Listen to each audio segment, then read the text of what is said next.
heavy on silos. It was a huge part of their business model.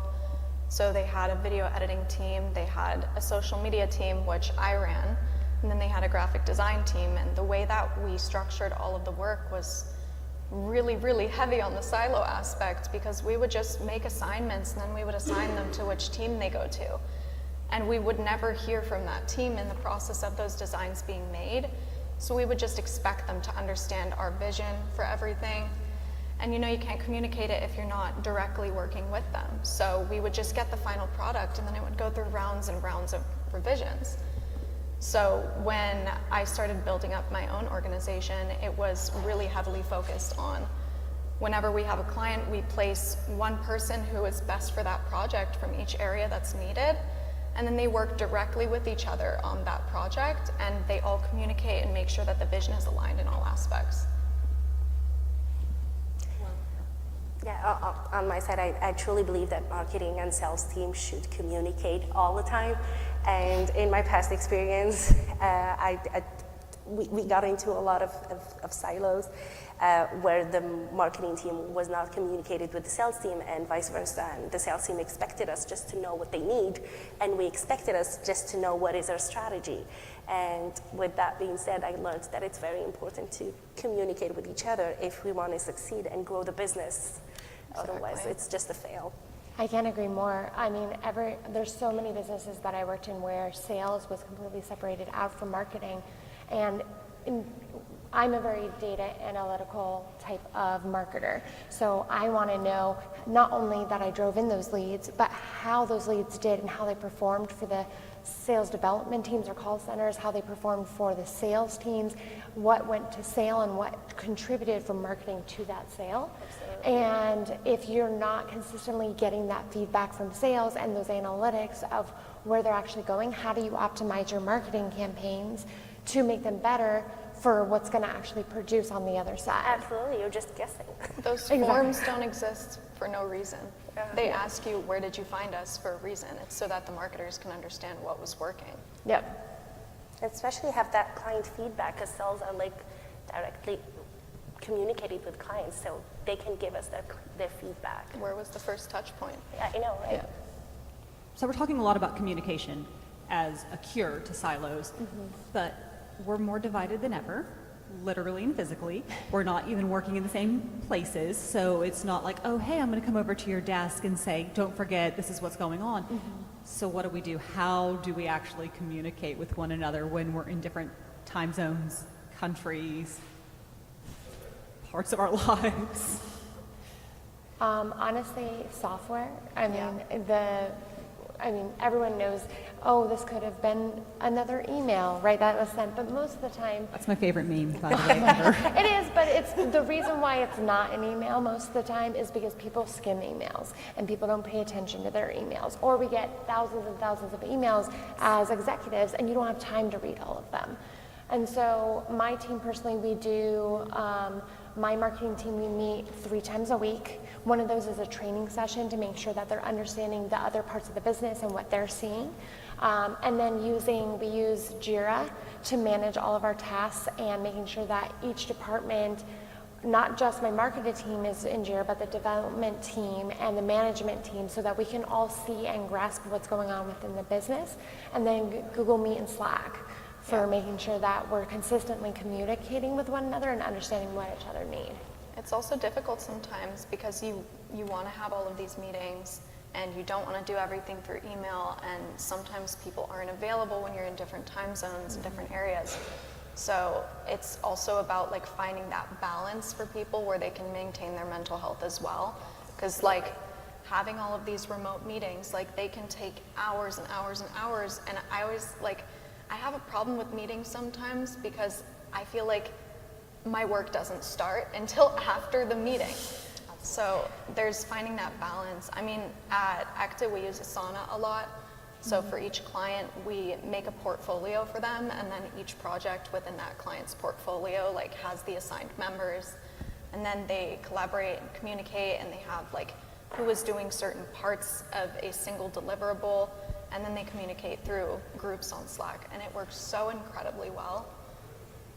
I absolutely agree, meetings are really important, but we need to have meetings with Purpose. purpose. Absolutely. Yes. Because having just meetings every day won't work. It will keep the silo going on. So it's very important to know the purpose of the meeting and just make sure, we stay aligned within the time and within the purpose. And after the meeting, just have actions for each member of the team. Yep. That's very important.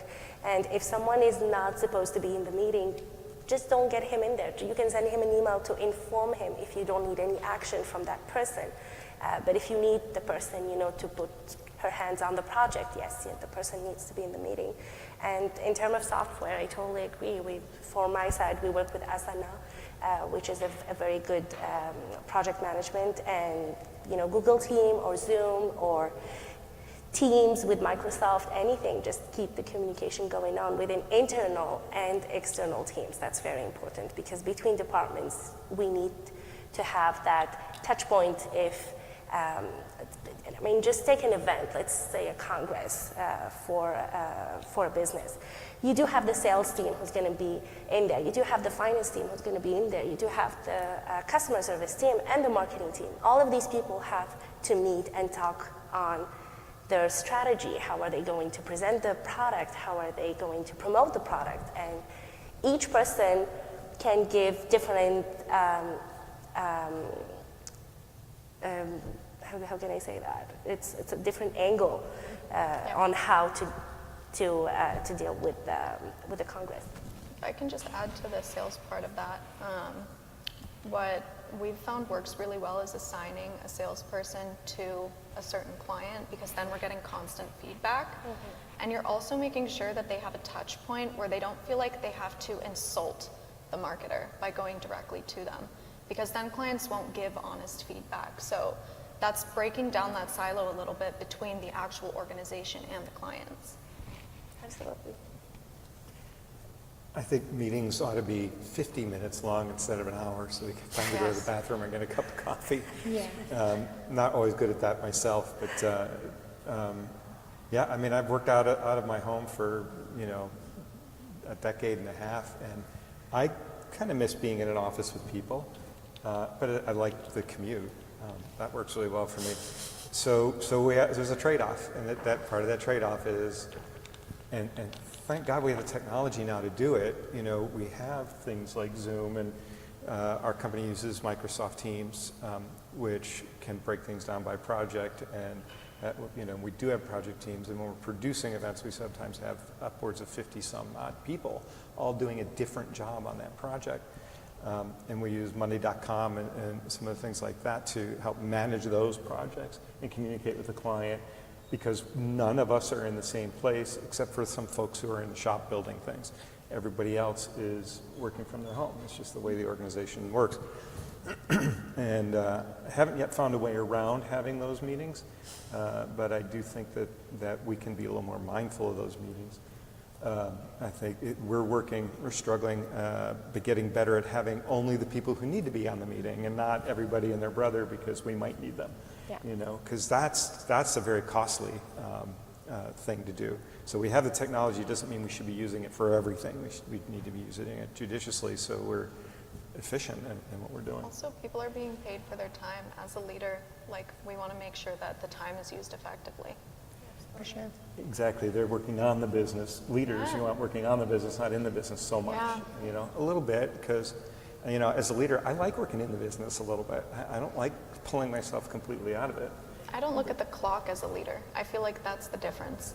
So we need to consider the people who actually are looking at the clock. And just make sure that they feel okay and Yeah. that they feel efficient. They don't always think the same way that we do.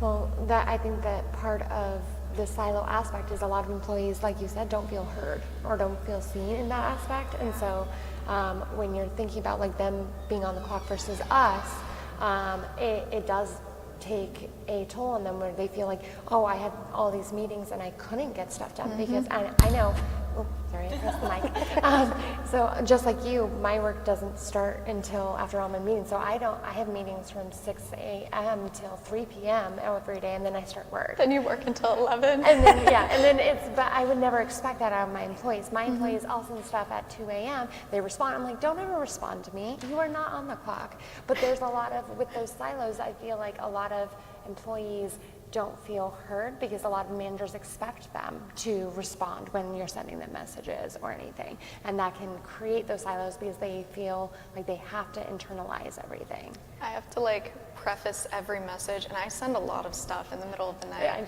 I always have to preface it with like, at the start, do not worry about this until the morning. It's like, they're human beings, you know? Yeah. Like, we don't think of ourselves as human beings as leaders. Like, we really have so much less respect for ourselves than we have for our employees most of the time. That's a whole nother panel. We can dig into that one. That's a good one. I like that. I was going to say, wow, we're about to get into it deep. But no, that's actually, Renee, you brought up a great point. How do we incentivize our employees to be bought into collaboration and communication? Because it doesn't come naturally, by the way. This is not something that is easy. If it was, we wouldn't be having a panel talking about it. So what kind of reward mechanisms are there for us to actually encourage them to feel bought in? And maybe it is starting with hearing them. I don't think you need to reward somebody for that. I think it's a matter of like, on day one, they should already feel very in line with the vision and the mission of the company so that they are like directly motivated to make everything work. And I've noticed like I don't have to force anyone to communicate. It's like they feel attached to the mission, and so they want to work hard to make it successful. So I don't think that it's a matter of like incentivizing with rewards. I think it's a matter of just supporting them, giving them what they need at all times, and making them feel like they are a part of the bigger picture and not just a piece of the big moving machine. Absolutely, and it's also very important to show them the examples. I mean, where their leader, where their director or manager, it's okay to tell them what to do, but you have to show them. And I think that's very important, and a lot of leaders sometimes forget that. And transparency is very important also. I think that's kind of a reward. Be transparent with your team, and make them feel part of a bigger picture. Sometimes when I'm training people, I'll do their job for them for the first couple weeks. Absolutely. Well, I think that is towards the leading by example as well, because if they, I believe this with a lot of my employees, if I'm willing to say that they have to do something, I have to be willing to get in the trenches and do it with them. And so I think that helps with them understanding that it's important for communication, because they're willing to see that the executive team also is willing to do the exact same things. And if you as an executive are saying, You're too good for it. You're supposed to collaborate and everything, but you're so pulled back and you're so unavailable, why should they make themselves available to everyone else if you're not doing the exact same thing? I think that's really super important, and even one step further, have them in the room when you're laying out the direction of the organization. Have them be part of the conversation. Don't have to necessarily take all of their ideas, but if they're there and they're contributing, or representatives, depending, it's a big organization, you can't have, 800 people trying to figure out what your values are, but you can have, I was actually on a committee for our company when we rebranded last year to identify the values of the organization. And I was very grateful to be able to be part of that. But there were a number of other people at all different levels of the organization who were part of that process. So now the whole company is kind of, in a way, part of defining our values as a company.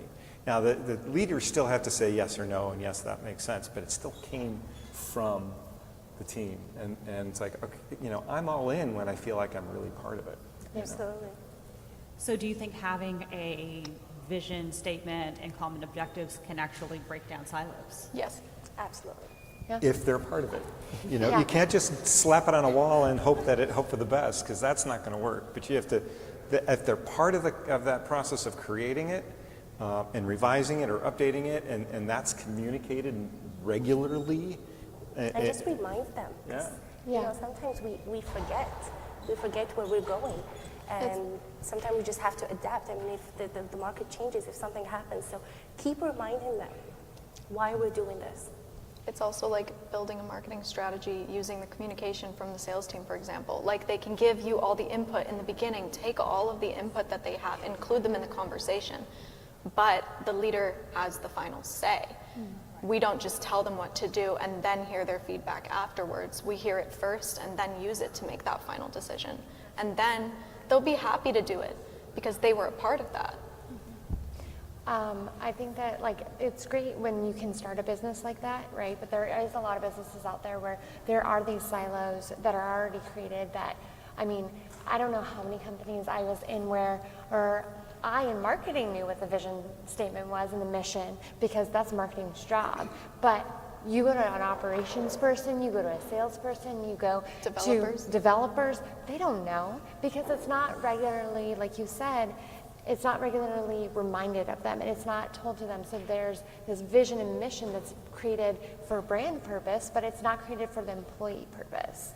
And I think that breaking down silos is going to be understanding that your employees are your customers too. You have your base customers and you have your employees, which is your other customer, and you have to treat them like a customer in that sense that they need to know you just as well as a customer would. And employees can leave. They don't have to stay. Like we need to treat them like people and show them that they matter because they're not obliged to do everything we say if they don't align with it. This is all coming down to a conversation about culture. You know, what's the culture of the organization? And when there's a culture of inclusiveness, of acceptance, of understanding, of we're all in this together, then those silos can break down. But if you're not creating, that culture is created at the top. There's just, when silos exist, you don't have to look much further than senior leadership. That's where the silos begin. And that's, if they're committed to a culture, a certain kind of a culture within their organization, then that's what you get. And if you have silos, you know that's what they're committed to because it's a fact. You know, it's like, I'm not committed to weighing 175 pounds because I don't, you know. I'm committed to weighing 195 pounds because that's what I weigh, you know. I mean, so I don't want to weigh 195. I'd rather weigh 175 pounds, but I can't wish that. I have to do something about it. So my commitment is clear, right? Okay, so I just bared my soul to y'all, okay? but that's the truth of any organization. If there's silos, that's what the leadership's committed to.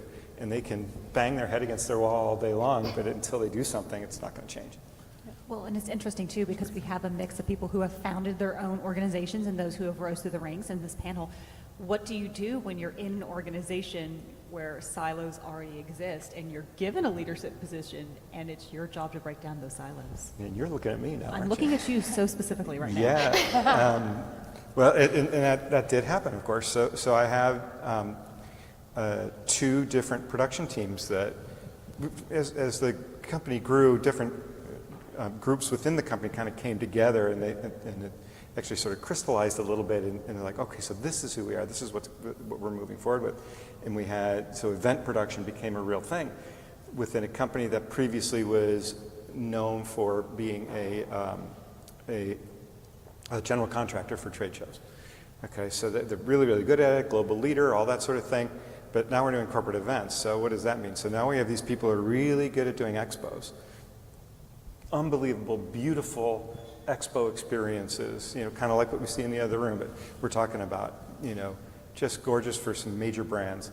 And then we had this other group of people that could produce meetings, general sessions, activations, a holiday thing, you know, $1 million holiday activations within malls. Like all these like really complex, our company toured a Harry Potter exhibition around the world for 11 years. You know, just these weird, fun, cool, unique, like these folks could do, like give them anything to do, they'll figure it out. These folks did these expos really clearly, but they did not mix. But there are so many great things that this expo team knew how to do that they could share with the other team and vice versa. And until I was able to sort of break through the leadership of those teams that were assigned to me to show them how much value there was doing it, that they began to come together.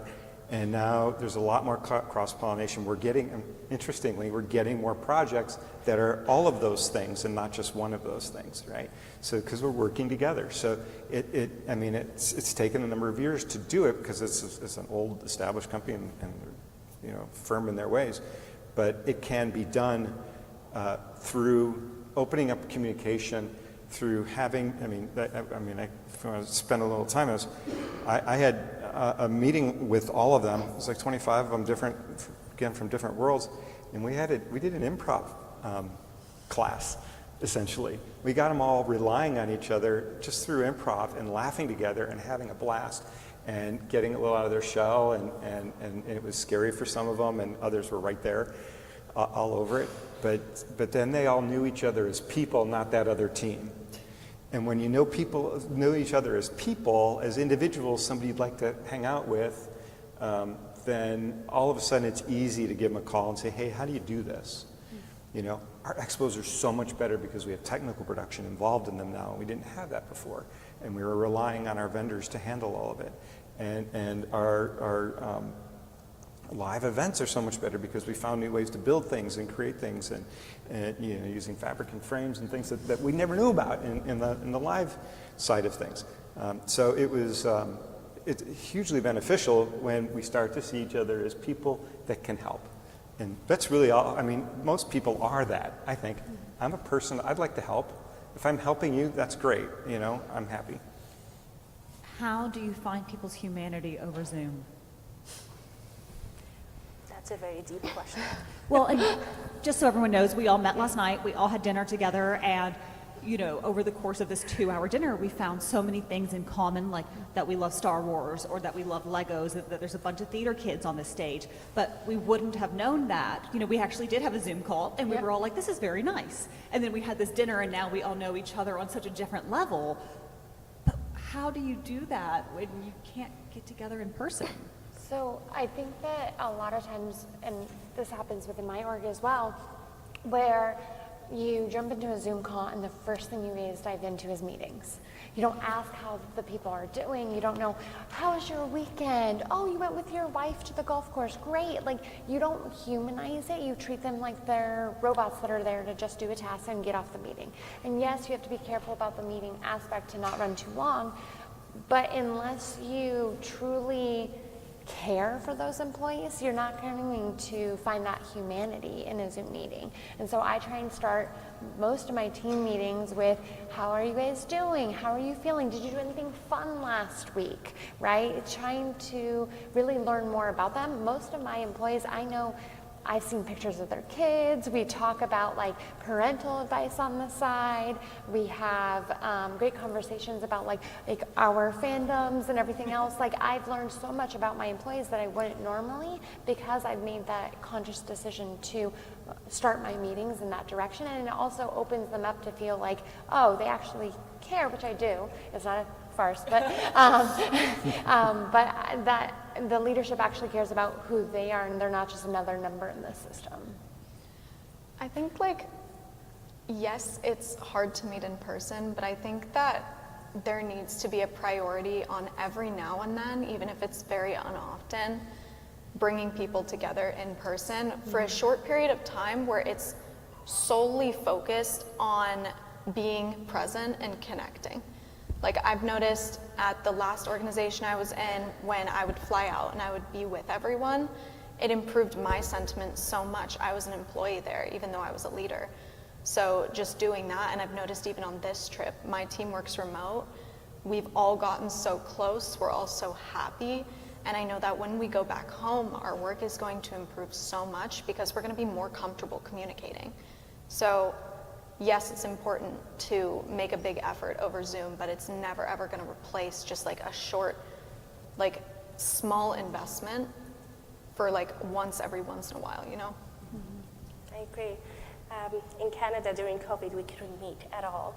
So one thing we did in my company is that we had brainstorming sessions with the whole marketing team and the sales team. And a graphic designer can still give a great social media strategy. A sales team can still give a great graphic design a visual. So that's something that really helped to get people, to give their opinion, because employees are also consumers. They can consume your product, they can consume your service, so they have quite great ideas. Listen to them, use them. And I think as a leader during those sessions, you can just act as a moderator and just let people speak and express themselves. I actually did a thing after COVID. We built our team back up again because we cut down to bare bones. And when they all came back, a lot of new people hadn't met each other, so we had a big Zoom call, 20-some people, and we just did very, very simple, like icebreaker kind of things, like go around and tell us who you are, where you're from, what your job is, and something that we probably don't know about you. So they would do that, and then there'd be giggles. Some people who would just like do the bare minimum, other people who would talk a little longer, but everybody got their voice in there. And then it just occurred to me in the moment, actually, I said, okay, because we had some time left, I said, let us all know, give a shout out to somebody else on this call that you've worked with and something that they did, just really quick, like 2 minutes, give somebody else a shout out for what they did. And they were just like piling the praise on each other for the next 20 minutes. And it was so amazing. It was so great to see. And there were many people who had never met each other who now had a sense of who that guy is or who that woman is. And it's like, yeah, I want to work with them, and let's find a project we can do something together on. And it was really, it was pretty cool in an hour, it was fun. Well, and Hi, guys. I'm sorry to interrupt you. I apologize. We were just informed of some schedule changes, so I do unfortunately have to cut you guys short. If we can wrap it up in about 5 minutes or so. absolutely. Thank Sorry, you. guys. Thank you. No.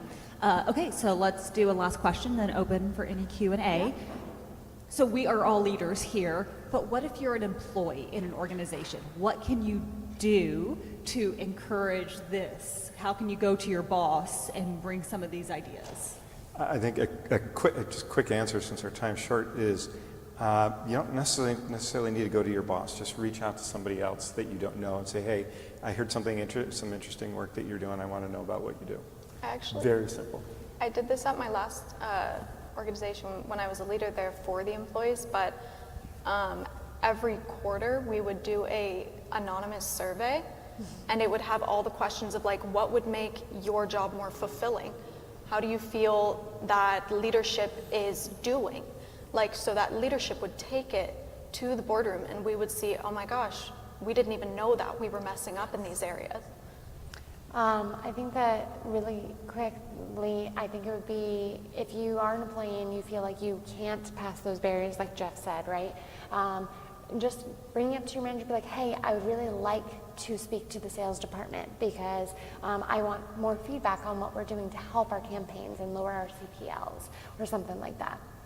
That's something also when I joined one of the company in the past, first thing that I did is I spoke to each department just to understand what they do and understand how they want us to collaborate.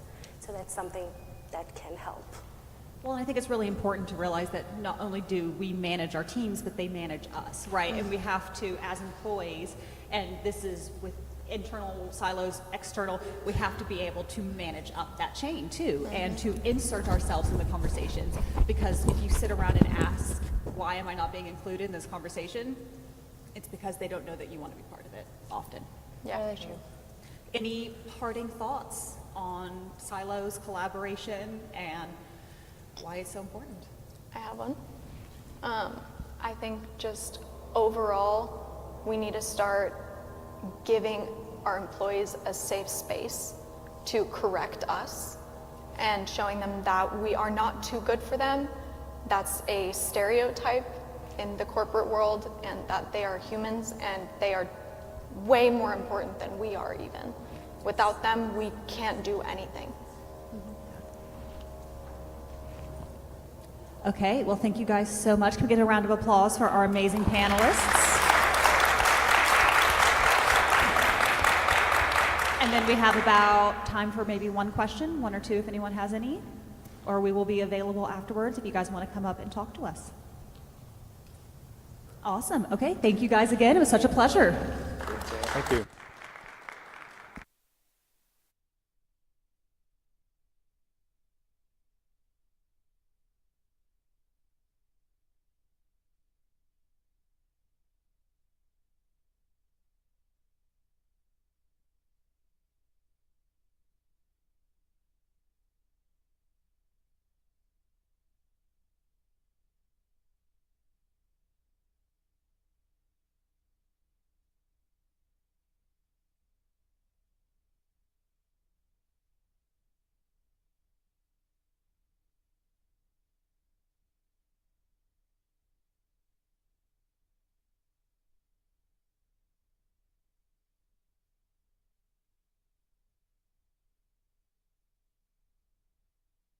Testing.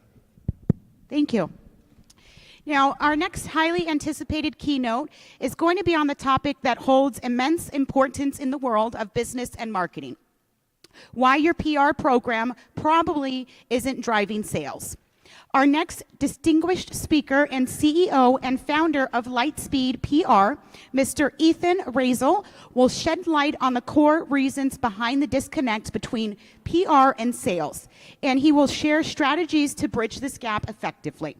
In 2013, Ethan co-founded Lightspeed Campaigns, LLC, promoting transparency and accountability when assisting hundreds of B2B and B2C tech clients in storytelling and achieving business goals. Starting his career in 1998 at Edelman, Ethan advised major clients including GE and HP. Now let's all invite Ethan to the stage with a round of applause. Ethan, the stage is all yours, sir. Thank you. You're welcome. Is my clicker up here so I can advance the slides? Oh, there it is. He's got it. That's my clicker, right? All right. Okay. Good morning. How's everybody finding the show so far? You all having fun? Has it been beneficial? I want to say that I think it's been fantastic. I've had a great 3 days, and I'm really proud to be with all of you. So thanks for being part of it. Thanks for coming to this keynote. I'm going to try to keep it interactive. So if you have any questions that you want to ask at any time, I'm not going to do a formal, I'll do a Q&A at the end as well, but just raise your hand if there's anything you want to ask. So let me, can I get my slides up on here? Okay, first, just one point of clarification. That's my company, Lightspeed PR and Marketing. In the intro, she mentioned Lightspeed Campaigns. That's another organization that's here. Is that, by the way, is that here? Anybody here from Lightspeed Campaigns? Okay, because I was going to do like a Zuckerberg, kind of a cage match situation with them. That's a whole other Lightspeed. But I'm Lightspeed PR and Marketing, so that's what we do. I'm going to tell you a little bit about who I am and why I'm here today.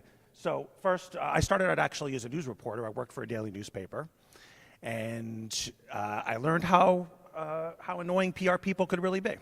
And then I decided to become one.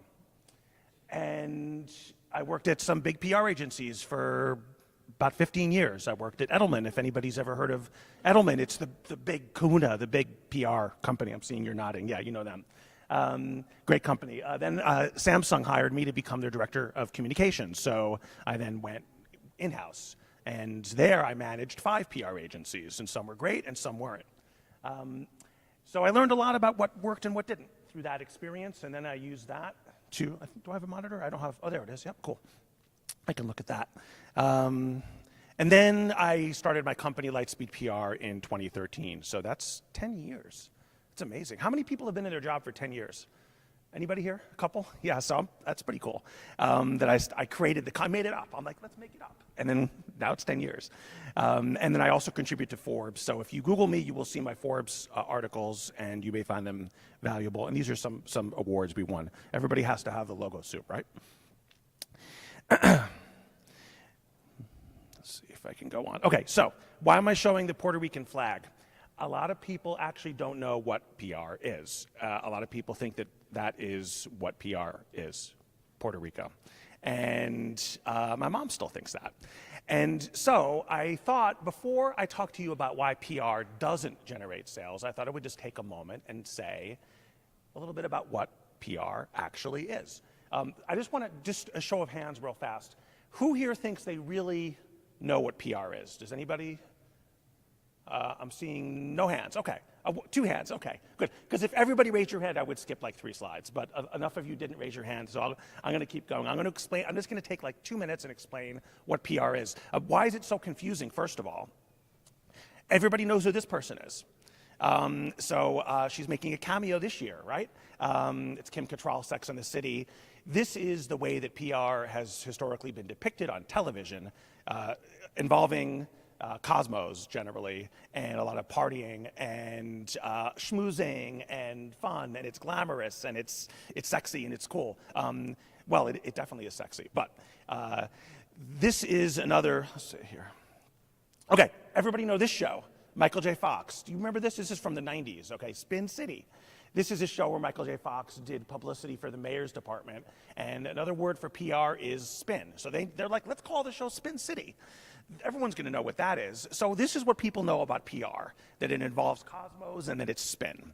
That's really the extent of it, and maybe it's also a territory of the United States. That's not what public relations is. This is what public relations actually is. It is about creating the right kind of awareness through trustworthy advocates to drive action and achieve your business goals. Now, that's a little bit of jargon, which I don't like, so I'm going to explain to you in kind of plain English what it is. This is the thing to understand. When you read a newspaper, there's 2 parts of the newspaper. There's the articles and the columns that you want to read, and there's the ads, right? Everybody gets that. When you watch TV, there's the shows you want to watch, and then there's the commercials that you fast forward through, right? When you watch YouTube, there's the video that you clicked on, and then there's the video that they make you watch first, and that's the ad. So everybody understands there's content, and then there's advertising. If you want to be in either one of those things, you can be. But there's different ways to get into either one of those things. If you want to be in the advertising portion, the part that people skip, the part that people don't like, the part that is a distraction, the part that people want to just get past and don't believe, that's called advertising. So you hire an advertising agency. And by the way, I'm not saying advertising is bad. Advertising has a lot of positive benefits. Like you can fully control it, and you can dictate exactly what the message will be. But people want to skip it. So the whole point of PR is to get your product or your service or your software or whatever you want to sell into the editorial side of the newspaper or magazine that you're reading, or a podcast or a TV show or whatever. And that is much more credible because it's not paid for, it's earned. So we have this term, earned media. Everything that we do in PR is about earned media. So we're not paying the producer or the podcast host or the YouTuber or the editor to write about it. We're calling them and saying, hey, this is a really cool product or service. You should consider writing about it. And we earn it through the merits of it. So the other thing that's important to understand about PR is that it's not just about driving awareness. A lot of people think PR is make me famous. That is publicity. PR is a little different because PR is not just about driving awareness, but driving action. That's why I put it right there. So that means getting people to do something, not just know about you, but like buy your thing, go to your website, buy stock in your company, apply to work there, partner with you. There's some kind of action that we want to drive. So that's what public relations is. There are, there's a marketing umbrella here, and I just want to explain. People tend to know what social media is. People know what direct marketing is. Telemarketing, advertising. PR is the big mystery. Why is PR the big mystery? It's because we do it on purpose. We want to stay behind the scenes. So we're getting these newspapers and magazines to write about our clients, but people actually don't know that's happening. Every article that you read in a newspaper usually was there because a PR person like me put it there by calling a reporter. So these things in the bubble are the things that the PR agency is doing. We're calling out to the reporters, we're doing our message development. The third-party validation is really important. It means we're not saying, my company is the best. My company is game-changing. We're getting somebody else to say that about you. And that is much more influential. So I just wanted to give you that quick overview. But I've learned that over 25 years of doing this, that PR isn't magic. Morning. It isn't magic, although we want it to look like magic. So if you think it's magic, great, it means I did my job. But if you're trying to do it yourself, you're going to find out that it's not magic and it doesn't happen overnight.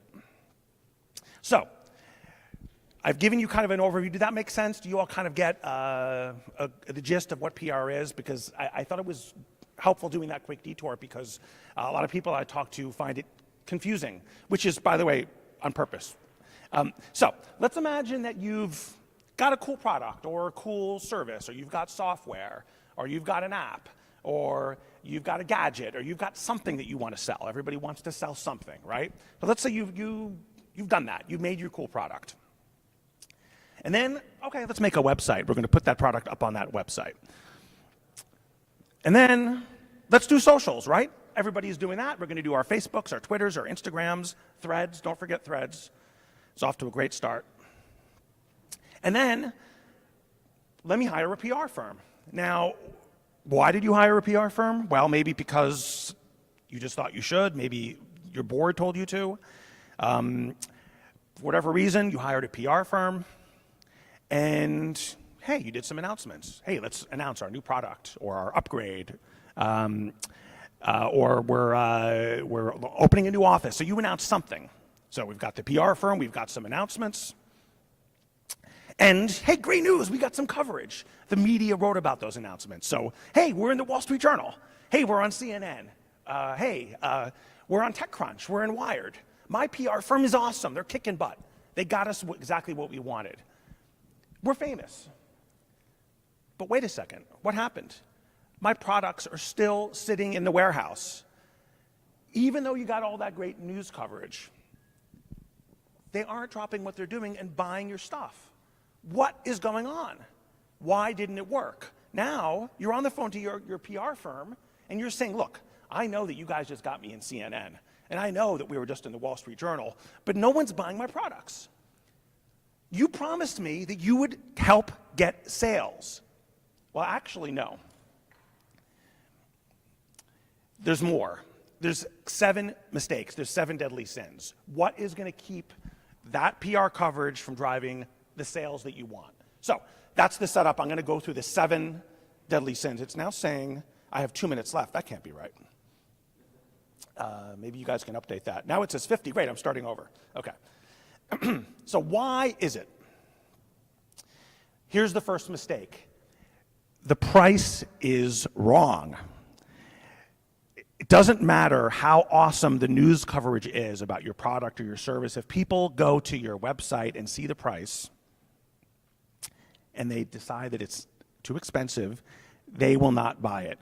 By the way, this probably sounds obvious to everybody, right? It does. It does. It seems obvious, but people make this mistake every day, and that is they make their pricing decisions not based on what the market will bear, but on the margin that they want to achieve. So they say, hey, it took me $10 to make each one of these gizmos, and I want to make a 50% margin. I'm going to charge $15 for it.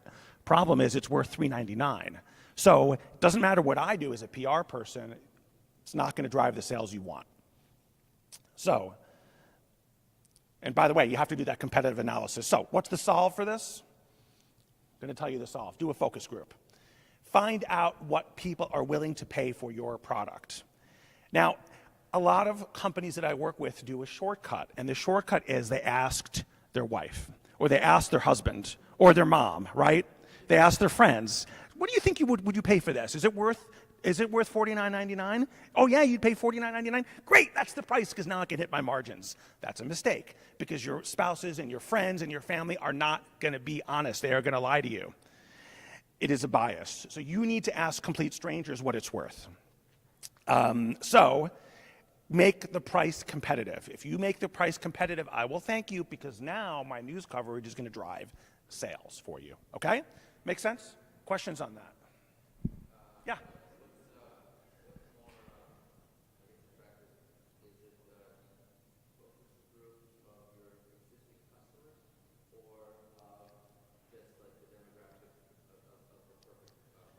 Yeah, great question, and I'll repeat it. The question was, is it more attractive to do a focus group of your existing customers or the demographic you want to reach? And it's a smart question. The answer is the second. It's the demographic you want to reach. You don't want to ask your existing customers because they are biased. They already love you.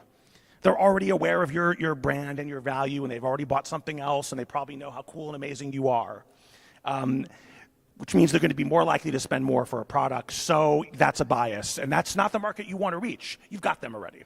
You want to reach a new market. So you want to bring in total strangers for that focus group and ask them what they're going to pay. Okay, thanks for that great question. Let's go to number 2. Your product is confusing.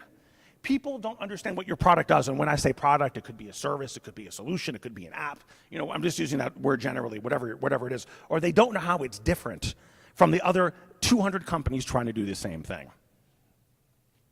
So that leads to confusion, and confusion is friction, and friction is an impediment to purchase. It doesn't matter if they've heard about you, if they've read about you, they've seen all the great PR. Confusion is the enemy. We cannot allow it. We do a thing for our clients called a message workshop, and most PR firms will do a version of this. That is a session where we determine what are our sound bites, what are our key messages, what are the proof points, and then we determine how we're different from competitors. And then remember the focus groups that I was talking about before. We test out the messaging with the focus groups. Hey, does this make sense? Are you getting it? Because it doesn't matter what you've seen online. If I go to your website and I'm like, oh my God, there's 9 different SKUs. I don't know which one to buy. I don't know why to buy it. I don't know what it costs. If there's any element of confusion, human nature is, we'll click away. People don't like grappling with confusion, so you have to make it easy. And by the way, again, if you ask your friends or family if it makes sense to them, it doesn't matter. You have to ask a total stranger. And the last thing to know about this, as smart as people are, when they're in a rush, their IQ drops in half. So if you only, if you want people to make a decision based on a tweet or an Instagram or Threads, and it's 10 seconds, and they're just scrolling through, it needs to be even simpler than if they took 10 minutes on it.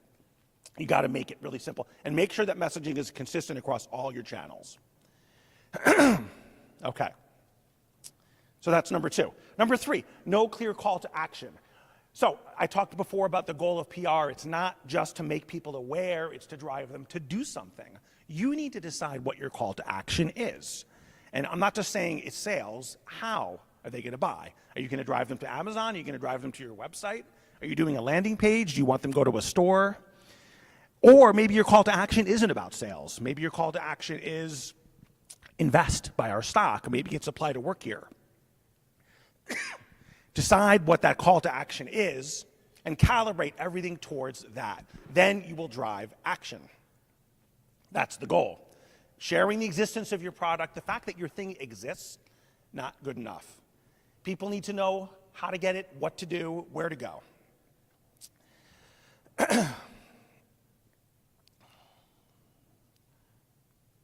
Okay. So I talked about that. Create a landing page for your specific call to action and mirror it across all your channels.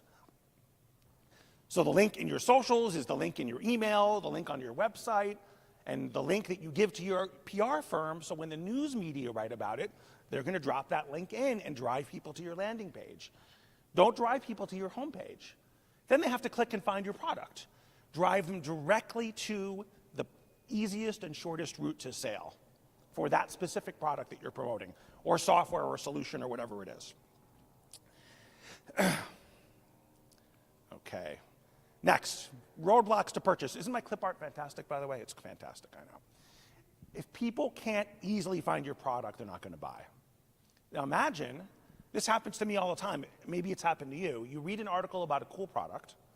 You're like, I'm going to buy this. Let me go to Amazon and type the name in. And there's 5 different versions. And you're like, which one is it? Which is the new one? Am I going to buy last year's version by mistake? Or maybe it's a competitor's version that's hijacking the same keywords. Maybe somebody can send up a little water for me because I'm losing my voice. I would appreciate it. So make sure that there's a clear indication on exactly which version to buy and what to get. And make sure that we eliminate friction wherever we can. What do I mean by friction? Anything that will make it harder to buy. If you ask people to set up an account on the website to buy and don't allow guest checkout, that's friction. I'm going to be like, never mind, I don't have time for that. I'm going to move on. Make it as easy as possible and as smooth as possible. And make sure, oh, thank you so much. Yeah, sorry to give you a shock there. And make sure, I'm begging you, if you have a consumer product, sell it on Amazon if you possibly can. Now, I have a lot of clients who tell me, I don't want to be on Amazon for one reason or another. The truth is,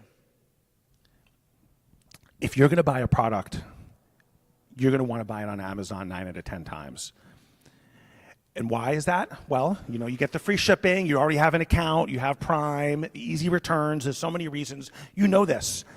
But if you're not there, there may be good reasons not to be there, but understand the trade-off. Your sales are going to be lower. So roadblocks to purchase, not being easy. You can also do, you know, Target or Walmart, but make it easy to find. If the only way to buy the product is through your website, if that's the only way, that means they have to give a credit card to a stranger. That means they're not sure if they can return it. That means they're not sure when they're going to get it. They don't know that there's 2-day shipping necessarily. So make sure to eliminate those roadblocks. Oh, I'm going backwards. Okay. Okay. Here's the next mistake, 5 out of 7. Don't put all your eggs in one basket. Don't rely purely on PR. PR is a very effective and powerful tool, but it is not the only way to drive the action that you want. It's usually not enough. When my clients hire me and all they do is PR, I get a little nervous. Now, there are companies that have been very successful just with PR, just with earned media. Here's the key. Before you take action, before you buy something, you need to be exposed to a message 5 times. Research has shown this. So if you see an article about something, you're usually not going to say, yep, I'm buying it, and go buy it. But if you saw an article about something, and then you saw a post on social media, and then you got an email about it, and then you saw something on TV about it, now you're like, I'm hearing about this thing everywhere. This has got to be cool. It's got to take those multiple exposures through multiple channels. This is scientifically proven before people will consistently buy. PR is one element of a larger sales and marketing effort. Don't rely purely on PR. You'll have much better results that way. Don't put all your eggs in one basket. Make sure you have, this is what we call a holistic program. Social media, SEO, email marketing, display advertising, banners, all that stuff needs to be part of what you do. This is going to improve your results exponentially. And let's say, who here has you guys have all sales teams who are out there selling whatever your product is.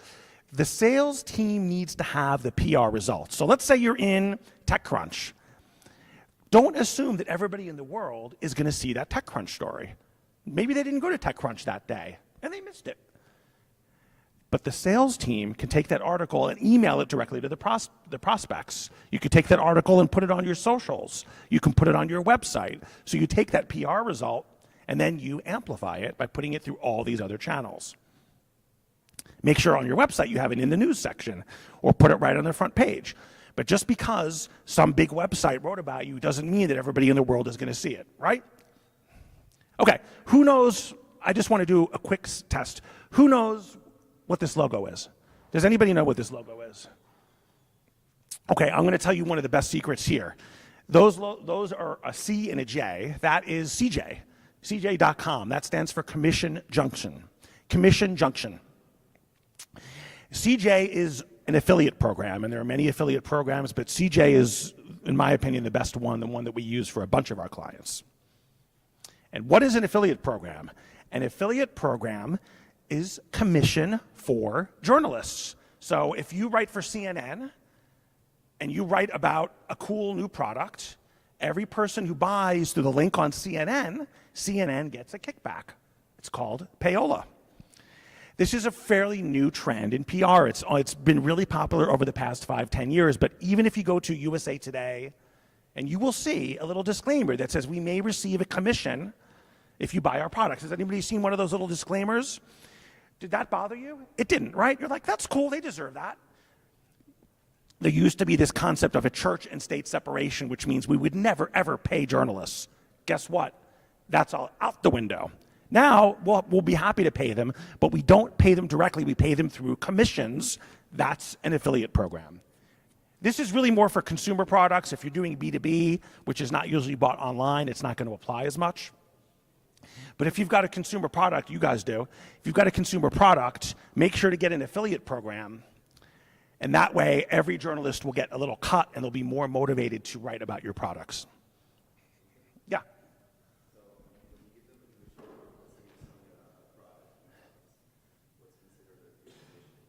Somewhere around and the question was, what's a good commission? Usually you're going to want to do something like 10%, maybe 15%. You can choose, the great thing about this platform is that you can choose the commission for each publication. So if you really want to be in USA Today, you can give them that 20% commission. But there's other publications that may be not so important, you could give them a lower commission. But what the commission is depends, of course, on your margins and what you're willing to cut out of that. But usually somewhere around the 10 to 15% is the sweet spot from what I've seen. But that's a good question. And there's plenty of affiliate programs. There's also Share a Sale and there's AWIN, but I recommend CJ. Make sure that when you set up your affiliate program that you give it some time. It takes about 2 months to set up the affiliate program. So don't wait until the last minute before doing that. You can go and enroll in that now. The great thing about the affiliate programs is that it's only a commission-based thing.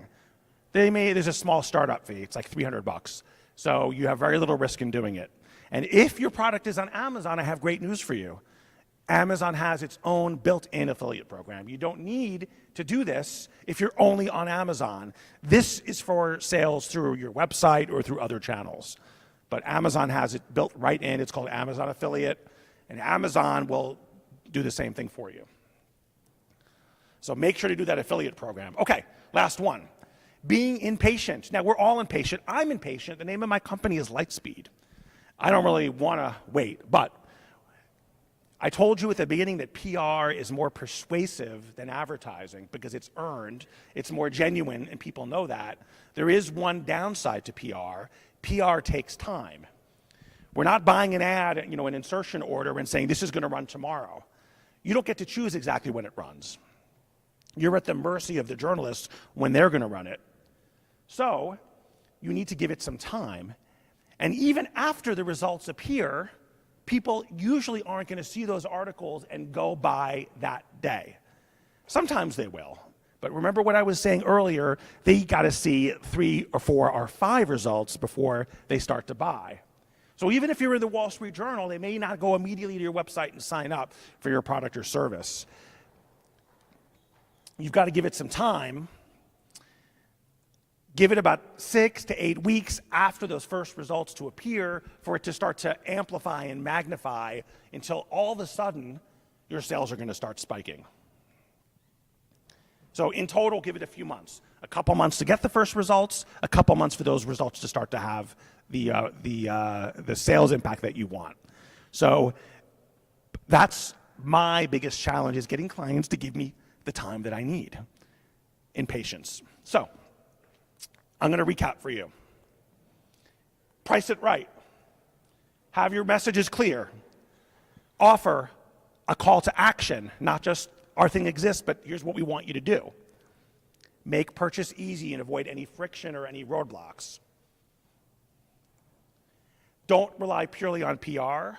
Do a more holistic program with PR as part of that. Sign up for that affiliate program like CJ, like I was telling you. You could tell him Ethan sent you. And finally, be patient. If you do these 7 things, your PR program is almost always going to lead to a sales spike for you.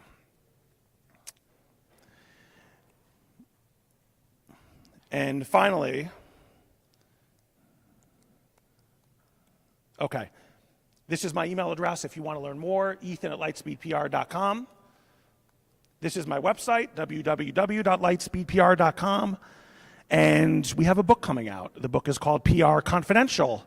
It is an expose and a tell-all guide about secrets of how to do great PR. It was written by my co-founder, Amanda Proscia. It's coming out in September. Go to Amazon and just type the words PR Confidential, and you will be able to pre-order it. It'll be out on Kindle. So any other questions? I think I have just a couple seconds left, and then we can wrap. Do I have time for one question? Any questions? We covered it all as we went? Oh, yeah, go ahead. And then you, yeah. Yeah. Go ahead, sir, right over here. Oh, oh okay. Great, yeah.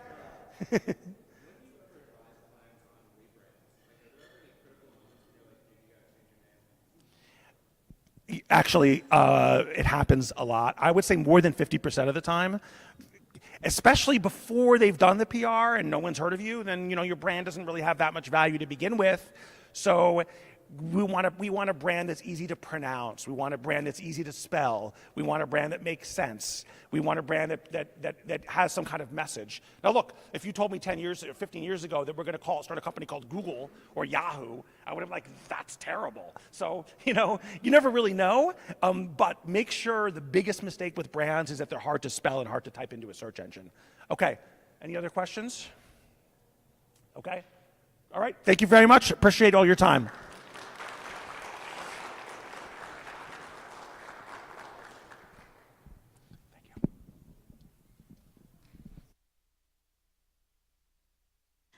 All right. Thank you, Ethan. Those were some really great insights there. In today's interconnected world, fostering trust is essential for organizations to establish meaningful connections with their target audience. But how do we build an authentic connection in an ever-changing social setting? Along the lines of PR and collaboration, our next panel discussion focuses on the topic, build trust and credibility through community-led initiatives. To help us unravel the potential of community-driven strategies, we have our next experts who will share insights on community approach and collaboration. Please put your hands together for Mr. Steve Weiss, CEO and owner of Hurricane Marketing Enterprises, Ms. Brianna Teemer, founder and chief executive officer at Social Life. Also, James Ramos. He is the deputy city treasurer of Chicago at City of Chicago Treasury's office.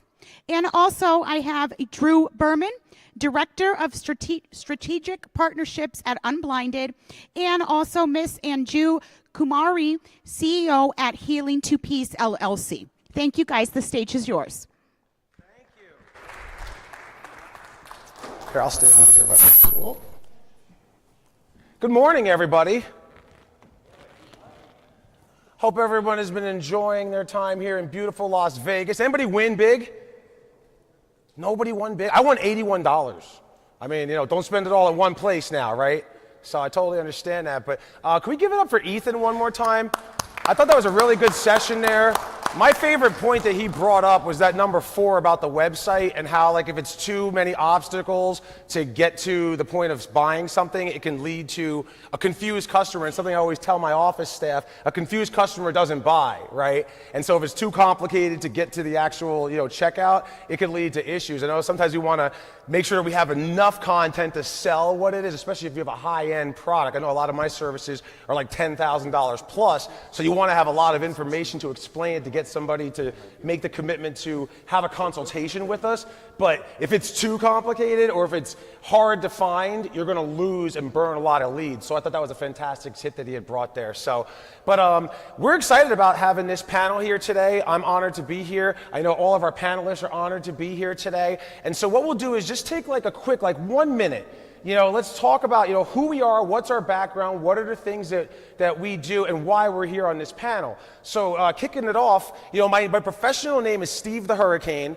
I own Hurricane Marketing Enterprises. I'm the CEO and founder of that company. Started it in 2012. Prior to doing that, I was actually in the healthcare space where I did a tremendous amount of direct referral marketing initiatives, working with hospitals, working with nursing homes, working with rehabilitation centers, which is, patient care focused, but on the marketing side, having those relationships with people, doing things for the public, doing things for our community to bring people in, and then our businesses rode the coattails of doing all of these initiatives. That's why I am here today, and I'm honored to be able to lead this panel. So take it away. We'll go from stage right to left. Hi, good morning, everyone. How many of you are actually here in business? Yes? And how many of you actually want to grow your business? Yes? Of course. All right. Well, that's hopefully what you'll learn today. My name is Drew. We have an expression, your business is your business. Growing your business is our business. So I've been in sales and marketing for 25 years. I actually studied marketing in college. I'm actually living in my degree. And we were the keynote speaker on Monday. We actually shared the stage with Brianna. And our company is Unblinded. And we help you see what you don't see in your business and help you fill those gaps from where you are to where you want to go. My name is Drew, and we look forward to spending the next 45 minutes or so with you. Thank you, Drew. Good morning, everyone. My name is James Ramos. I am the Deputy City Treasurer for the City of Chicago. I've pretty much devoted and committed my adult life in government. When we talk about community-led initiatives, whether it comes from business or government, and building trust within the community, I mean, that's something that I've done throughout my adult life within government and building those partnerships and trying to make a difference. So I hope to share some of that experience with you all today. Thank you so much. Hello everyone, I am Anju. I am the CEO and founder of Healing to Peace LLC. We focus on empowering and educating, especially trauma survivors, because everything is a little different for them. And it's really difficult for them to find a safe space where they can grow and heal together. So I'm on the grounds, I'm closely connected with local law enforcement, non-profit organization, business owners, and individual who wants to make some difference in the life of those survivors. So marketing is a very important part in my business, as if I am on the path to help people, I have to go in between them so they can come towards me. Excellent. Thank you so much. And Brianne, last but not least. Good morning, everyone. My name is Brianna Teamer. I am the founder and owner of Social Life. We are a branding and design agency really focused on creating dynamic social media campaigns. We're currently doing a little bit of restructuring to where the branding and for the social media campaigns will eventually funnel into things like email marketing, web designs, and things like that, especially to boost certain initiatives within the community or even just within an organization's ecosystem. So really just adding that creativity, combining creativity and marketing and kind of amplifying it through storytelling and visuals and all that good stuff. I love it. So this is an open forum, so if anybody has any questions, definitely feel free to raise your hand, let us know. We're here to help, we're here to serve. But we do have a couple of planned initiatives here. And so what we're gonna do to kind of kick things off, we're gonna talk about, like I always say with marketing, it's all about the what, why, and how, right? So initially, what are some initiatives that we have led and what was the purpose of those initiatives? And then we'll shift our focus to pre-event, executing the event, and then what was our return on investment post-event. So we'll do that later. So we'll start with you, Brianna, on the other side and come backwards towards me. What were some initiatives that you have done and what were the purpose of those initiatives that you've led? Yeah, so one of the most recent initiatives that I worked on was a Juneteenth initiative, really bringing to the forefront what Juneteenth actually means, because a lot of individuals and organizations and things like that, they don't really understand why Juneteenth is so important, especially for African Americans and things like that. So where I came in is, my client came to me with an idea, and I kind of helped them amplify it and to turn it into something that could be translated into a way that, the masses could understand. So that came down to event branding, kind of like event logistics and things like that. What kind of things would keep people engaged at the event and things like that? Do we want it to be focused around adults or the youth? Those are all things that came up and all things that we worked through. So the overall theme for the Juneteenth event was Proud to Be. And I didn't want to tie it into like proud to be African American or proud to be black or proud to be free or anything like that.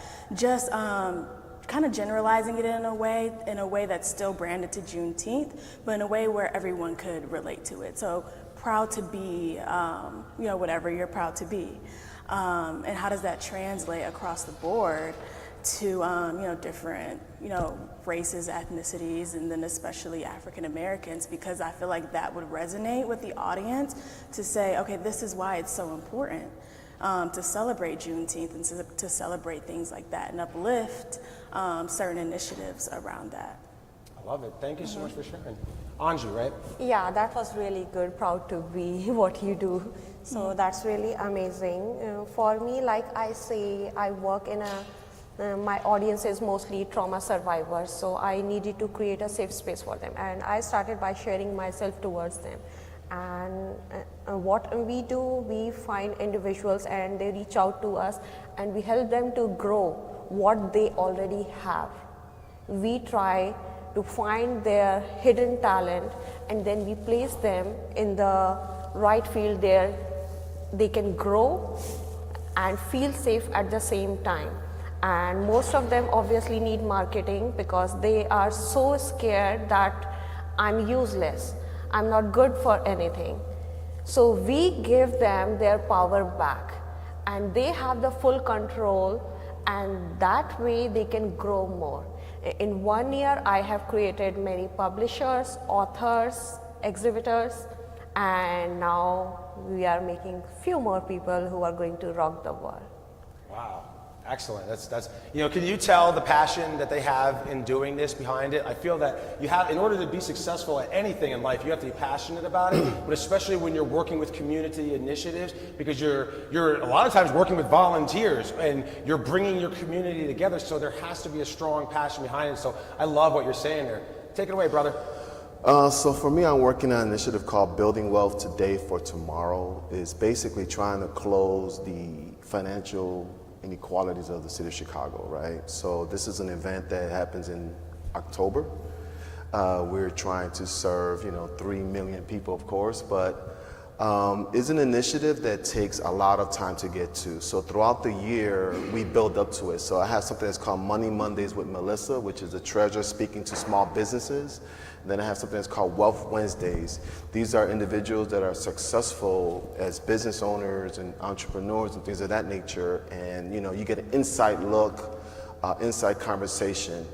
However, all that is built towards building wealth today for tomorrow. In this particular summit, basically, we have, we've been able to secure some A-list celebrities that are in the space of business and growing and helping others. We work with many of the banks in the city of Chicago to sponsor the event as well. So when you have a government agency saying, wow, they're doing a summit with celebrities and corporations, what is this? So for us, and for me particularly, how do you put so much time and effort and money into an event if you don't have a marketing plan? Governments throughout the country are very poor sometimes, in many cases, in terms of marketing the services that they have. So a couple key things. One, we needed to hire consultants that, know the space of marketing, and then hire individuals internally that are project managers, marketers, and communications and PR experts. And so that has led to us to have, what we have now, a successful event.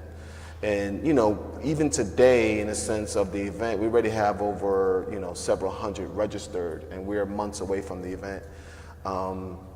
And that's just the key. The key is basically have an event that will serve the community as a whole. One of the things I also did in bringing in different leaders from the community is like, this is the summit, this is how we want to close the gap, what do you need? So it's not just us telling the community, hey, this is the services, we work with banks, we know better than you. It was more so, hey, this is what we want to do. What else do we need? What else is missing? And then we will market that to the community as a whole. I love it. And it's interesting, too. I look forward, as we're continuing to go through our discussions here, hearing the behind the scenes of the government. Because it is so interesting where, like you said, there's so many programs out there, and a lot of people aren't even aware of it, and you have to market to get people to use the benefit that's there for them. So that's a lot of challenges you're going through. So this is exciting stuff as we're coming through. Take it away, brother. Yeah. So how many of you heard about the pandemic that just happened around the world? Yeah. What's that? What is that? And how many of you were impacted in any way, shape, or form over the last 3 years? Yeah? Of course. Yeah. Well, what if there was a mechanism in place? What if there was a mechanism in place for you to talk to your target audience, your ideal avatar, your ideal business partner on a regular basis? That's what we had to pivot when COVID hit, and we created a program online called The Heart of Influence. And The Heart of Influence is a show that we host. And instead of doing a one-on, how many of you have heard of like podcasts, stuff like that? Yeah? Of course. So instead of doing a one-on-one podcast, what if you could do a 1-on-8 program, 1-on-10 program, where you have hierarchical primacy over your ideal target market, and you're only inviting to your program someone who could be a potential client, someone who could bring you in to speak, or someone who you could do a potential joint venture or collaboration with. That's what we invented. So we have a show called The Heart of Influence. It was invented by the owner and founder of our company, Unblinded. Sean Callagy was the keynote speaker the other day, and he's blind. And our target market is people like yourself, entrepreneurs, business owners, and for the last 3 years, we've focused on the triangle of trust: lawyers, accountants, financial planners, where we would actively reach out to our ideal target market and invite them onto a show. The conversation was open, listening was open, they weren't being sold anything. We were giving them value by introducing them to 5 or 8 other professionals that they would want to meet in the marketplace. We gave them value, we made it fun, we recorded it, we sent them a recording, we used social media. Oh, and by the way, we've done it consistently 700 times. So we've created a database of 3,000 ideal target markets that are the exact people that we want to work with, because we invited them to be on a shared experience, because all business comes from relationships, all relationships comes from shared experiences, and what we're having now is a shared experience. But it cost a couple $1,000s, you had to fly to a hotel, you had to eat bad hotel food for 3 straight days. So what if you can create a shared experience with no cost, add value to your ideal clients, do it on a regular basis, and that's what we've done. So if after this talk you would like to be on our show, we would love to have you, as we will be having multiple shows over the next couple weeks, introducing people who are at this conference in an intimate setting via Zoom, 5 to 10 people instead of 1,000 people, so that you can meet more target people. So if you want to connect with me after, let's please do that. And our show is called The Heart of Influence. If you don't have a platform for you and your target audience, that is one of my tips for the day. Create a platform for your target audience to learn about you and to meet other people as well. True, right? Yes, sir. That was fantastic, and I love it. And that model totally works. Actually, later on today, I'm doing a session on branding, and I have a magazine, and I have a show too. And by leveraging the show, by leveraging the magazine, would you like to be an author? Goes to X amount of people. Would you like to be on the show? Goes to X amount of people. It reaches different markets and whatnot, and it helps you to get word out about what you do, learn what other people are doing, crossing over into sometimes nonprofit initiatives and that passion-driven basis there. So that is fantastic. Thank you so much for sharing. So again, you're hearing this information here about the initiatives. I'll just share real quick some of the initiatives that I've done. You heard me talk about with the healthcare space and working with hospitals. Everything that I've done over the last almost 20 years now of my business, before the marketing company and with the marketing company, has been around working with patient-focused organizations. So a lot of the things that we've done, health fairs, vendor fairs, where people who have loved ones that have a great need. Every person in this room, you may or may not know your parents, but we all have parents, right? Or we had parents. We had aunts and uncles, we had grandparents, etc. And as our patients, or as our loved ones rather, age, they start to decline. People don't just drop dead anymore, right? People have an issue and then they kind of decline for several years and then they eventually pass away, and it's a lot of difficulty for family members to get involved. So by being in the elder care space, taking care of patients, a lot of it is very, I want to say, almost service-based. And then by serving people, improving the outcomes, having these conversations, and bringing people come together who either are going through it they themselves, or they've lost a loved one who went through the same thing. We bring these communities together, and it just ends up being a great way, almost like a philanthropic way of giving back to the community, serving our people, and our businesses ride the coattails of it, providing excellent care. So with that in mind, and all the different initiatives that we've done, and Anju, I'll start with you and we'll go this way, so we'll kind of just keep this going as we go through. Yeah. Let's talk about, there's an event coming up that we're organizing. Yeah. What are some of the things that we have to consider in putting together an event? Like if you're organizing an event, whatever your initiative is for your trauma victims, what are some of the things that you'd recommend people to make sure they check off these boxes for those events? The first thing I would like to say, find your community. And if you can't find your community, create a community till your event comes up. Because you need people.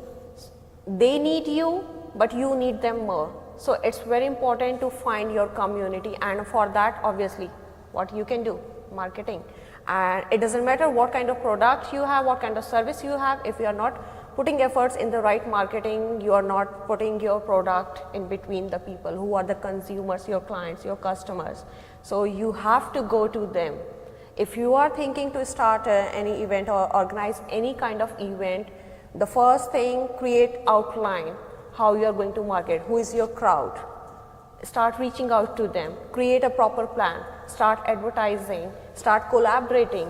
Instead of going for competition from the past, or you met someone, go and collaborate with them, share your ideas, learn about them, network. And when the day for the event comes up, you have your community. I love it. Thank you. Mike, right? James. James, I'm so sorry. James. For me, I mean, it's somewhat similar to her in a sense. You gotta select your target market. Who is your target market? You gotta be extremely specific. Then what are going to be the marketing mediums that you're gonna reach out? So I always tell the team or whoever to do a social media outlet. Most of us, we just love to throw out things, whether Facebook, Instagram, LinkedIn, doesn't really matter, and whatever's new today or tomorrow. However, a lot of us don't, in sense of how do we use that particular medium to reach our target market. So what is the mediums that the target market may use, or how do we get to them? In some cases, it could be radio, right? So find out the target market, what are the means to get to them, and then figure out what are the resources that you have or need to have to reach out to them. And then for us, just develop that marketing plan with some of the target market members involved as well. Now, before we move on, I want to ask you, because with being in the government sector, right? And I know a lot of times, like, you have other people on the stage here who are, obviously, you have nonprofit initiatives. Even if you're an employee or you own a company, still there's nonprofit initiatives here. So if you are putting together an event, you want to collaborate with the city, you want to collaborate with the county, you want to collaborate with the state, or even nationally, there's a lot of red tape, approvals and whatnot. So would you just share, whatever you can, a little insights into what's the behind the scenes processes to get some kind of collaboration going with your government? So first and foremost, it starts off with leadership, right? So leadership can tell you and send you out through red tape. And in some cases, you will never get out of it. Well, it's because the leadership, in a sense, never really wanted to collaborate with the non-for-profit or the corporation in itself. So that's first and foremost. Now, if the non-for-profit or the corporation is wanting to utilize the services that the government provides, is a lot easier in a sense. Sometimes it gets a little difficult when it comes to money, right? So non-for-profits, corporations, and things of that nature, they come to the government for things that we can't really do. And that is provide funds outside of a grant, right? But typically it's leadership. As long as you have a good relationship with whether it's that elected official, whether it's the chief of staff, or whether it's a personnel or head of the department, usually the collaboration gets done. Because if a non-for-profit can serve the target audience that that particular department or that government wants to target, it's just a win-win for everyone. So just building those relationships. I love it. Thank you so much for sharing that, James. I appreciate it. Drew? So remember, the topic for today's session is community and collaboration. The topic for this particular question is what to do about events that are coming up. So don't miss the magic. If you don't have a community for your business, for your clients, for your ideal avatar, Anju just said it, you create one. Like write that down. That's a gold nugget, like right there. Same thing with events. If you don't have any events coming up, create one. Create an event. Don't just attend events, create events. Because when you create events, you have a leadership role in the eyes of the attendees. If you are one of 20 that are attending an event, you are one of 20 that are attending an event. And it's all great that they all want to meet each other. If you are the one throwing the event, then you are the one throwing the event, which means 20 people are coming to see you, which means you have leadership, or what our words are, hierarchical primacy over the clients and attendees. So once you have an event, how do you maximize it, right? The word is promote. And 99% of your energy, let's assume you're good at your business. Let's assume that when you get in front of your ideal clients and avatars, you're going to give them value and you're going to do well. The rest of your time is marketing. Yep. Because guess what? With all these 5 conferences out there, marketing is the glue to it all. And if you're not good at marketing, you might have heard the expression, under promote and over deliver. No, that's ridiculous. That's like saying we have a pretty good Broadway show that's opening. It's about a B.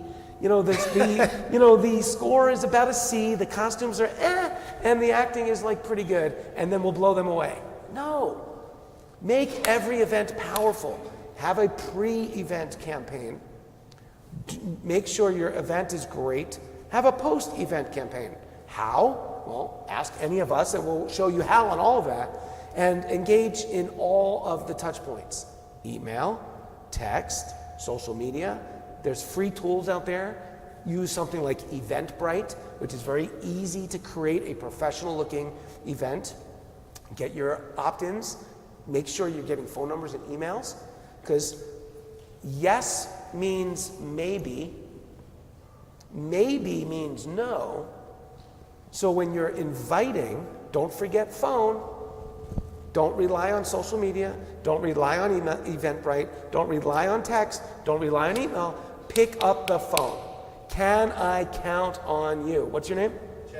Chaz. Chaz. The event is starting in an hour. We've got a seat for you front and center. If there's a snowstorm or a flat tire, can I count on you to be there? Yes? He said absolutely. Absolutely means yes. Yes means maybe. Maybe means no. Convert your maybes to yes or no. If it's a maybe, say what obstacles do we need to overcome to get there. If they say yes, can I count on you? If they say no, book another time in the future to keep the relationship going.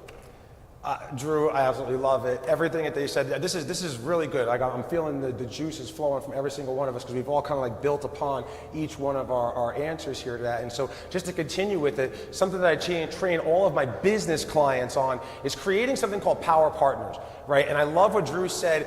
We want to go to events, but we definitely want to make sure that we're hosting and doing our own events. When we host and do our own events, we are the primary person at that organization everybody wants to see at that event, right? Now with our Power Partners, a Power Partner is another business that has a synergistic relationship to ours, right? So if I'm going after this target customer and I find that James is also going after that target customer, but his product doesn't compete with me, we're Power Partners. We're trying to get the same one. We can refer each other back and forth, which is great. So if we're going to do an initiative together, he should be with me on it, because he's going to be able to help me to expand my reach. I may know 10,000 people. Anju may know 10,000 people. Brianna may know 10,000 people. There will be some overlap because it's the same target audience, but I guarantee there's going to be 2,000, 3,000, 5,000 individuals that Brianna knows that I don't know. Right? That Drew knows that I don't know, that James knows that I don't know. So when we are all collaboratively doing this, that's how you get thousands of people on a webinar. That's how you get thousands of people to show up at your event. And just like this event here, every single one of us, I love what you said with the phone call. How many emails did you receive about this event? I don't know, 17,000, right? How many text messages did you receive? 4,500? How many times did Cy call you? Cy called me so much. I said, Cy, stop calling me, I'm coming, I promise. Yes, I'll be there, right? But they're confirming it, making sure it's gonna happen. And then when you have your power partners together and sharing in the promotion of it, you also have your power partners sharing in the responsibility of organizing it, so it's all not on your shoulders. If you're an entrepreneur like me, I don't have time to do everything. I'm a CEO. I speak 25 to 50 times a year at different conferences all around the world, so I'm not going to be able to do it. I have my own 13, 14 staff members who can do some of the responsibilities, but then the power partnering companies, they have teams that can help. And so all of us collectively coming together, that allows us to share in the cost, share in the risk, but everybody brings it in and everybody gets to share in the reward. Power partners, that'll get it done. Brianna, last but not least, take it away, sister. Yeah, so everything that you guys have said has been wonderful. Target audience, definitely having a pre-campaign strategy, all of that, partners, sponsors, all of that, all contributes to a great community-led initiative. But when I think about the topic of the panel, which is building trust and credibility within community-led initiatives, I think that we have to get clear on, are we targeting our community, so your business's community, or the community? Right. And I think those are two separate things. So your target audience, that's your community. But the community is the people that surround us, that surround our businesses, that help keep the economy flowing and is working within our ecosystem, who is affected by the things that we do, our social responsibility pieces and things like that. So I think when it comes to leading community initiatives, we have to decipher initially if our community-led initiative is going to be geared towards our community, our internal community that we built within our organizations and our brands and things like that, or the community, the people that surround us and the people that live within the same city or maybe the next city over. And I think that that's an important piece too. Absolutely. Thank you so much, Brianna. I love it. So we're coming close to the end of our time here. So what we'll do is we'll combine these next two questions, right? So now it's we put all this work and effort. We organized the event. We promoted the heck out of it. It's go time, right? Now we got to go out and execute and deliver on making this event go. So just real quick, maybe like 1 minute, one tip on the day of execution when something goes wrong.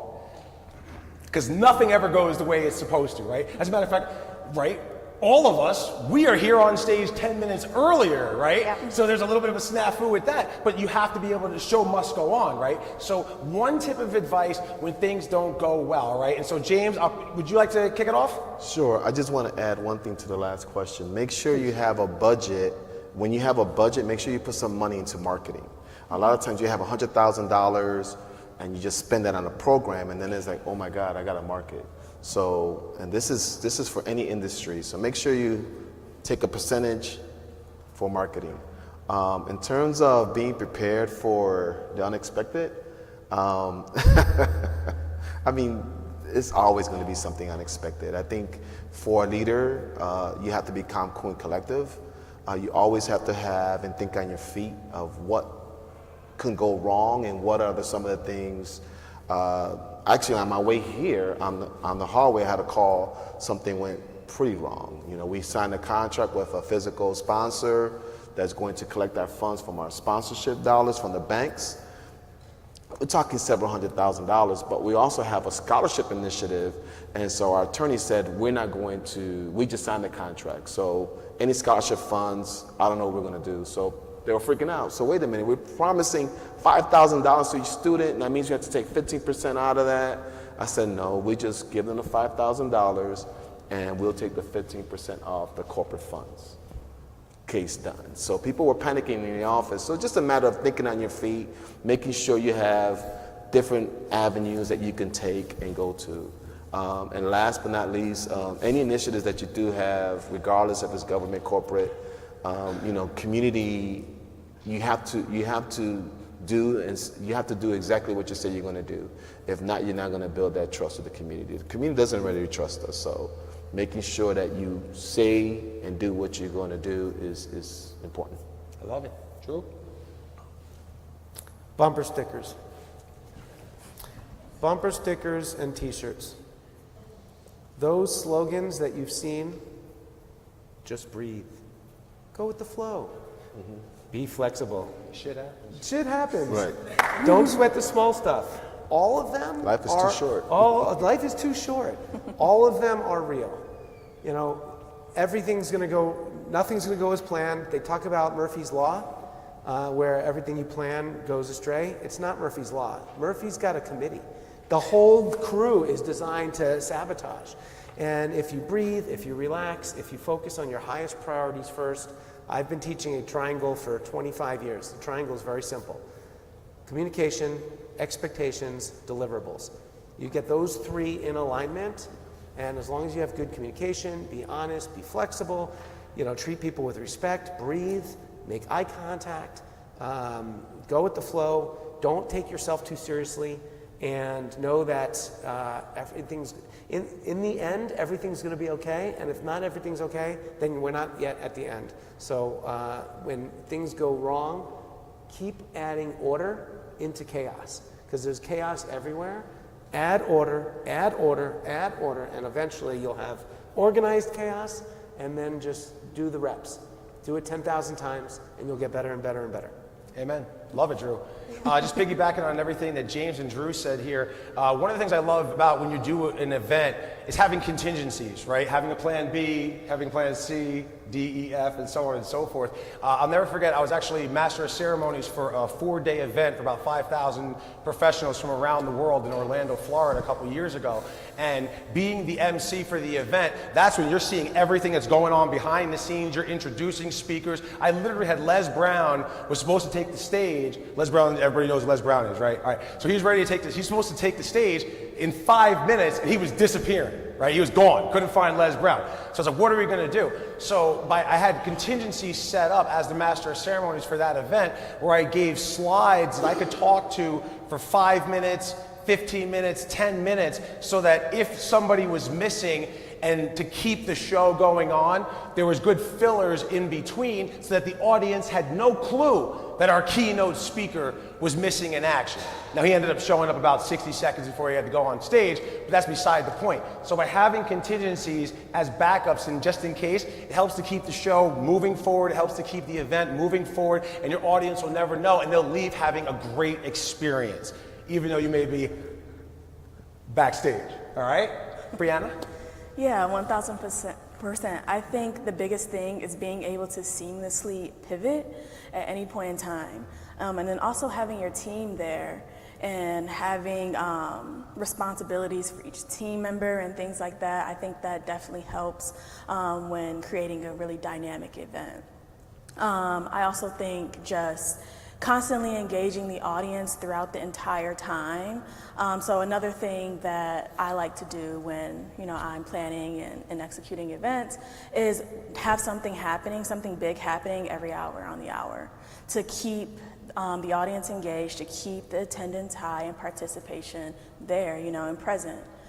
Those are all things that I like to use, but yeah, just being able to pivot, realize that not everything is gonna go perfect. No matter how many times you plan it, how many times you go over it with your team, there's always gonna be that one little thing that may slip through the cracks. And being able to have that flexibility to pivot is definitely gonna make or break the event, really. I love it. Thank you so much.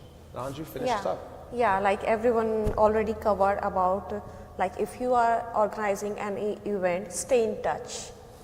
Stay in touch even after the event. Don't just leave, oh, it's done, it's over. Follow up. And we never know what can go wrong during the event. Be ready for that. Make your team ready for that. I would like to especially mention Sai. I don't know how he handled everyone. Whatever question came up, he replied within 10 to 20 minutes and he solved it. That's very impressive. So this is my first experience with the conference and I'm really impressed, and I would love to come back again and again with more people, with my team and with my community. And as we are about to close this, I will say start now. Not when you step out of the room, before leaving the table. Start now, start marketing. You don't have social media, that's okay. You will make it happen. You don't have LinkedIn, that's okay. No website, that's okay. But you have your voice. speak up and just start now. Fantastic advice. This was wonderful. So we're right at the top here. So just real quick, if anybody has any further questions, how can we find you? So we'll just go from right, stage left to right. So Brianna, how can everybody find you, your social media, and we'll come about this way and then we'll end. Yeah, so you can find everything that you need right on my website or our website, www.getsocial.today. I love it. Anju? Like I say, start now, so I'm available everywhere, be it hashtag, Instagram, Facebook, website, LinkedIn. You can look for me from my signature name, that's The Wisdom Pro. That's my website also, and Healing to Peace, that's my business, and the two is numeric, healingtopeace.com, or you can just connect with me on social media, wherever you want. I'm very reachable. Thank you. Yeah, James Ramos on LinkedIn, James Ramos Chicago on Instagram, or ATID diversity.com. I have a training development company as well. Thank you, James. My name is Drew. Most people just call me Drew. Meet me after. Let's have a connection, let's shake hands, let's look each other in the eye, and discuss a time that we could see if there's alignment between what we do and what you do, and let's have a human conversation first, and then take it to social after. I love it. And last but not least, my friends, it's real easy to find me. My name is Steve the Hurricane. Steve the Hurricane. I do hope to see you all later on this afternoon, as well as I'm doing a keynote on living your brand. You'll hear about why I'm Steve the Hurricane and all that other good stuff on how to be able to grow your business through living your brand. So Steve the Hurricane, you can find me on any social media, and I'm going to be hanging out with you all day. Thank you so much, panel. You guys are fantastic. Can we give it up for the panel, please? Thank you so much. Great job. Great job. Thank you. Great.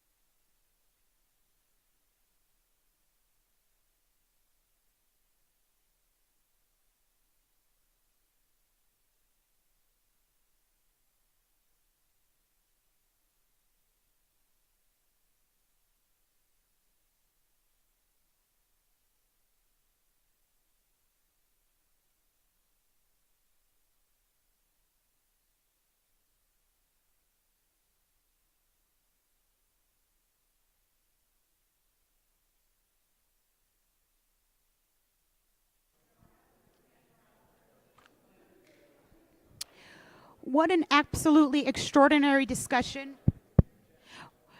Can you guys hear me okay? Okay. Perfect. So what an extraordinary discussion. Thank you to our last experts there. Stories have been the foundation of human communication since the old times. Our next fireside chat will ignite your imagination and unveil the secrets of powerful storytelling in marketing. With the topic of the art of storytelling, crafting a narrative that leaves a lasting impression. Our next speakers, Ms. Brooke Ciancietti, I hope I pronounced that right, Brooke. I also Chief Marketing Officer at Acura Health, and also a Mr. Ethan Razel, CEO and founder of Lightspeed Campaigns LLC. So up next, they will share some groundbreaking insights about immersive storytelling and how you can use it to present your brand and drive business with success. So please help me welcome to the stage Brooke and Ethan with a round of applause. Guys, the stage is all yours.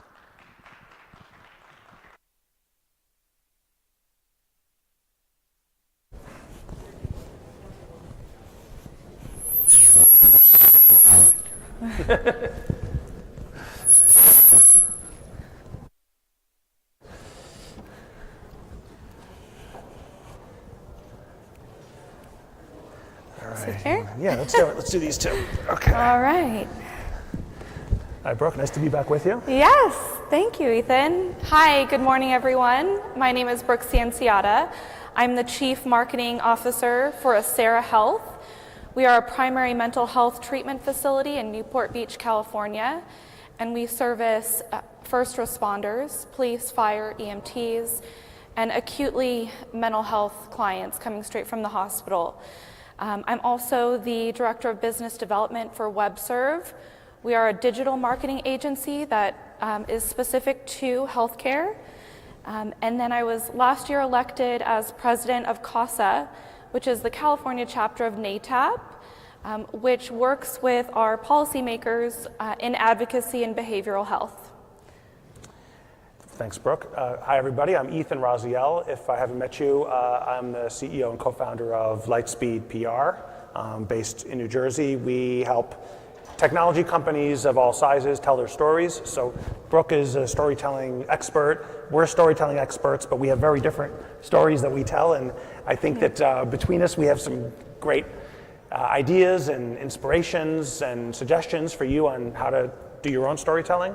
So, yeah, respect. Yeah. Oh, I just hit the microphone. Yeah. Yeah.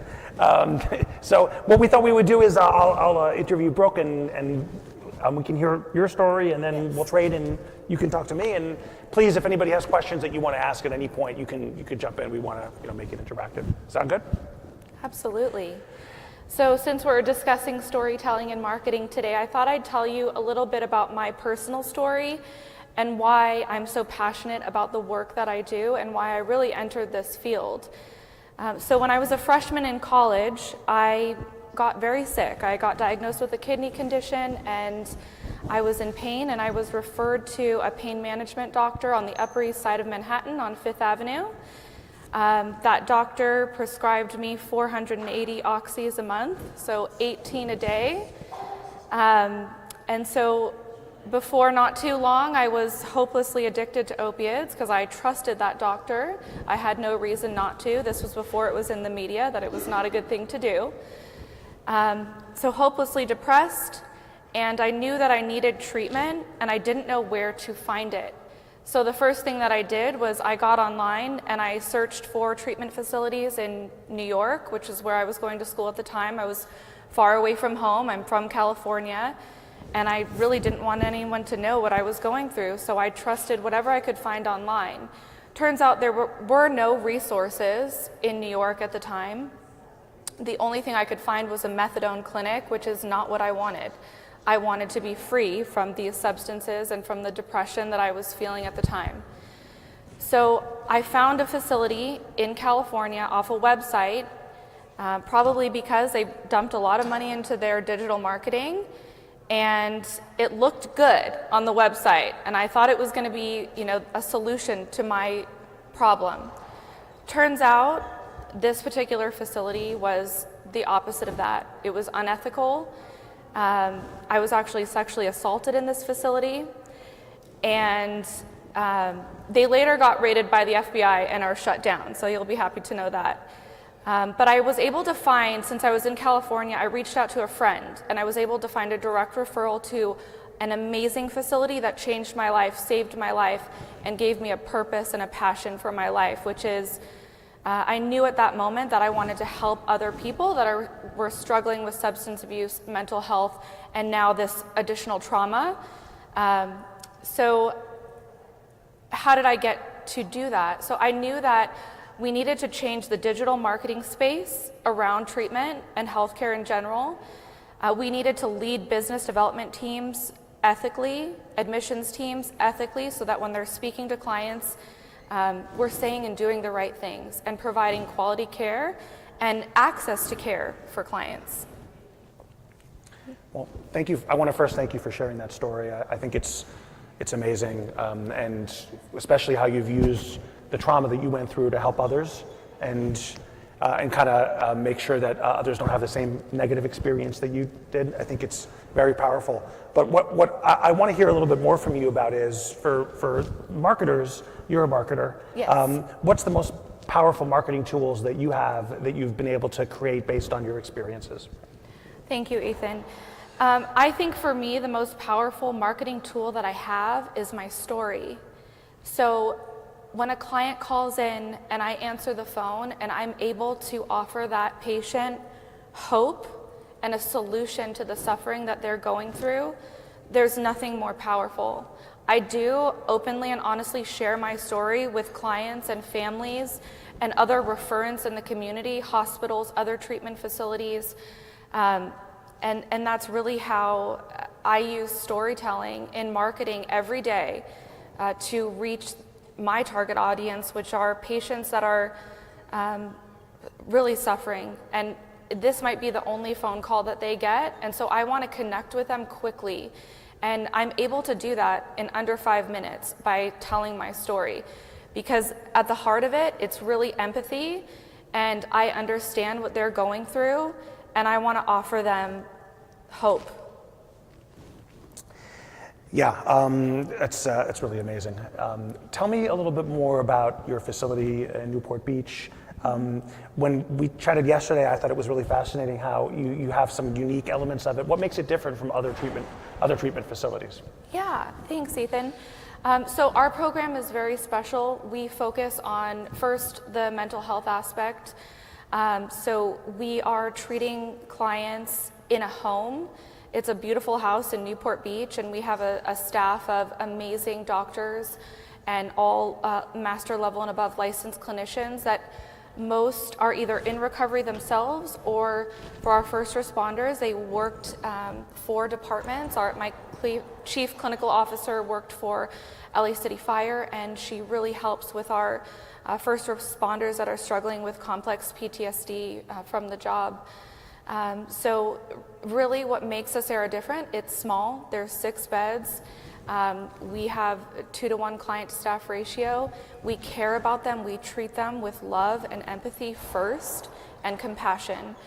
I truly believe in ethics in this space, and so every person that comes through that door is going to be really treated with love. It sounds pretty unusual. Is this, as far as you know, is anybody else doing this kind of treatment in a home in this kind of small environment? Yes, so there are some amazing providers throughout the country, and I've had the privilege and honor to vet some of the best facilities in the country. I've traveled all over the country, and actually at this point all over the world, finding resources for patients, because Acera Health is not going to be the fit for every client, but I want to make sure when they call on my admissions line that they have the resource that is going to be the best fit for them. Great. Well, when you're dealing with the patients, we're here talking about storytelling, and you have your story and I have my story, but your patients all have their own stories, and those stories often are never told. Right. And so how do you get them to open up and tell you those stories, which are deeply personal? How do you get them to share that with you? Right. So I lead an amazing admissions team, and the goal is to cut deep very quickly and get to the heart of the matter. We do that by having the client open up and tell us what's going on so that we can help them. Really, the way that I use their stories is when we have an amazing outcome, right? They've finished treatment, they came in, maybe they just had a suicide attempt and they were, addicted to meth, and they finished 90 days of treatment and they're doing amazing, and then a year later they just had a baby, they have a family, they just got their dream job, and they want to share that story, and so that content is invaluable to us. If of course, if they're willing to have us use that, we will put their testimonies on our website, because it's the most important content we have. Their stories, their successes, their outcomes are what's going to connect to the next patient that's struggling. Yeah, I see a question. Yes. First of all, God bless you, and I'm sorry that you've gone through what you experienced, but I'm so glad that you're able to have overcome it, triumph, and be in the position you are to be able to influence other people, so I applaud you for that. Thank you. As somebody who's also in the healthcare sector, and I've traveled, I've been to nursing homes, I've been to hospitals, I've been to rehabs, assisted living, you name it, all over the world. Similarly, you know that there is a huge gap between the places that people should go to and the places that you wouldn't send an animal to, right? Yes. So, is there any tip or advice, or it's not marketing related, but it's related to what we're discussing here. Is there any tip or advice that you would offer to somebody who's looking to get help for a loved one? What is a question that they should ask, or where can they find the good places versus the not so good places? Yeah, thank you so much. It's an amazing question. So for me personally, that's why I spend years vetting facilities myself personally. I want to meet their clinical team. I want to see their houses. I want to touch the sheets. I want to know what kind of care that they're going to receive so that I can tell a patient calling, hey, I've been there. I've seen it, and you're going to receive quality care there. But in addition to that, so I'm, like I mentioned, president of CASA, and we work on advocacy. So the national organization is called NATAP, which is the National Association of Addiction Treatment Providers. And it's an advocacy group, and we work with our legislators on policy change. So I was actually just in DC last month at meeting our state officials for California to advocate for parity, which is access to care for people that don't have insurance, and advocating for Medicare clients, that right now there's no benefit under Medicare for clients that need residential treatment. There's just hospitals and outpatient, and that's not enough. So there's organizations out there that are advocating for these vulnerable populations because they are vulnerable. And you can reach out to these organizations, and they have vetted lists of providers that are excellent. Yeah, that's a great question. I have one more for you, and that is, when you're doing your kind of external storytelling, how do these stories translate to the digital world, to social media, or to the website? How do you make that work for the public? Yeah, absolutely. So it was very important to me to partner with a digital marketing agency that I knew was ethical. And actually, WebServe, the company I work for, the two owners are in long-term recovery. They're personal friends of mine, and they truly believe in ethical marketing. And so the way that we do that is we use paid media through ethical sources like Psychology Today. We offer SEO and PPC services just like most digital marketing agencies, but they're vetted. And we know what stories we want to tell. And one creative way that we're doing that is by using, we've created questionnaires. So for example, last month we created a questionnaire for clients that are undiagnosed with schizophrenia. So for families that maybe have a 19-year-old son, and all of a sudden they're seeing and hearing things and hallucinating, and they want to know what's going on. It's a resource that they can go through and fill out this questionnaire, and it's vetted by a clinician, created by a clinician, and then sent to a clinician so that they can get honest feedback on their answers. So that's one way. I love the questionnaire. I just want to dive into that a little more. Yeah. What kind of response rates do you get? Do you have a percentage? Like, do a lot of people fill those out? Yes, you'd be surprised. It's actually one of our most used tools, and it directly leads to sales. So in your last discussion, I was like, well, we want sales, and actually this type of marketing, for Acera leads to millions of dollars a month in revenue. It really does work. Do you feel, it's interesting that you just mentioned sales, because it feels like you kind of have two aspects where you're here to help people and improve their lives, but then you also have a business obligation to profit and make money. Yes. Do you ever feel like there's a conflict between those two sides, and how do you reconcile that? Absolutely. So, Acera Health is very special. We offer very specialized services. That's expensive. And to have all of our clinicians, you do need a certain level of resources or private insurance to come. But the way that we rectify that is, it doesn't matter if someone is calling and they have Medicaid. I will find a resource for that client, even if they have zero money, zero resources, and they're homeless. We will spend an hour on the phone with them to find them the resource, because this is a human being. And you know what? Doing that work, it just somehow it comes back to you. Yep. Karma, right? Yeah. Karma, it all comes back around. It does. Any advice that you can share with our fellow marketers here on maybe some of the learnings that you've had over the years of doing really both of these things? Yes. So Sorry to put you on the spot, but I wanted to ask that. So the best thing that I learned in in leadership and marketing is something that was just touched on in the panel this morning, and that is every person on my team is amazing. They have a story and they have a talent that is going to connect to someone that is going to change their lives. And honestly, they know a lot more than me.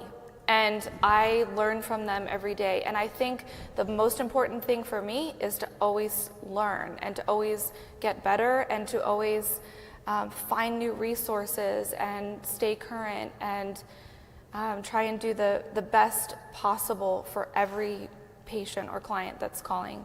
Wow, amazing. Well, thank you for everything that you do.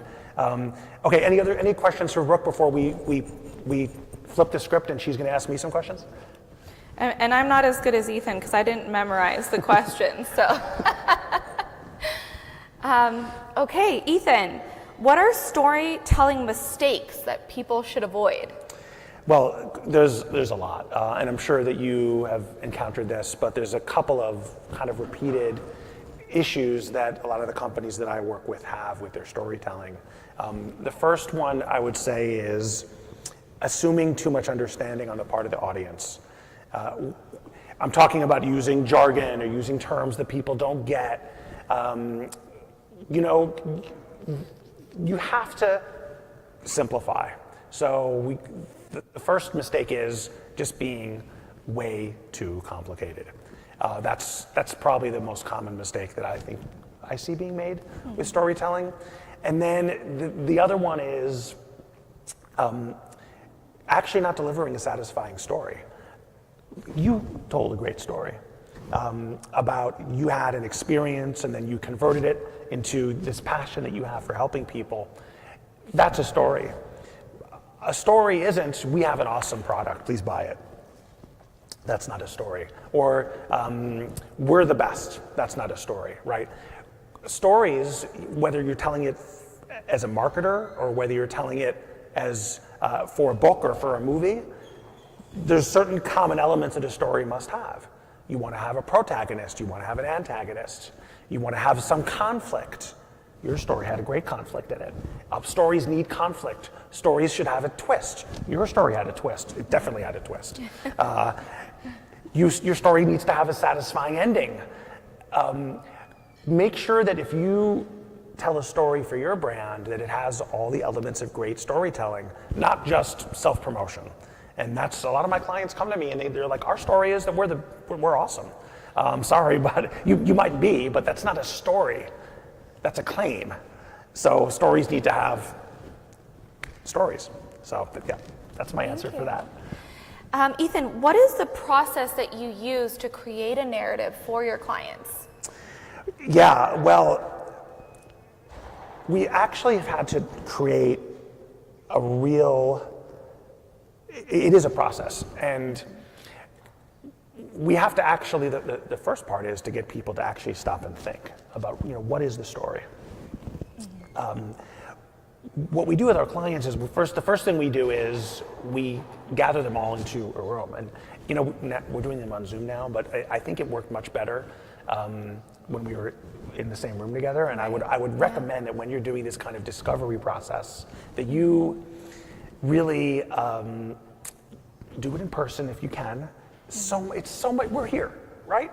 It's so much better to do things in person if you can. Absolutely. Right, Zoom is just not good enough for this kind of stuff. People just are so much more thoughtful and clever and creative when they're in the room with other people. Mm-hmm. And the other thing is, when I do marketing, I'm usually talking to other marketing people. And that's great, but when we do our storytelling, and I'm sure you had the same experience, you don't want to have, the input shouldn't only be from other marketers. Mm-hmm. We want to bring in the sales people, we want to bring in the product development people, we want to bring in leadership, we want to bring in all the stakeholders, even if they're not going to be part of that marketing effort later. When we do that message development, we want to bring in all of the key areas. And there's a couple of good reasons for that. The first reason for that is those different perspectives are really valuable. marketing perspective is one thing, but we want to go way beyond that for that input to define the story. And the other reason is that then, when we've created that story and now we're out there, putting it out into the world, all of those people, they feel like they were invested. So, it could be the CEO, or it could be the finance team, or the sales team, or whoever it is, the investor relations people. We try to give HR, we try to give everybody a seat at the table in that message development session, so that later they can't be like, I don't agree with that. That's wrong. They're like, they were there. So everybody gets buy-in, and then we get their input, and then everybody's happy. That works a lot better for us. Amazing. Can you tell me an example of a client that you have helped with their story? Well, we had a client that had a piece of technology that would, actually I'm not going to tell you about that one. One of our clients is called, one of the clients that we work with is called Molly Surgical. And they have a device that detects breast cancer tumors. Okay. And they're saving life for women. And this technology is used by surgeons. It's very complicated. It's very sophisticated. It's not easy to understand. So one of the key breakthroughs that we had was to be able to explain this to people just in plain English, and explain to women why this tool, it's called wire-free technology. It's much less invasive, much less painful. So if you're a woman and you are interested in breast cancer screening for a tumor, make sure to ask your doctor for wire-free technology. And Molly Surgical is one of the companies that provides. They're the pioneer in wire-free tumor locating technology. Much less painful, much more comfortable. And we brought it down to a human level. Instead of talking about the science and instead of talking about the technology, we talked about the benefits. That is the most important thing to remember when you do your messaging. Make it about benefits. Don't make it, it's especially, I work with a lot of technology companies and they always want to talk about what we call the speeds and feeds, all of the technology that went into it. Yeah. But that doesn't really matter. What matters is how you use it, what are the benefits, how is it going to improve your life? So that's what we do for a lot of our clients is focus on the benefits and do it in plain English. I love that. Does the media accurately present the story you are trying to tell? I wish I could say yes all the time. Usually they do. The thing with journalists is they're just people like us, and they don't really, there used to be a thing called a fact checker. That doesn't even exist anymore. That's been downsized. These journalists, whether they're writing for whatever, BuzzFeed or whatever they're writing for, CNN, they write the story. Sometimes there's not even an editor. They just publish it and that's it. So you're relying on one person who's doing 10 articles that day. Right. And sometimes they get it right, sometimes they don't. There's a few things that we can do to make sure that the stories are as accurate as possible. One of them is to really spend time with the reporter and make sure we repeat our key messages multiple times. When we're doing that briefing, we want to really, it's human nature. You're going to miss things. So if it's really important, we say it 3 times. Yeah. Not because they're dumb, it's because they're in a rush and they're multitasking. And they probably got 6 other things going on. So we're repeating those key messages and then we're following up with them and recapping them again. And then when those stories come out and when they appear in the press, we need to actually read them right away and scrutinize them. If there is an error, and this is something that all of you can take away as advice. If you ever have a newspaper article written about you, or a magazine segment or a blog, and there's a mistake, you have the right to reach out and ask for a correction. Yeah. And a lot of people think, oh well, it's too late. They got it wrong. And look, I mean, if it's in print, they can print a correction the next day, but it's hard to retroactively change it. But that's the beauty of the internet. They can always just revise it, the website. So even if there's mistakes, it's not too late. Reach out and get it corrected. I'm sure, in your experience, people sometimes get stuff wrong. So you can reach out and get it corrected and get it updated, and all set from there. Amazing. Anything else you want to ask, or should we throw it out to questions I'd from the love to audience? hear from you guys, or how you use stories every day in your marketing. If anyone has any comments or feedback or questions. I'll throw it out. I love using client testimonies. Like I think you were talking a little bit about that before, where, and again, your session earlier was fantastic, and then even Brooke with your own personal experience going through it. So I love using client testimonies because that's social proof. Right. Whatever it is the product, whatever it is the company that we're selling, whatever it is that we're representing, people who are paying customers or people who in your case have received the benefit and they're now on the other side of the traumatic event that happened to them, they're the best, they're the raving fans, right? Yes. And fan is short for fanatic, right? They're the fanatics that are out there that are promoting and advertising for you. So using the stories of people who have gone through it and taking they walk the walk makes it a lot easier to convince other people to take that same walk and journey with them. So I love using client testimony. I'm actually going to talk about that later.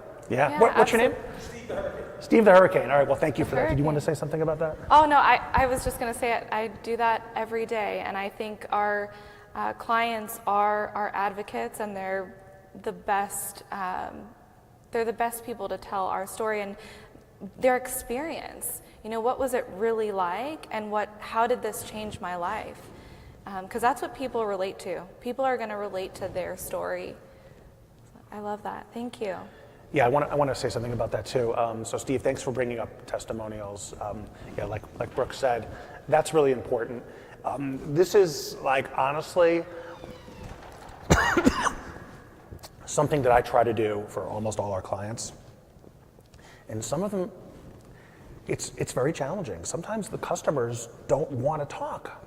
Now, you know why? Now, if it's hey, I bought this, your microwave was the best microwave, people are happy to share that. But what if my client has a unique innovation and the customers who are using it don't want other people to know about it? Because they're benefiting it and they're like, I don't want to share that. I have a secret advantage now. So sometimes it can be a real challenge to get those testimonials. And what we do is we anonymize them. Or we take it on an aggregate basis. We say 4 of the 5 top companies are using this without saying their names. Testimonials are huge. I also recommend influencer programs. For those of you who don't use influencer programs, these are basically paid testimonials. But you can monetize people to speak on your behalf. You can give them either a commission or you can give them a small fee, but that's essential.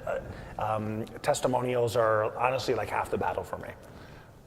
Yeah, thanks, Steve.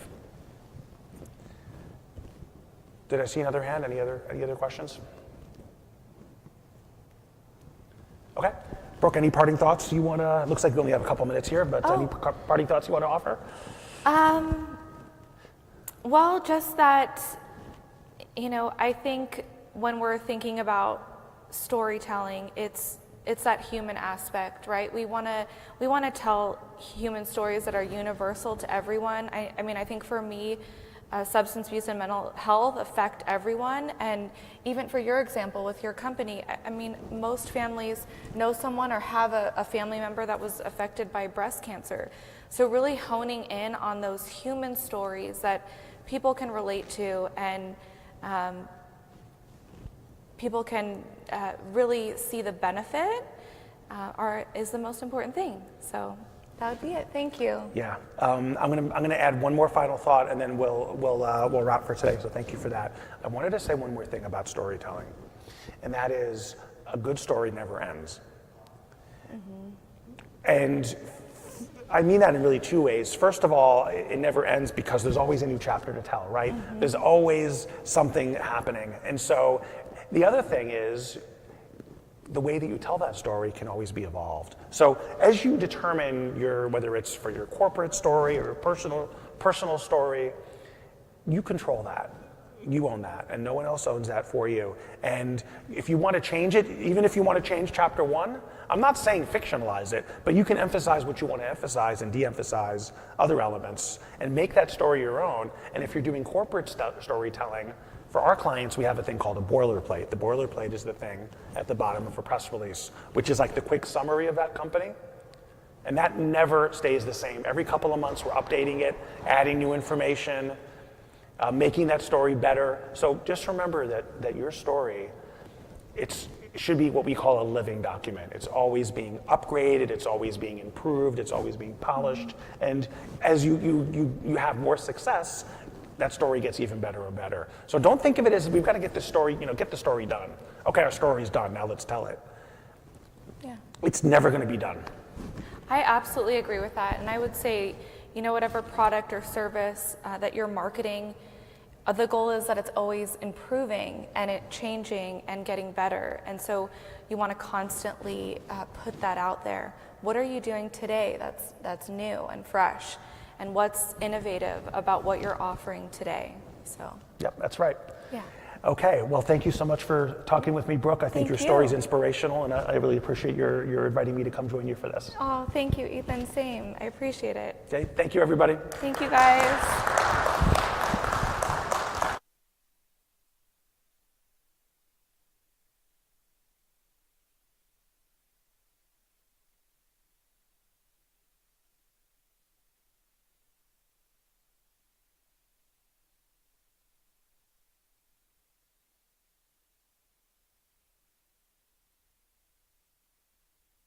Thank you again, Brooke and Ethan, for that wonderful session and for those golden insights.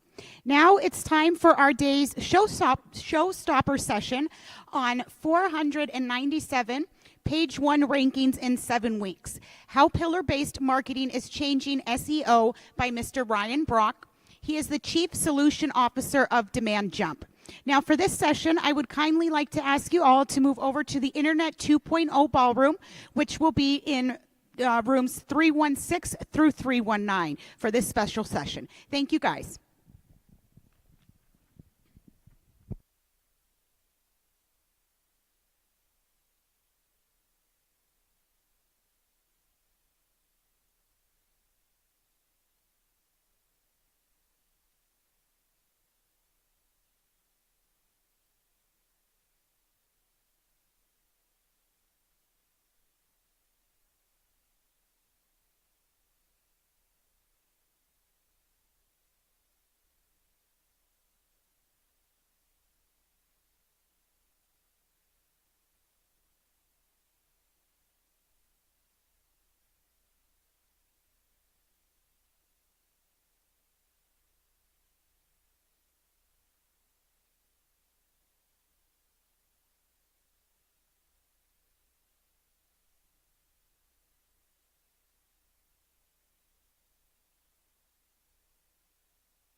and ladies, of course.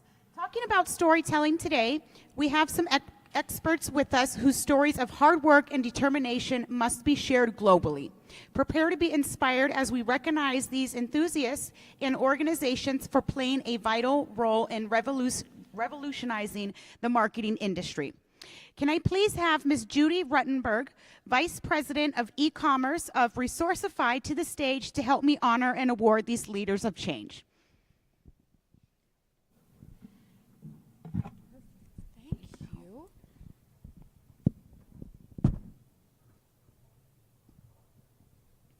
All right, so my first award for today, now they will also be receiving 2 awards. This one is going out to Demand Jump. Demand Jump is a trailblazing force in the SaaS industry, enabling countless companies to dominate page 1 rankings consistently. It provides leading pillar-based marketing solutions that leverages the power of networked search behavior to drive efficient organic content strategies. Its mission is to help businesses stand out when people are searching for information. On behalf of this organization, Drew Detzler and Mr. Ryan Brock are going to receive this Outstanding Content Strategy Platform Award.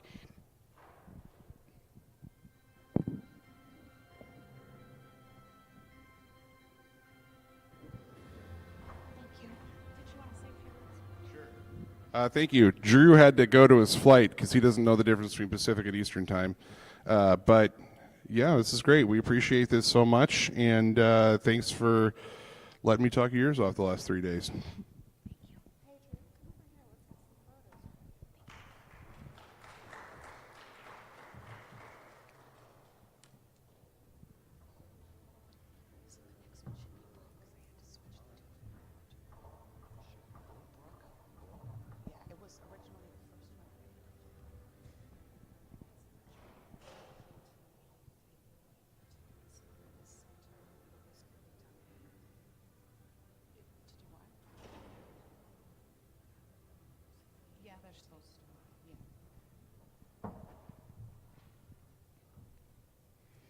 All right, up next, this award is going out to Brooke Ciannotti, I believe.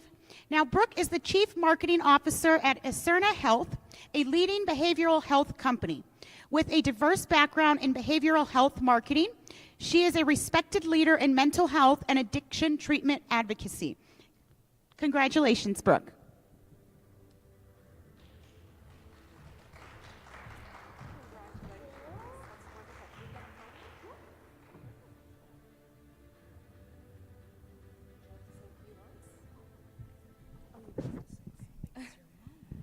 Okay, thank you so much. It's an honor to be here and an honor to accept this award. I appreciate it. Thank you.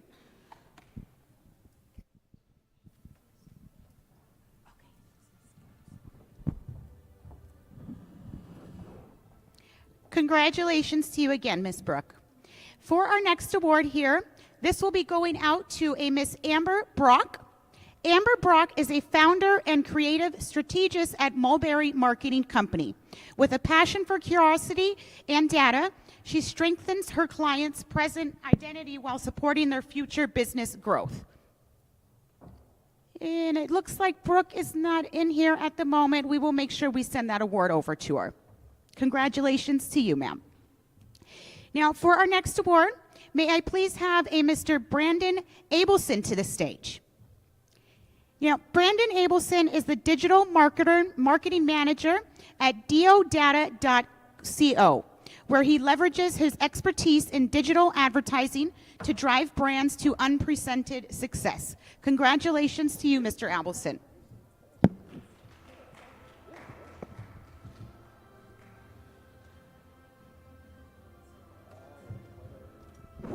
No, I don't do speaking.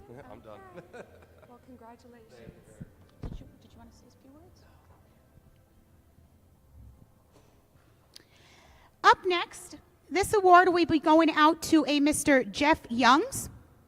Now, Jeff Youngs is the Global SVP Production at Spiro, a global brand experience agency for the new now TM. His expertise extends to producing providing and producing consulting and creative messaging communication services for agencies and major national and multinational brands. Congratulations to you, Mr. Young.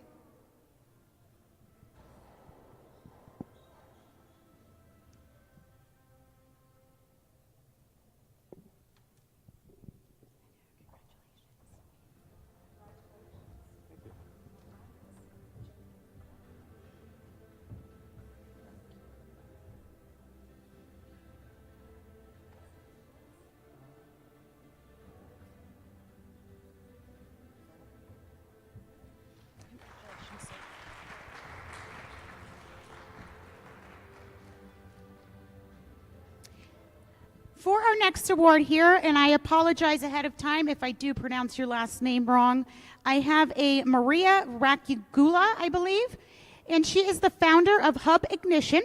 She is a seasoned professional with 13 years of experience in customer service. Congratulations to you, Marie.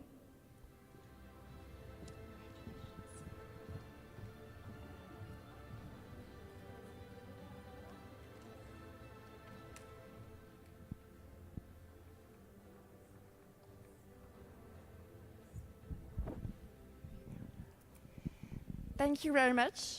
I really appreciate this award. And so just follow your dream. It's just one word, I think. Congratulations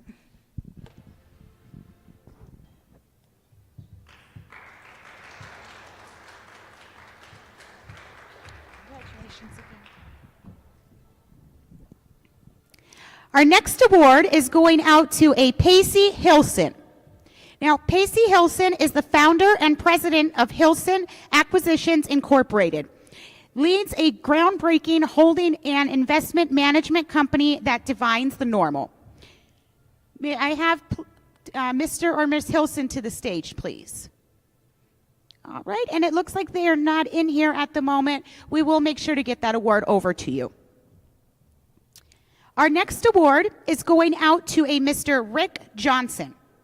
Now, Rick Johnson is an award-winning innovator and the vice president of CMI Media Group. He is an innovative leader known for his ability to establish meaningful relationships with diverse consultants. Congratulations to you, Mr. Johnson.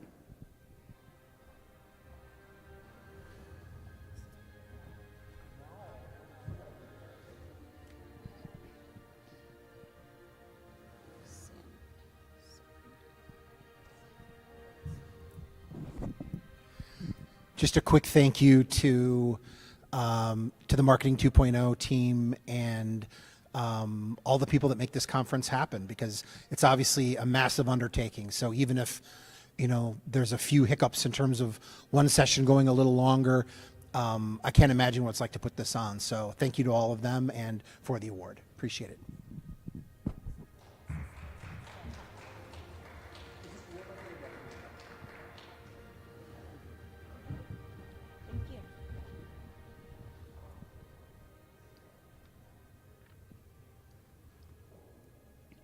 Our next award will be going out to Sanskriti, I believe, Bansal. Now, Mr. or Ms. Bansal is the founder of Style.ai. She is an inquisitive, strategic, and goal-oriented individual with her good interpersonal skills. Congratulations, Ms. Bansal.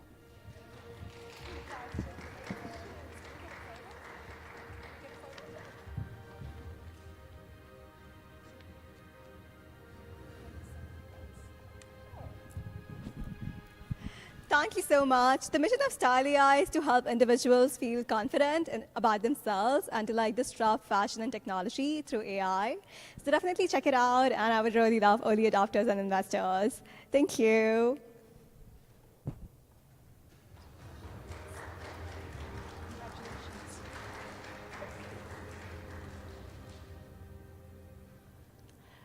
Our next award goes out to Yates Jarvis. Now, Yates is the founder and principal of Two Visions, with a background as a managing director at eHouse Studio and also co-owner of Scout Advisor. He has achieved remarkable success, including growing online revenues to over 400 million annually and re-owned clients. Do we have Mr. Jarvis here? All right, so it looks like we will go ahead and send that one out to him as well.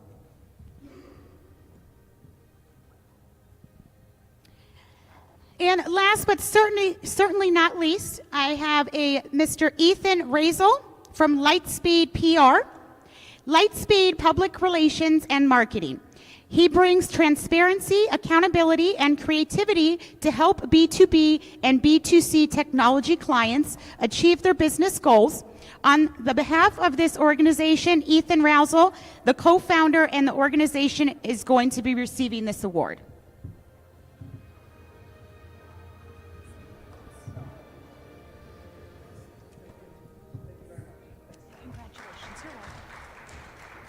Congratulations to all those that were awarded.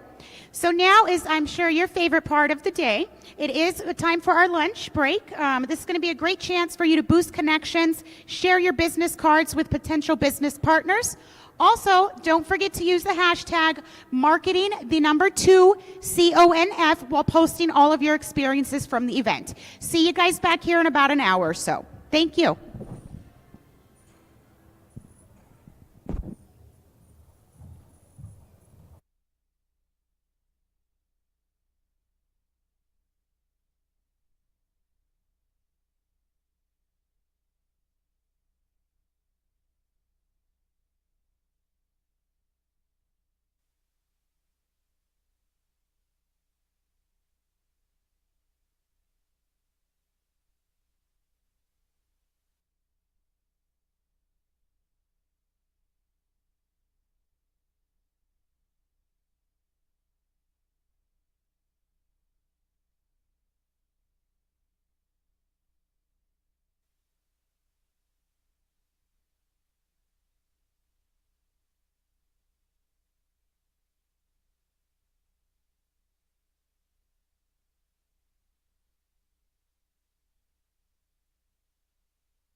Hello, everyone, and welcome back to the second leg of the Marketing 2.0 conference.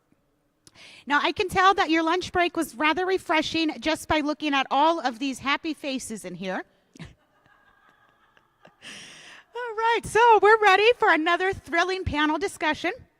Shifting gears, we have an amazing group of panelists who will share insights on the topic, creating engaging brand experiences to keep up with shopping habits. Modern marketing has given rise to various modern trends. The rise of e-commerce, mobile shopping, and augmented reality, and personalized interactions. All of these tactics to captivate audiences and foster long-term loyalty with them.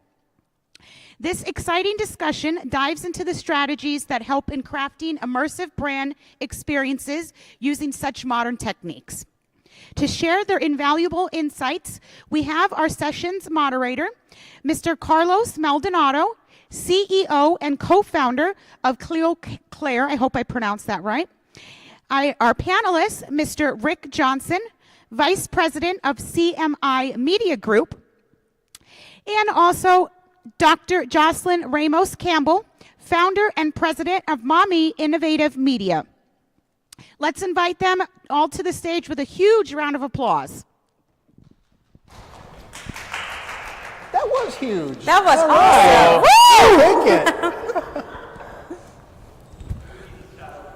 awesome. it. Right. Well, hello guys. First of all, I want to say that it's an honor to be sharing this space with you. I know that you're expert in your area, so I'm very happy and thankful to be here. My name is Carlos. I'm in the travel industry. I have my background is marketing. I worked in digital marketing for like at least 10 years, and then I founded this travel business. And I've been working there in the marketing, operations and marketing since 2017, reinventing ourselves after we're still in this post-pandemic transition that we actually didn't know if we were going to survive or like what was going to happen after that. So it's been challenging. It was a surprise that, we're going to travel again fast. And now we're reinventing everything. So I'm very excited to be here. Great. Again, Rick Johnson. I am the Vice President of Audience Intelligence for CMI. CMI is a healthcare media company. So the vast majority of my experience is in the healthcare space, but I do have, I spent some time at General Mills, so I do have CPG knowledge as well. And it's been interesting to see how the shift has taken place where basically people were dictated to when it came to their health care. And then really with the Affordable Care Act, there was an opportunity for people to sort of shop around a bit and try to look at, when it came to an actual marketplace to buy your health insurance. That was one area. Then you've got these private exchanges. So for health insurance, that's one area, but then when it comes to some of the different treatment plans or therapies, people are still able to shop for those items as well. So it's been amazing to see that shift. Thank you, Rick. So I'm Dr. Jocelyn Ramos Campbell, and so I have been in the marketing media space for over 20 years. I used to be a public relations executive in the Obama and Bush administration, and for the last 20 years, I have been the president of Mommy Innovative Media, which is a digital marketing communications company. I've been an online and on-air spokesperson for brands and for small businesses. And so for my online shopping habits, I kind of hit all the demographics that people like to hit. I am a Latina American. I have a multicultural home. I have been leading with a multi-generational family. I have a special needs son. I have an atypical home. So whatever you need, I got it. So I am able to, I also run blogger campaigns, influencer management. So whatever you got, I check it off on the list on the census report. So when it comes to online habits and what people are looking for in those kind of sense, I am one of those people that I like to online shop. We create campaigns for shopping online for brands and for businesses. So this is something that is in my field house I like to talk about. So I'm glad to be up here with these wonderful individuals as well. Thank you, Jocelyn.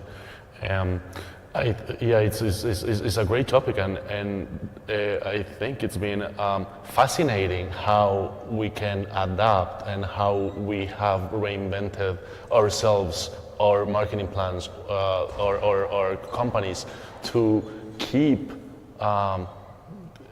answering to the needs of our users.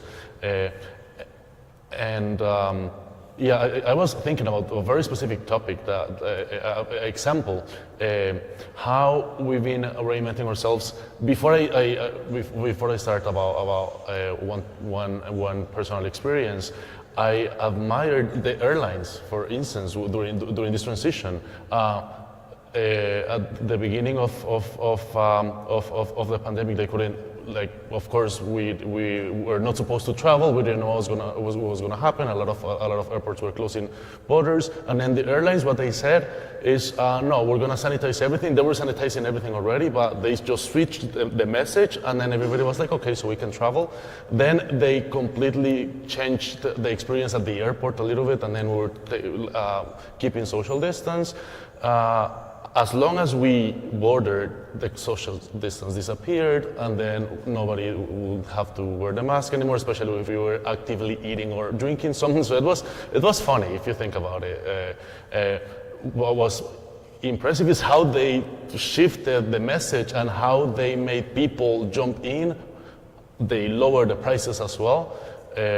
And right now, we just had 2 weeks ago the highest number of airplanes flying simultaneously at the same time in the history of the world. So it's crazy. Wow. Oh, and the highest prices that we've seen also. What was a $100 route now is $300-400. You're paying crazy amounts of money for your ticket. So I think that's a great example of an industry that adapted really well to this change. Of course, they have huge budgets, right? What kind of experience did you guys have in that field? I don't know if Jocelyn, you want to share something with us about. Actually, if you don't mind, could I ask you a question? So you touched on the airlines, but cruise ships had this huge challenge because they would find somebody with COVID and then nobody would let them, go to a port to unload. And, it felt like that was happening, on a fairly regular basis. And then you'd follow the story of the ship that they couldn't land anywhere. When I was thinking about taking a cruise, it was amazing to see, all of the marketing effort that was made toward safety and different protocols. Has what you talked about for the airlines, has that also worked for the cruise lines? Are they kind of back to where they were, or do they still, are they not quite there yet? So the traveling industry itself, in a global perspective, has recovered incredibly well. We have inflation has also taken part of it, but the prices that we're paying for accommodation, for flights, for any kind of experiences are higher than ever, and cruise ships are also back there. We have. MSC has new routes in the Mediterranean Sea. When it comes to the United States, Caribbean, and Europe, they have recovered. I don't have the knowledge about Southeast Asia. They took a little bit longer to recover and to open their borders. So I don't know how to tell you about Southeast Asia and that particular region of the world. specifically. However, in this part of the world, is impressive how they recovered their business. Partially because people were already, everybody was tired of being at home, and like we needed to be outside, talking to people again, and experiencing life as we knew it. And yes, of course, we had all these new digital experiences and ways to get products and experience the world, and augmented reality and virtual reality and all these gadgets. But we cannot forget we're still humans looking for connection and looking for a human experience. So yes, the cruise ship industry is doing amazing. That's great. Already. That's great. Awesome. Well, to answer your question about, how did shopping, essentially like for healthcare, how did some of that change, maybe pre-pandemic to now? One major change was, of course, you couldn't go into a doctor's office for the most part, right? Because they were scared that somebody might have COVID and come in and then infect the staff and infect all the other people sitting in the waiting room. So what the healthcare industry was able to do was pivot fairly quickly to telehealth. If you look at people who were interested in telehealth or thought that was an option pre-pandemic, both on the patient side and on the healthcare provider side, some people saw, that it was convenient, and you can, if you've got a sick kid, you don't want to have to drag them all the way down to the doctor's office. It's nice to be able to just have a telehealth visit. But it became something that was a fundamental change. So helping people, giving them another option when it came to taking care of their healthcare needs was, massive. A massive shift, and it allowed people to recognize another shopping option. So they don't have to just go to, is it an urgent care center, my doctor, or an emergency room? Now there's a whole other option that opened up in practical terms for those folks. So that was one big area. The other thing that we saw was, people still were supposed to be getting, those 6-month checkups and cleanings for the dental office, or going in for routine screenings for their health care, and things where you had to get like a blood screen, etc. That didn't go away, but there was pent up demand after the things sort of slowed down with the pandemic. So then there was a different shopping challenge where people were like, okay, I'm going to go back to the dentist and I'm going to get that cleaning done because I missed maybe my last 2. Well, now they try to get it, everyone's thinking the same thing, and they're trying to get into their dentist. So it really put a lot of pressure on providers to make sure that they were able to meet demand. It went from like famine to feast. So that was a real challenge in trying to, message around that like, look, everyone's trying to do this, please be patient. We want to fit you in as soon as possible. We're expanding our hours. And oh, by the way, we still have, thoughtful safety procedures in place. So it was really interesting to see that change in terms of shopping behavior and what was being offered. I think on the side of kind of also for healthcare, on the side for education, has also for parents. We were told in the beginning when the pandemic started, our world instantaneously changed to digital. And we know before that, the pandemic, we were always told, whether it was work, like, we can't go to digital, not everybody can do that. And overnight, our world changed to digital. And so that also changed for our children, for our education. All of a sudden, all of our kids had to go to the digital world. And so that opened up for our children all of this educational options that they didn't have before, that were all digital online schooling, and that also opened up all this online educational portals. So for our parents, we had all of a sudden all of these educational options that were online that some of us didn't even know existed. Everything from kindergarten through 12th, but also all of these extra educational options that were things that were for after school enrichment and clubs and college, and so many things that we didn't know for our children that were available. But it also opened up for kids that had special needs. There were healthcare situations, therapies that they had to take. Like, what all of a sudden do you do now when your child who had to have therapies, physical therapies, now they were switched to an online model, and not all of a sudden could they do that, So now all of a sudden your child had to go to an online therapy when your child was only used to doing a physical therapy. So now you had to shop around for the best online therapy, So it brought about all these things that we were not used to, and you had to really shop for these educational and therapeutic services that we were not used to before. But it did bring up questions like, what is the best model that we can use? What is the best inclusion options that are going to be best for us? So it really did bring up these options, and it was really shopping, because now you're not only shopping just for the fun of it, but you're shopping what is the best choices healthcare wise, and also what is the best choices for our family. So this was brought up, the pandemic really brought up a lot of things for us that we didn't know about, and things that are actually now that have brought up wonderful options that we're still, after post-pandemic, that have now become part of the culture of your family now, that you're still using after pandemic.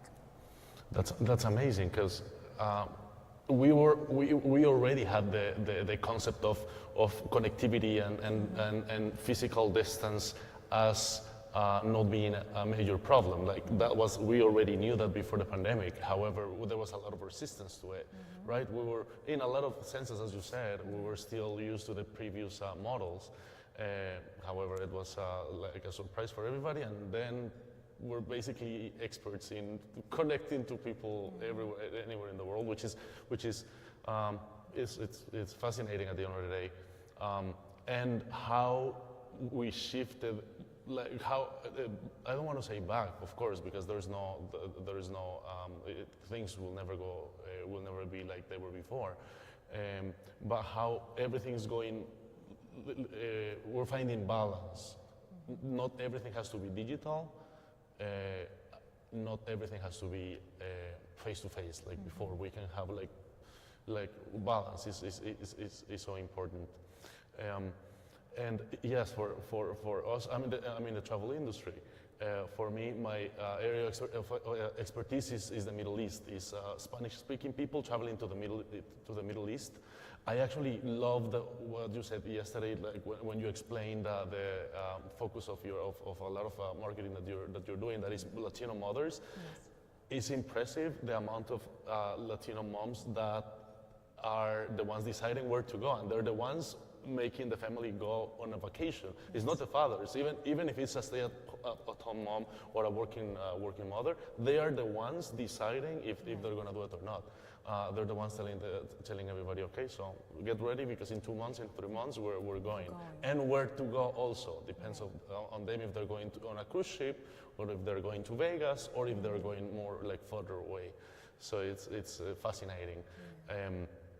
But it was very challenging, and we even thought about creating virtual experiences where people will enjoy, let's say, Cairo in Egypt, and people will be able to navigate their surroundings without going there, because we didn't know how long that was going to be.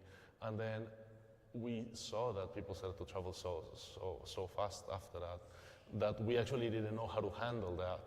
But again, I think it's very important to remember that we're humans at the end of the day, looking for that human experience and looking for that connection, and feeling the heat if you're in a very hot place, or hearing the humidity. That's what makes this experience so beautiful. Do you have or do you guys have any kind of a particular situation where you had to go back to how things were before, that everything was digital, but you needed to like find a way to like slow things down? Well, you know, in healthcare, again, so much of it, like you for a lot of the treatment, you can't do it virtually. Like if you're going to have surgery, you've got to show up. And you've gotta be there. So I guess there are stories of like that woman who was in the Antarctic at a research station, and she had to like perform surgery on herself, but you know, she was a physician and like knew what to do. So if you're not a physician, You should not try this probably at home, don't children. do that at home. Right. That's right.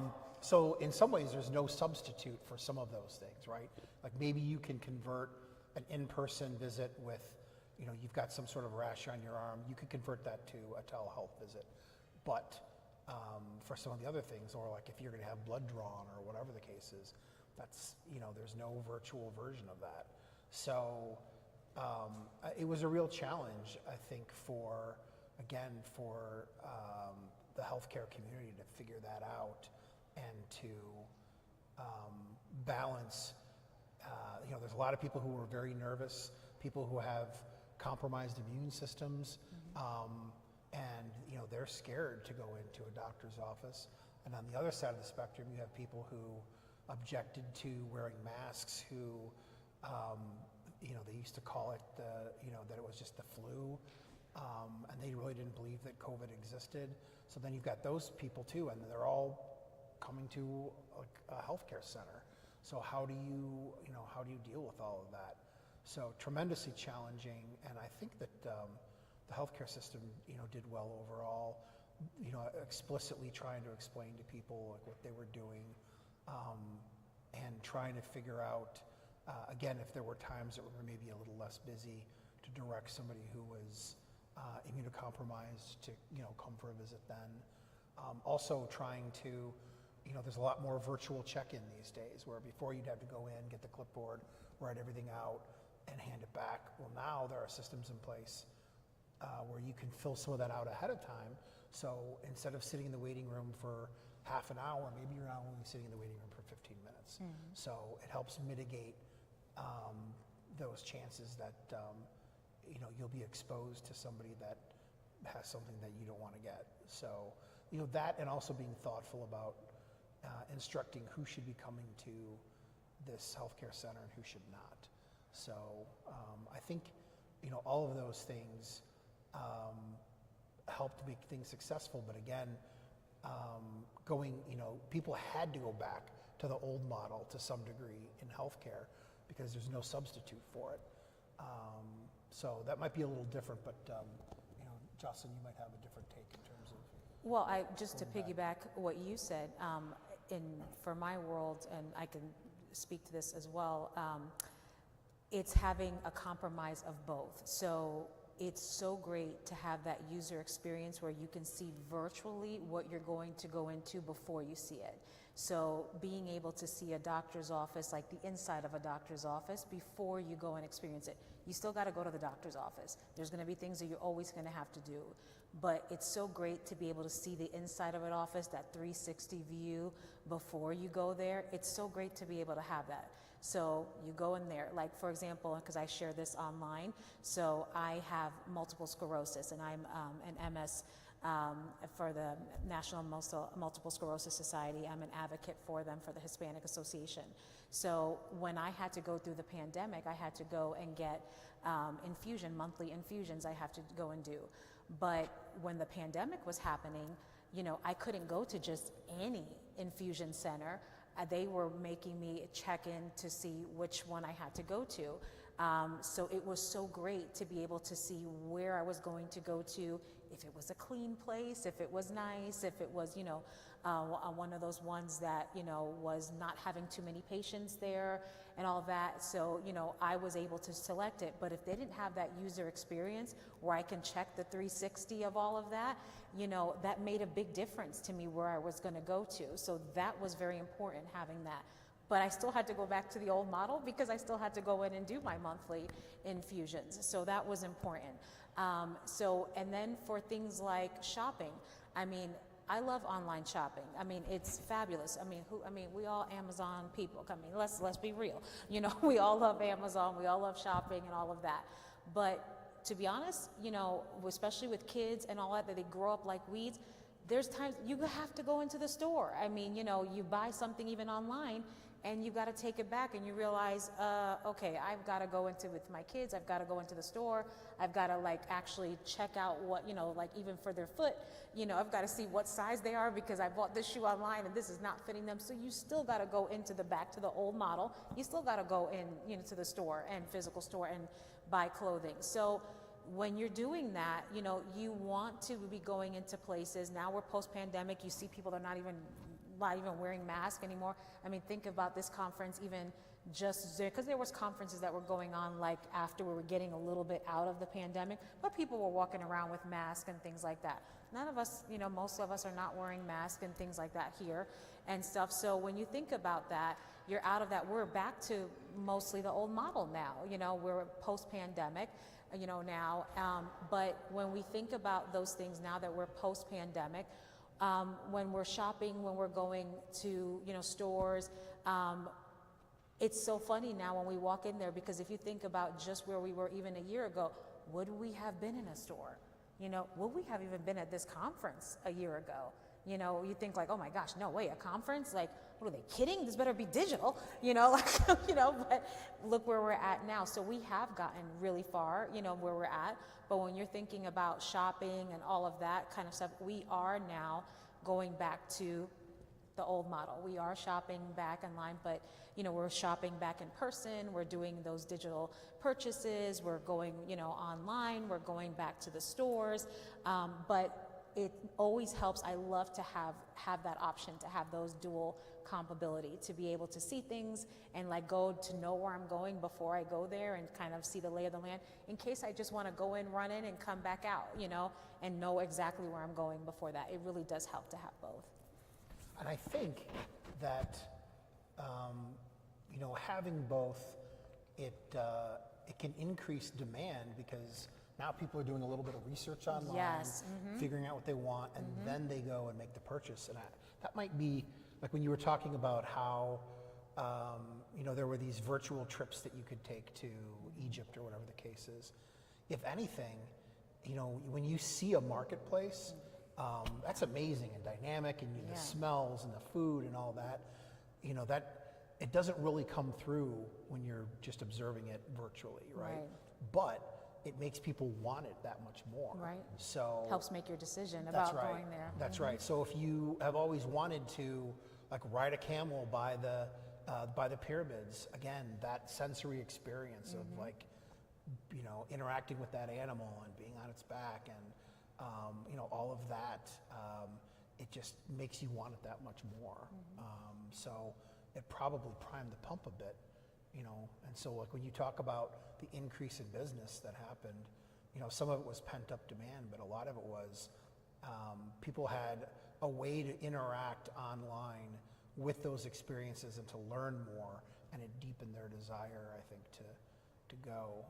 And to a degree, some of that happened with healthcare, where people may have been reluctant to get some sort of procedure, let's say getting like a hip replaced or something, but there was so much more information about how that process works, being able to like shop for those prices, understand what's going to be covered in your insurance coverage, that you know, because there was so much more information that was available online, not necessarily just because of the pandemic, but that was the pathway that was that healthcare was headed anyway, that once the pandemic ended, people felt more confident in their decision that, you know what, this is, I should get that hip transplant that was, you know, or a replacement that was advised by my doctor. So they did the research, they found things out, and they were ready to go. Yeah, absolutely. We've had the information already, probably in a lot of cases, but now the difference is that we didn't have any other option. It was either you go online, do your research and make a decision, or it's not going to happen. Right. And it was terrifying at the beginning, then we got used to it, And right now we have balance because, as you said, like if I have a small rash like on my skin, why would I go to the hospital? You can expose yourself to different situations, or it's time consuming also. And Right. I don't love going to the hospital. Usually it's not because I'm going to a party, it's because I have something going on or one of my relatives. So I find it great that we were pushed to learn how to do things in a different way. And that means options, and options usually make us, make everything great. There's so many. The customization that we have now is available. We have so much now, we're able to create the itinerary that we want. I mean, you can put in now like how many days you want, what kind of trip you want for travel. I mean, you can customize it down to exactly what you want and come out with the trip you want. You could come out even for shopping for your family, exactly, you know, the child, the age, the gender, the color, and you can get exactly what you want. So now it's limitless, whether it's travel, whether it's shopping for clothing, even for an older generation, you want to, book them on a trip and exactly say it's for, my parents and where they want to go to. So the customization that we're able to do through shopping now, this is even, pre-pandemic, is something that we've never had before in years before. Right, right. And Absolutely. I would even say, so I agree with everything you said, but just again, how things are packaged, like in terms of being able to, have all that collateral material to look at. I think that was one thing that, those who worked in marketing got a chance to do. The pandemic hits, there's this big decrease in certain areas of their work, but it meant that they had more time to work on, like, how do you put together a compelling package? They had more time to, explore how to talk about things, and did a great job of that. And then I do think you're absolutely right. It feels like customization, like compared to, maybe pre-pandemic or shortly before, like that it's night and day. Yes. That you can, on like Adidas.com, you can design the shoe that you want. Right. And you didn't used to be able to do that. Oh, yeah, It was no like way. you're going to get what you get, and that's Right. it. But not the case anymore. So, no, I think that that's really helped the shopping experience as well. And as marketers, it gives us options, because now we don't necessarily have to think about a campaign for the store, for traditional retail. We can combine them. We can think about things of like ways to upsell them. They can design their shoes, bring them to the store to pick them up, which is usually the case in Apple. A lot of people love going to the store to pick it up, and then you can shop for more things because you're getting your new tablet, and then you want your keyboard, and you want your screen protector, and you want your Apple Watch because it's not I don't even know what number it is. Yeah. So it brings much more opportunities to us, and we have more options now. So a lot of things are very, very positive and very promising. There's a downside to it somewhat in that now we expect all that. So when you go into a store and you're like, well, I want this in green, and we don't have it in green, we're sort of taken aback. Like, what? what? How do you don't have it in green? That's what I want. That's so it's exactly that. Or they just have the standard colors when they're in the store, and you're like, what? What do you mean you don't have fuchsia pink? I mean, like, That's right. What? I drove 2 hours for that. I drove 2 hours for this, and you only have yellow and blue? What is this, kindergarten? Absolutely. Like, primary colors? Absolutely. Yeah. So there's this expectation that, great, things have opened up and I'm able to get more of what I want and I can customize things. So now you've got to manage those expectations. Right. So you're trying to meet demand at the same time, like you can't customize everything. Right. So I think that's another challenge that you see on the retail side. Right. So. And that's why retail is going down. The stores are closing. So many of the retail locations are closing. And the online sales, of course, online is, booming as always. And that's why you see the retail stores, are closing so many. I was just thinking the other day, like New York and Company, which is for women was always a staple in so many stores, everywhere in the malls and outlets and everything. and they closed down. I mean, New York & Company was such a famous store everywhere, Right. and we're like, what do you mean they're closing down? I remember like women were like, what do you mean they're closing down? Because that was such a great place for solid pieces and for careers, and they're closing down, and they switched to an online model, you know, and now online they're doing great, but they closed because they found out that the customization that they can give women online was great, and their online sales are great. But at the retail stores, women were coming in and say, oh, I found this in fuchsia and blue and this and that, and now their online stores their retail locations are all closing, but online they're great, and they're able to customize, and they're able to do all these options, and they just secured a partnership. And that's another avenue. They're able to do more now. Like they just secured a partnership, you know, with the wife of Dwayne Wade, Gabriella, and I was like, so they're able to do even more and secure mega partnerships with, you know, celebrities, endorsements, by continuing their model and switching it online, even though they're closing their retail locations. So I was like, okay. So, you know, things that are, you know, happening for, you know, stores that even if they're closing, which seems like to us in back, you know, just like traditional marketing, oh my gosh, if you're closing your retail store down, that means what? You're filing for bankruptcy. It's the end of your era. No, it doesn't. It means like almost like they're getting a second wind, you know, and they're able to continue it because now you're, you know, continuing your online sales, that's continuing, and you're able to still do partnerships, and you're able to do more. So, But you've shed that, you know, costly overhead of, you know, the cost of real estate. You know, unfortunately, the cost of those employees who are working there. Right. So they're able to cut those costs and, you know, adapt. Right, adapt to now what actually the consumer is asking for, what we're asking for, really. Right. You know, because we're the ones that are, you know, paying for the customization, the personalization, the demand of we want this, we want that. And they are unfortunately, you know, getting rid of the employees and the overhead, but the consumer is still getting what they want, which is the online sales and shopping. Yeah. Wow. I didn't remember that case. Yeah, they were huge. Yeah, they were absolutely everywhere. Yeah. Yeah, there's another one, Shane, also. I never bought anything there, but they're huge, and They're it's only huge, digital. Only They're digital only now. doing- Yeah. Yeah. That most. I mean, that I'm pretty sure that there are a lot of opportunities for traditional retail. Of course, is a challenge to get everything into consideration, and it's incredibly expensive, as you just said. But yeah, cool. You've got to find that balance, and that's the hard part. Yeah. Right. Excuse me. Where, you know, you have some industries where they're increasing their bricks and mortar presence. Right. Because people do want to, like, there's that tactile experience. They want to touch and feel and see and try out.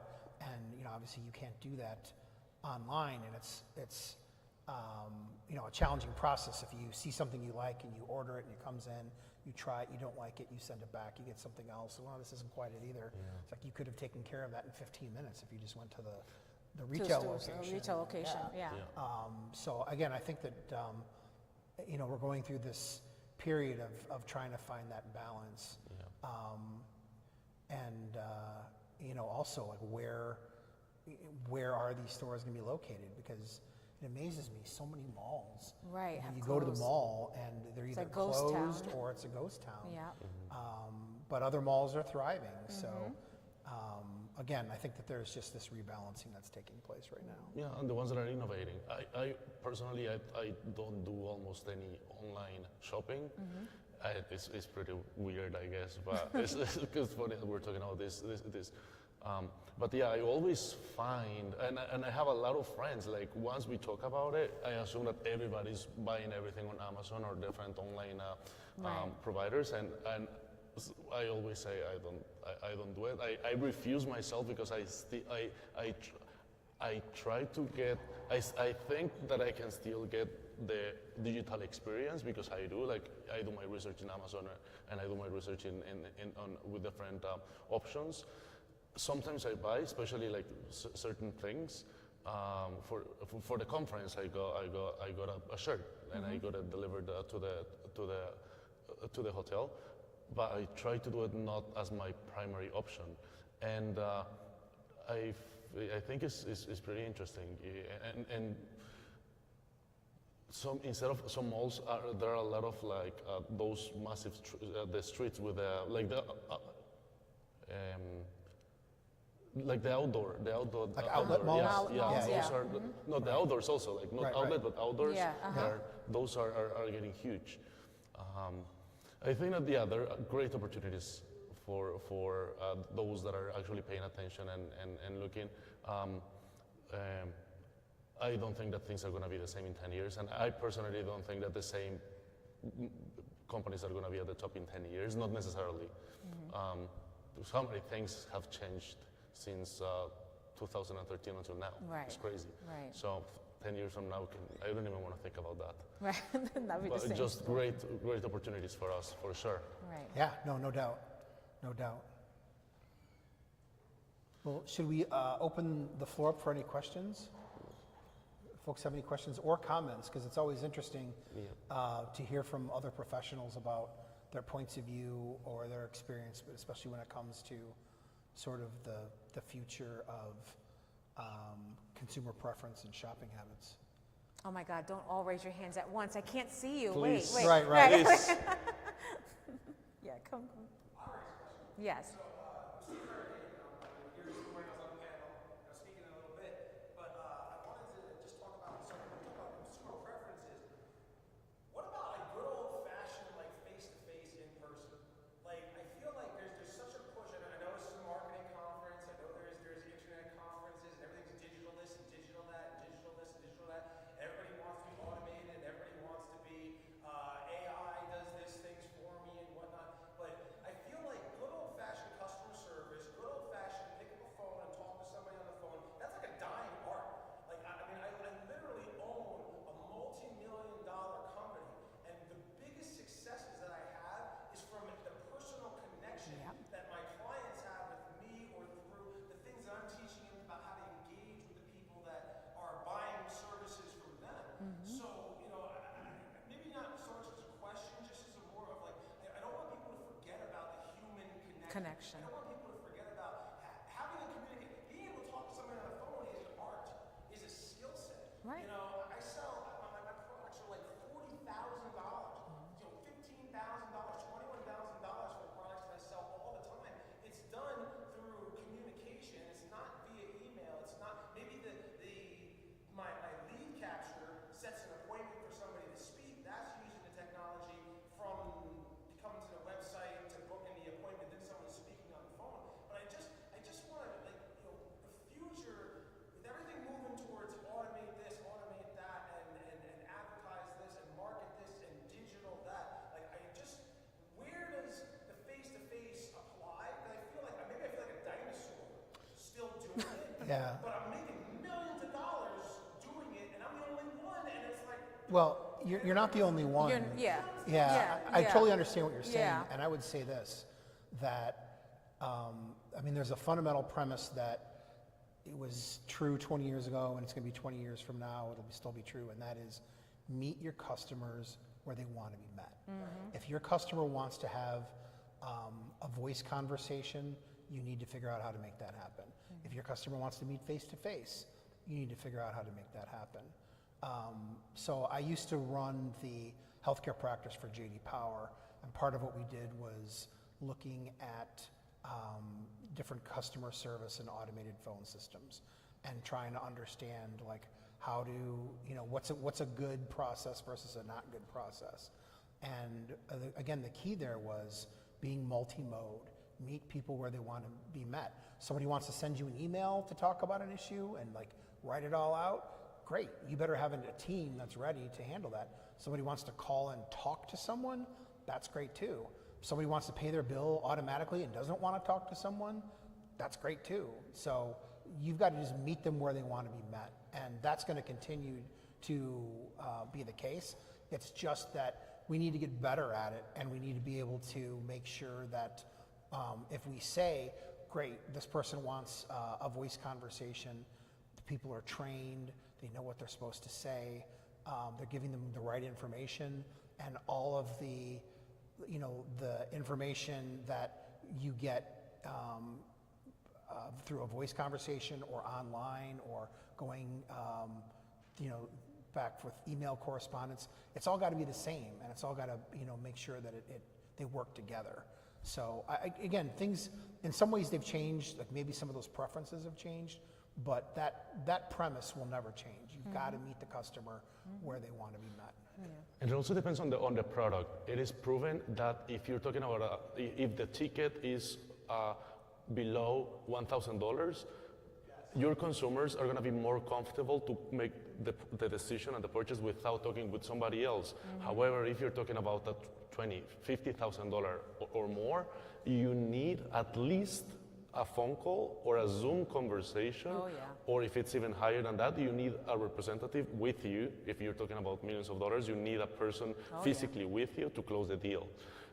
You're probably getting the same information. You're probably getting the same reassurance that you will get through an email or through a chat box. Right. However, is how our how we work psychologically.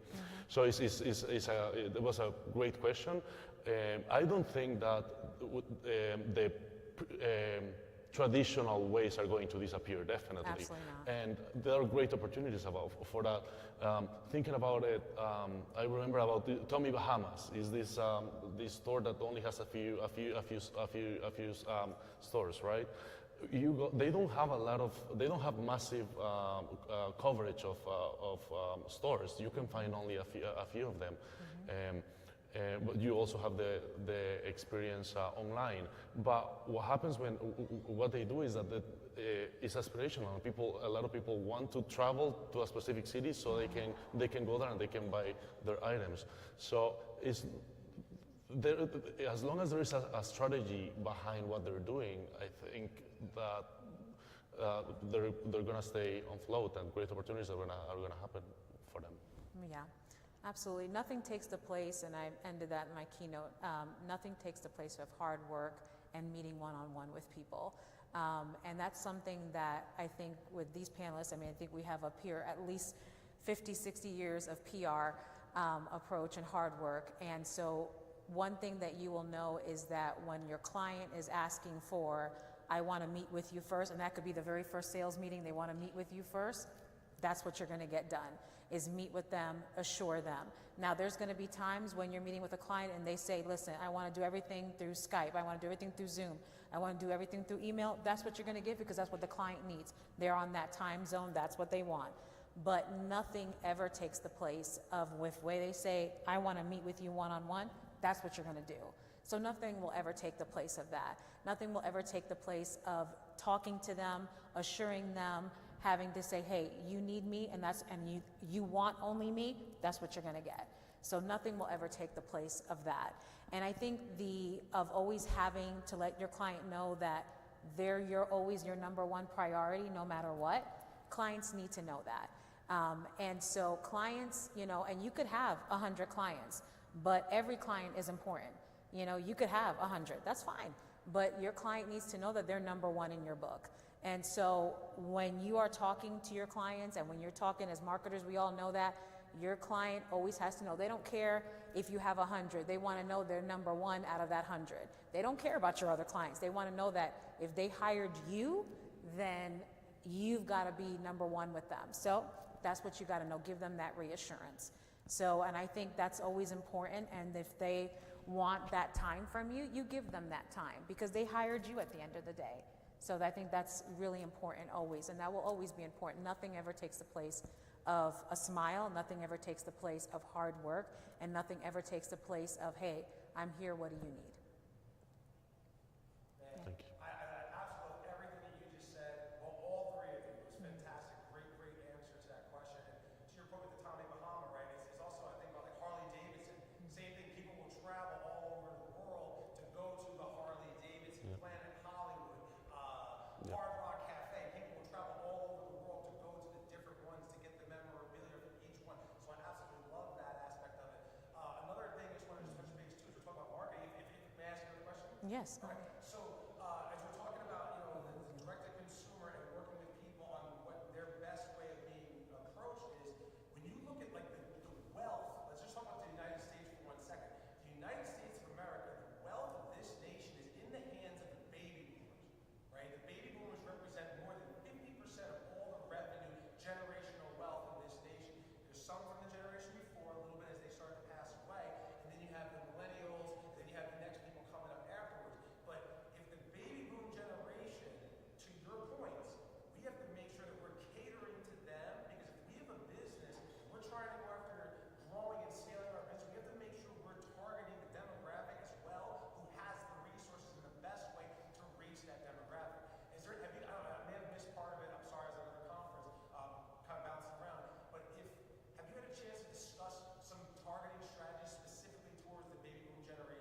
actually it's the Latina who has the wealth. The US Latinos here, they have $252 trillion, and we're not catering to them. So the US Latino right now has $252 trillion. 1 in every 4 Americans are Latino here. We are the largest US Hispanic minority group, and it's the US Latina woman who has the purse strings here, and we're not targeting and marketing to them. That is the one that we should be targeting to, and it's the US acculturated Latina, meaning the one who has been second, third generation here, who has respect for our US Hispanic culture and has been raised here, but we're not marketing to them. And it's not good anymore to just put something up on Google Translate. We need to see ourselves represented. We need to see ourselves, because we're married here in this United States. We have been born and raised here. We are married usually to an American or whoever we decided to, but we have multicultural children, and no one's marketing to us. Yet we're the ones who have all the money in this United States, and no one's marketing to us. So, and when you market to a US Latina, you're not only marketing to her, you're marketing to her entire neighborhood, to our community, and all of that. We run out of time, unfortunately. Yes. What a great topic. Thank you for the questions. Thank you for sharing the stage, Rick and Jocelyn. Thank you so much, everyone. Appreciate it. Thank you.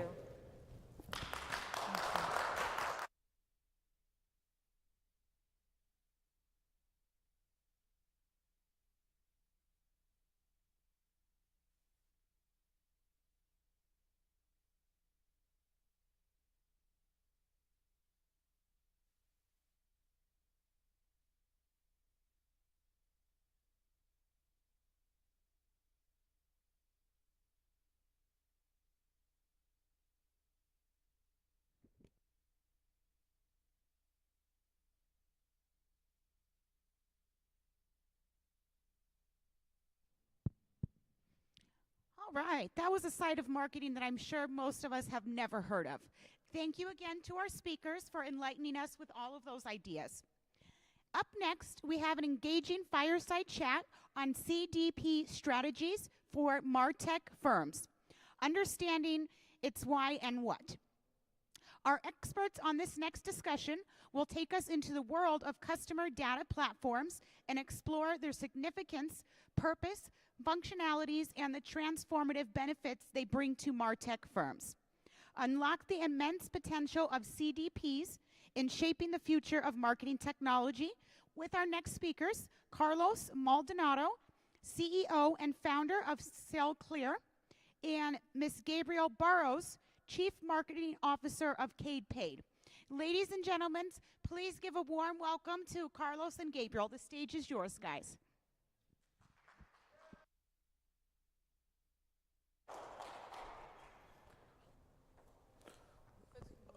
Yep.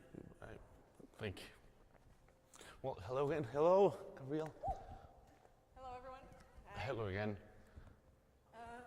We're here to talk about CDP tags and strategies, but we decided to go a little bit different, right? Yeah, it's the third day and we're tired, and we appreciate not us, but we've been following all the topics. So we want to make it a little bit more personal. We want to share a little bit more what it means for us to work in marketing. It's such a beautiful industry, such a beautiful field, and even though we have all these tools that help us to deliver numbers and to make to deliver more results, it can be also a way to get lost sometimes in the human factor of it. Don't you think?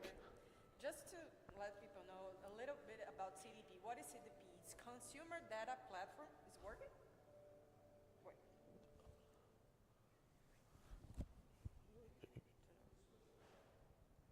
Oh, it's off. Was off. Okay. Okay, so about the CDP, it's Consumer Data Platform. We were supposed to nerd out here and talk about platforms and talk about how those platforms can, and it does improve media strategy, marketing strategies, since they put together all of the data inside of one platform, and from that you can have you can have profiles and you can strategize based on those profiles. But we're going to talk a little bit about marketing and how all of those numbers are taking the little bit of the emotional factor from the strategy, right?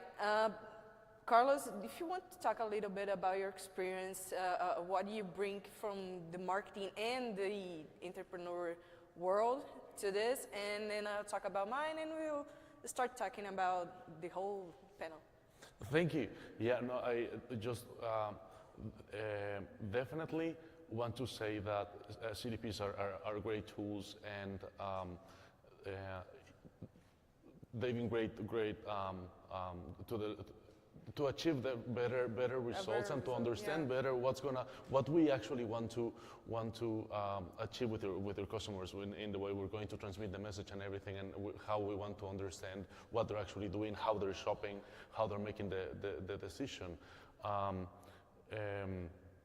Now, I remember we were talking before, I don't know if that's the reality of my company at the moment. Yes. We are in this transition from the pandemic, where we had to reinvent ourselves. I'm in the travel in the travel industry, so we have no clients and we have no business for probably 1.5 years at all. After that, the first ones that started to get all the business were the massive corporations, right?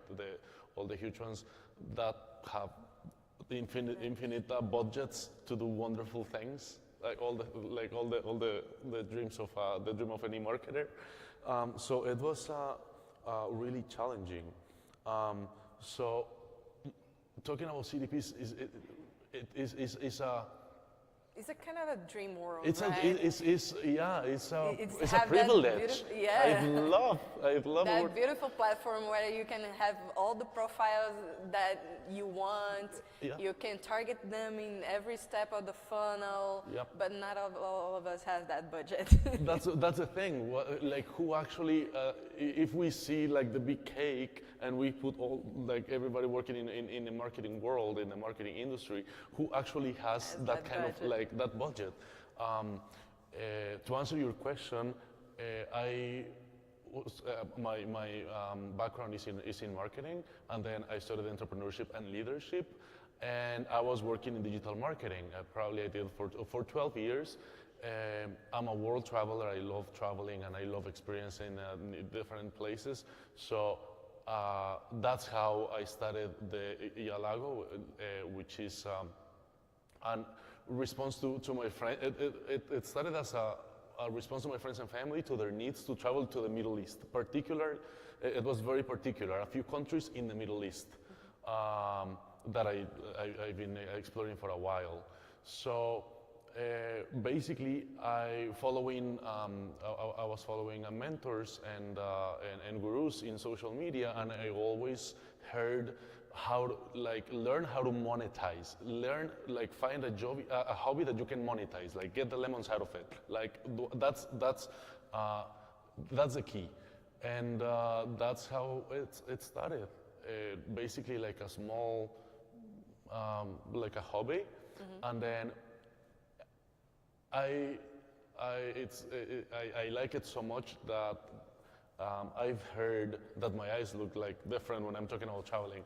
And in 1 year, we were from planning one trip a month. I was already planning 15 to 20 trips a month.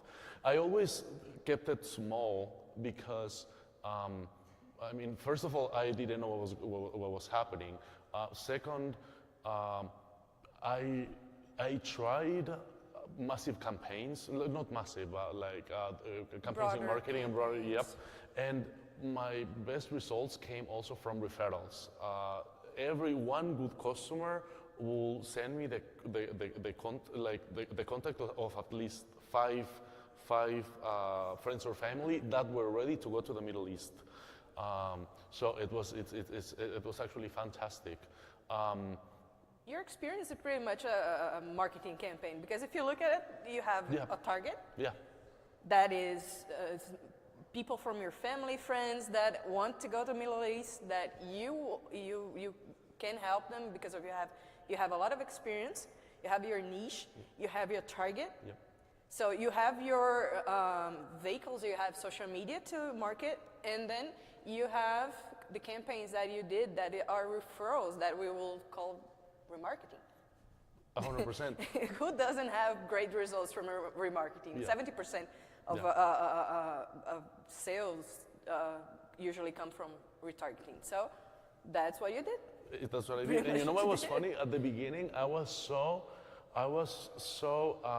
worried about targeting new customers that I wasn't taking care of my referrals. Yeah. When my business, the 80-20, my 80 was coming from that, and it was funny. During months, I was completely focused on how to get better marketing campaigns instead of taking care of what I already had, which is until today what's bringing the majority of business. In my experience too, I come from a performance marketing background. I come from a media strategy background. I'm the data girl.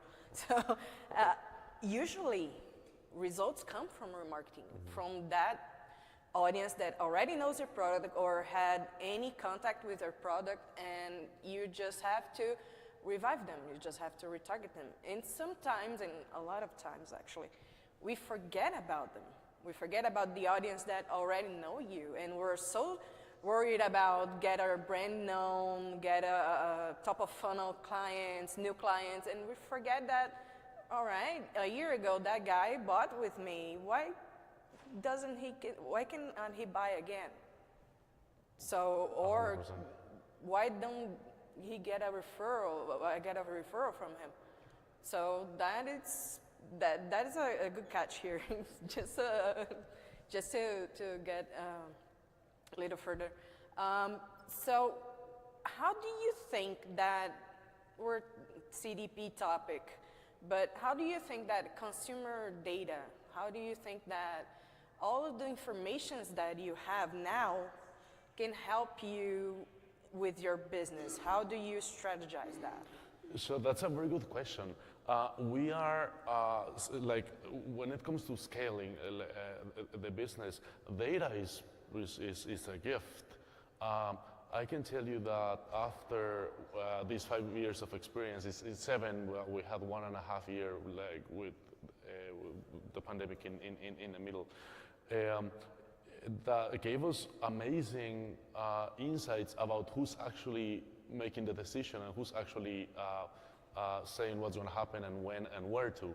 It's actually moms, the ones that are taking the decision. So that has helped a lot to understand who we have to target and what are their habits, where we're going to find them.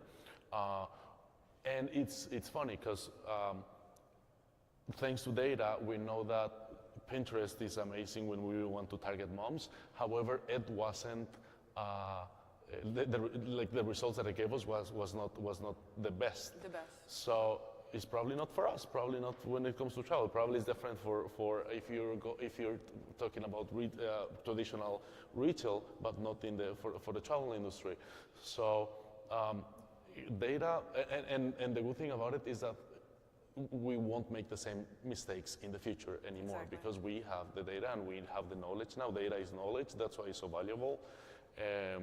And I think that even having a small budget for it, it's absolutely worth it. We don't have to get the best plans.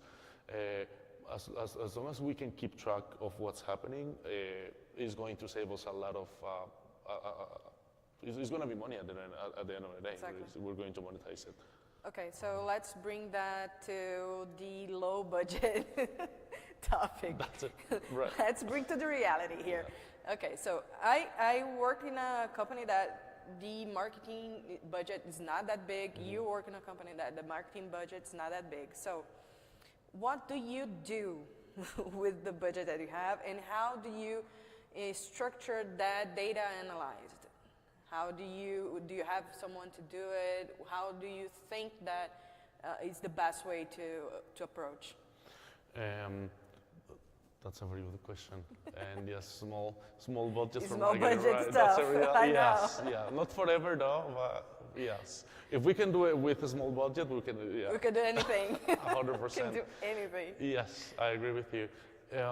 So first of all, yes, we have. We're using Salesforce to. It's a really great tool. I you actually already love started it. really. Yeah, no, it's great. Even though there was some resistance from the team to be more organized with data, no, we've been keeping track of everything because it basically, it definitely makes our job better. I do think that it can be scary sometimes. That's a problem. We think about data, and first of all, we think that is boring, that is endless, that it's expensive, and that we need a data engineer for that. It's not necessarily the case, and that's why these tools are so great. Of course, it'll need some time for us to understand, but it's absolutely worth it. Yeah, the problem about this too is that you will have to take a little time of you and your team to set that up, but it will be worth it. 100%. It will be worth it. Yeah, what kind of examples do you have with Well, CDPs? And small budgets, like CDPs and small budget and big budget. I have the two. You have both. That's good. Worlds. When you have a big budget, is everything beautiful. It's amazing. But when it comes to low budget, you have to go with or a free tool or a really cheap tool. I work with HubSpot right now in a free version. Okay. That is giving me the help that I need. Okay. But of course, you have to go to another tool like Apollo to do your email marketing. You have analytics now has given me a lot of support when it comes to data analysis. We don't have that much data yet, but analytics helps me to understand where that audience is coming from, what they like, how much time they spend into my page, where they went out. Mm-hmm. So my analysis goes to in these platforms. So I don't have an ICP yet. I work with the B2B and I don't have an ICP yet. And I'm in the phase that I need to analyze everything. Mm-hmm.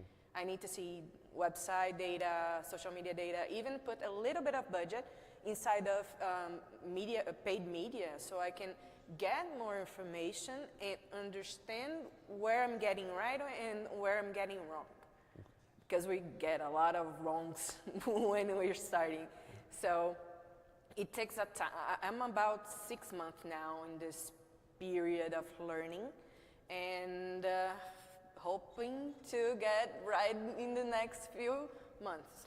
But we came a long way about analyzing all of that audience. And so you offer to your clients this service also to manage and to work with their data? When I had a company, when I had my own agency, yes, I used to put everything inside of my agency and analyze for them, which was not easy. Because when you're an agency, you have to at least have someone to do that for you. Mm-hmm. Or you will be a little bit lost. Will be endless, will be boring, and you won't get it right. So I had someone to analyze that data and give that service to the client, because the client had the information but didn't know what to do with it. Mm-hmm. So as an agency in the time, I decided to provide that service because they needed it.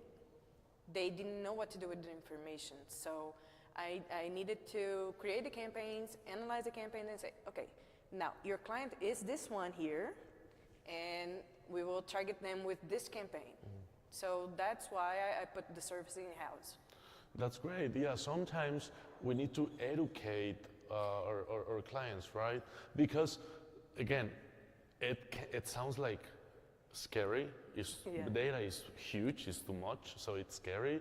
So probably you put it on the side. But as a company that is offering this the service to the outsourcing service to a client, you can educate your customers and you can make them understand that is going to open doors instead of being a challenge, instead of like being annoying and taking resources from them. It's actually is going to make their life easier and better, and is going to help the organization.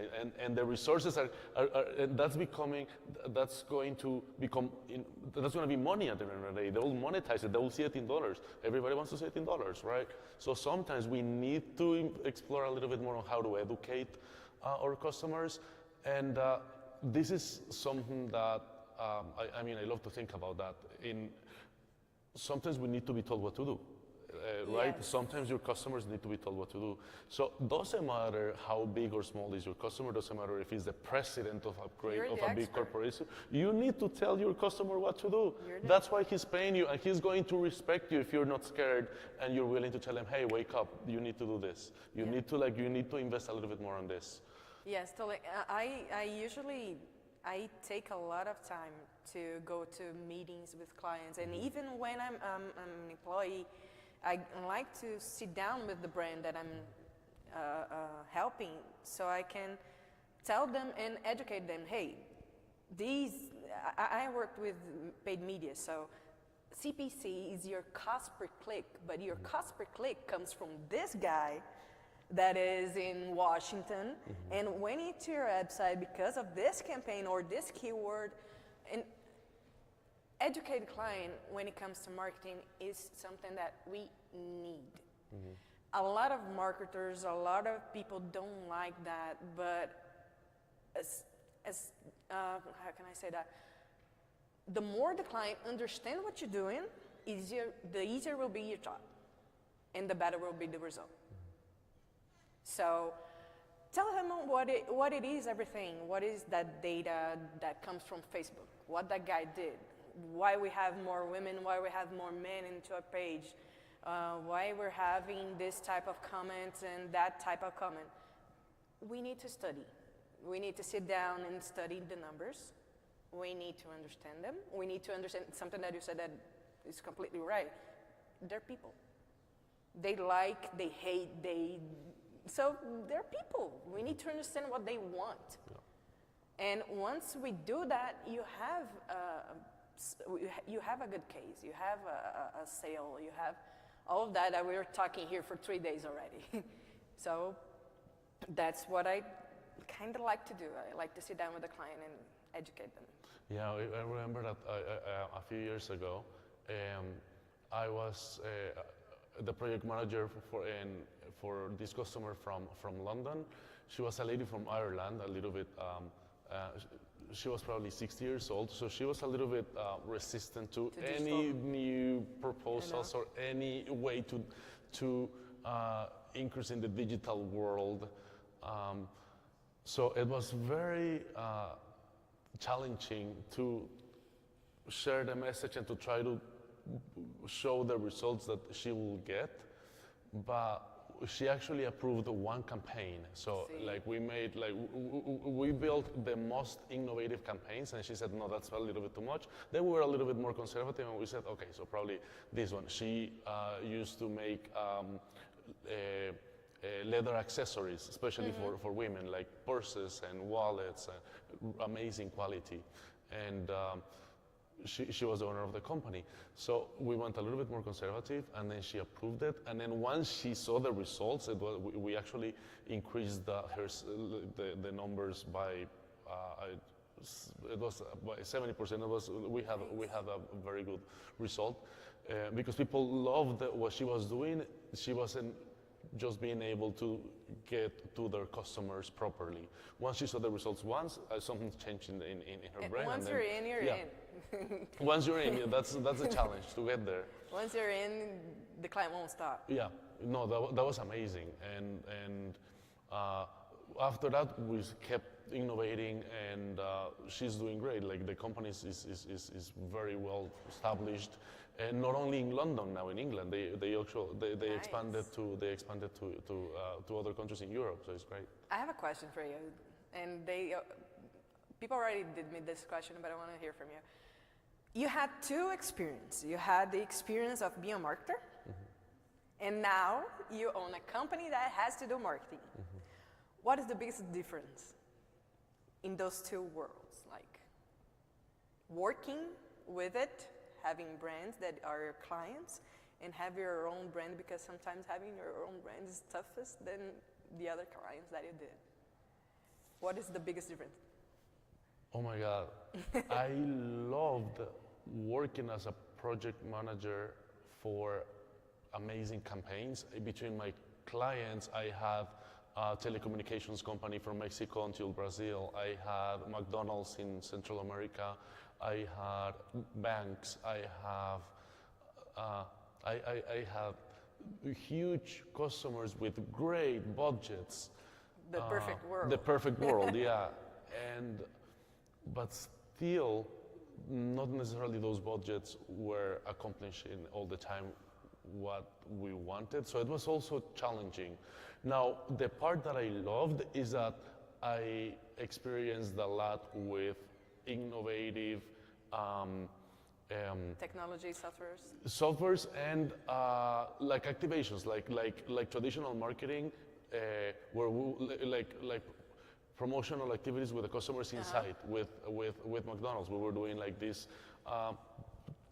Like stands in the middle of the street, like random streets, where people will play a game and they will get like a Happy Meal. Like nice. It was very big budgets come with big ideas, right? Yeah. You And can be creative. those little experiences. I mean, like the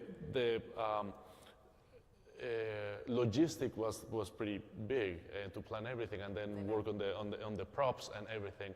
However, being there and seeing how their customers were so happy to connect with the brand, because once have that face-to-face reaction, they feel that you're McDonald's is looking at me. Like exactly. I'm not only like my only communication with them is not a billboard anymore, or it's not the ad on the newspaper, or is my Instagram ad.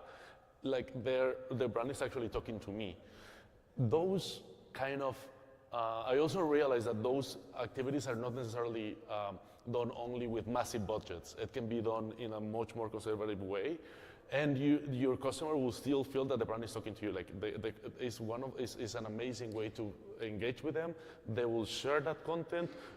Is those mini influencers that will become loyal to the brand, and that has helped me a lot, and has gave me a lot of ideas now that I'm working as an owner, because especially knowing that the majority of my customers are coming from referrals, because I work with high tickets, right? So we've been working a lot on how to make them happy. I'll give you an example. You're getting ready for a trip from Mexico to Turkey. Is going to be a long trip. We'll give you some gifts, like to get you ready for the flight. So like for your ears, like the eye mask, like small things. Our life easier, right? Because I want my customers to feel special, because our customers are special to us. They don't know it sometimes. Because we forget, we're so busy taking care of so many things that we don't make them know that they are special. We exist thanks to them. Exactly. So we have to make them feel that. We have to make sure that they know how important they are to us. All right, you're right. Perfect. I'm gonna bring a subject here that's around CDP and around marketing too.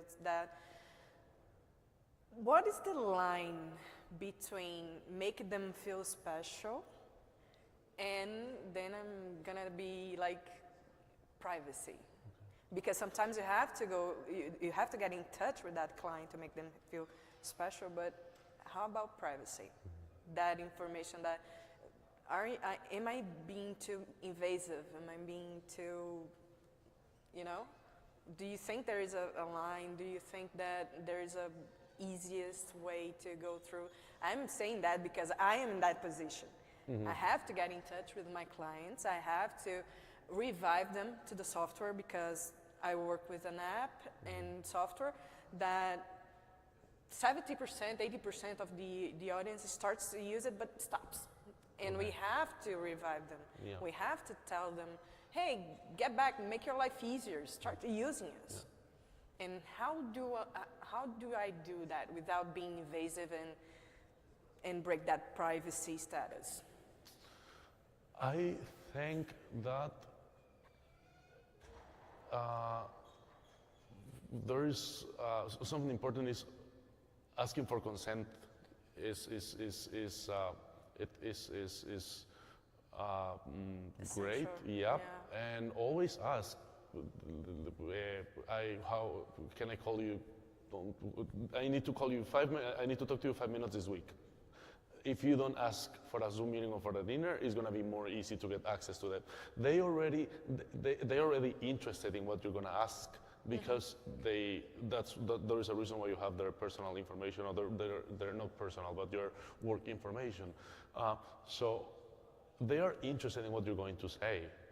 They're already in, right? Yeah, they're already in. Yeah, you're right. Ask for permission. What's going to be the value that you're going to bring? If you open the conversation offering value, you won the conversation. Okay. Now, if you're going to ask them, do you have 20 minutes for a call? Like, I'm talking about myself. I don't have 20 minutes for a call. Like, I don't have 20 minutes. Not necessarily because I'm busy all the time, but because I want to work. I want to minimize my working hours so I can enjoy my personal life, which is, oh my God, every day it seems like less, right? Because we're working so hard. So everybody's in this struggle of trying to balance work and life. Yeah. So what are you bringing into the table? If I already know what's your service, and I'm talking about how I approach my customers. Also, they already know what's my service. They already know what I can potentially wanted to talk about. What's going to be different? Why they need to take it? Like always. Monetizing it, how are they going to monetize it? How are they going to get more free time out of it? How are they going to make the whole working experience better for their team? Like it has to be very particular, and if we are able to do that, we won already. Perfect. We need to be very punctual, and we need to understand that same like us, they are very busy. There are a lot of companies that want their business and their attention. They chose you. If you're already in, they chose you for a reason. You're already winning. Why are they going to give you those 5 minutes, yeah. 10 minutes. And 5 minutes. We don't need half an hour. We don't need 20 minutes. I mean, sometimes, but sometimes 5 minutes is enough because in those 5 minutes you're gonna check what's happening. Do you remember how to use the system? Why are you not using it? Okay, so are you having any technical issues? And then you can have like a script of 5 questions. You ask the 5 questions. That is going to be enough information to tell you how to approach them to get a half an hour Zoom meeting where you're going to have the whole team in their company, so you can reconnect and start using the platform again. That is a good solution. Like 5 minutes is, but you need why they need to take the call? Like, why are you making their life easier? Why you're representing money? Like, that's, if you don't represent money, yeah, if you don't represent money, like, don't waste my time. Yeah, that is crazy, because we have to think like us. Do you answer any phone call? Do you take a meeting from everybody? I mean, probably sometimes because you want to be respectful, but I don't think so, because you're busy. So you need to be very careful with how you utilize one of the most important resources that you have, which is your time. So it's the same with your customers. I agree. And that's exactly how we try to approach ours. The good thing about the travel industry is that they usually travel at least once a year, so a big trip. So you retarget them But like once a year? Not necessarily. What happens with them is that they want to go to other destinations. Now, our challenge is that I specialize in that region, and is one of the reasons why people remember me. If I just offer random trips everywhere in the world, that's gonna be. That's a good catch, because sometimes the clients want to do everything. Like I want to be, I don't know, a bank, and I want to offer this and that and this and that. And sometimes you have to specialize in one thing so you can get it well done. And you have your customer coming back, you have your referrals, you have all of that, and just focus. Have you ever, and that's completely out of sight here, have you ever helped a client with their product, like saying that, okay, the problem is your product and you have to improve in this? Yes, especially before, and I actually worked doing. I was working as an independent contractor during COVID. That's how I couldn't work in Yelago. We had to stop working for 1.5 years. So that's I moved to Miami, and I was working as an independent contractor for this company. They are in the healthcare and beauty industry with infrared therapy. And yes, we worked together with a team to understand what they were lacking in the way that they were transmitting the message and how they were targeting their customers. The results actually have been great because we helped them to understand that pretty much everybody needed their services. Like every household potentially will need their service. Now their services are expensive, like their devices are expensive. So then you need all these, all those strategies to make it either accessible or aspirational. So people will have to use their credit card and then pay, but because they want it, because they understand how useful and how good it is for them and everybody in their household. So that was a very cool experience. Basically connected me with all my experience before being a project manager and being in charge of all of those digital projects in the past. It wasn't as big as working for McDonald's building one of their apps. That was actually great. We built an app. It was the first app for the Central American for McDonald's in the Central American region, Central America, talking about Guatemala to Panama. And the app was so good that it actually competed with the app in Singapore and the app in England as to get as the best McDonald's app. And it was because these people in those executives they were amazing. They actually understood the importance of data, the importance of hiring and outsourcing the service to understand the data, to have the best engineers. That they didn't necessarily have to take that in-house. That reduces a lot the budget that you need if you can outsource this. It's great that we have the option for that, and brings a lot of value for sure. Nice.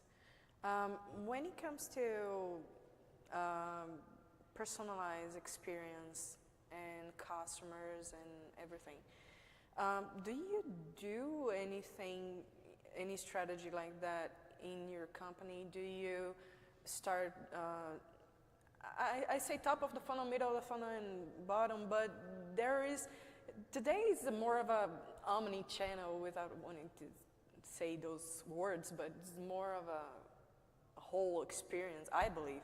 It's more of a whole experience with the customer than just top of bottom. But do you have any strategy that you do right now that, okay, on the top of the funnel, people that are beginning to know me, I do this experience for the customer. On the middle of the funnel, I do that experience. Do you have anything? or you only focus right now in referrals? We do have, we're working on funnels for, because the fact that I understood that the 80% of my business is coming from referrals doesn't mean that I don't have a 20% that is coming from traditional or digital marketing. That there is still people coming from that, and once they become my customers, they will be part of that 80%. So yes, we are doing we have funnels. Like email marketing, and basically constantly creating content in mainly Instagram and Facebook. Now, we're finishing the stage of reinventing ourselves. Actually, we set this conference as the date where we're going to be done with everything and just ready for the future, for the present. Nice. We haven't stopped using those channels to attract people, and also as a way to be there. If we are a company, we have to be there. Like, you have to get known. I wouldn't hire a company that seems like doesn't exist, you know? Like, so. When you talk doesn't exist, it's like doesn't have a lot of people into their networks, right? Maybe it can be. If you're honest, like let's say that you're starting your business and you're honest with me and you're telling me, okay, you're gonna be my third, fifth customer, and I'm okay, I understand that. But if you're telling me I work with 15, 20, like I have 10 years of experience and I still don't have a website and I'm using a Gmail account, free account, and I don't have any. I have 2 posts on Instagram for 2 years ago.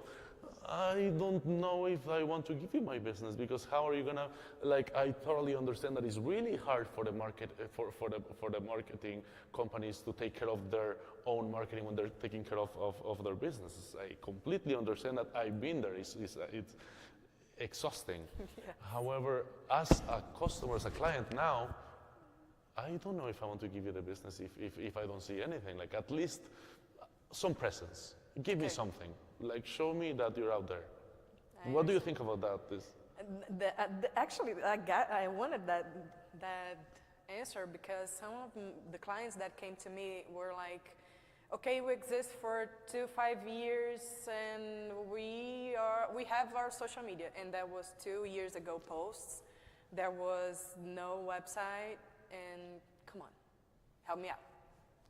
Give me something else. So let's bring that presence. You have to the clients have to have at least a website or any presence so they can feel trust. What I tell a lot to my clients, that people don't have to trust you. They don't have to trust you. They don't have to trust your brand. You have to show them that they can trust you. Yeah. You have to gain that trust. You have to win that trust. Yeah. So to win that trust, you have to work. Oh yeah, it's not free. It's There's not no way. Yeah. It's not one post that's gonna make that person close a contract with you. Yeah. You have to work. Yeah. So that presence is fundamental for every type of brand. Yeah. We have a few minutes. We have 6 minutes. Wow, we could talk about this for hours. It's such a great topic. Yeah. We want to know if somebody has any questions. Someone had any questions? No? Or comments, or someone that would like to share something? Not everybody? Nice. No question, buddy? Go ahead. Yes.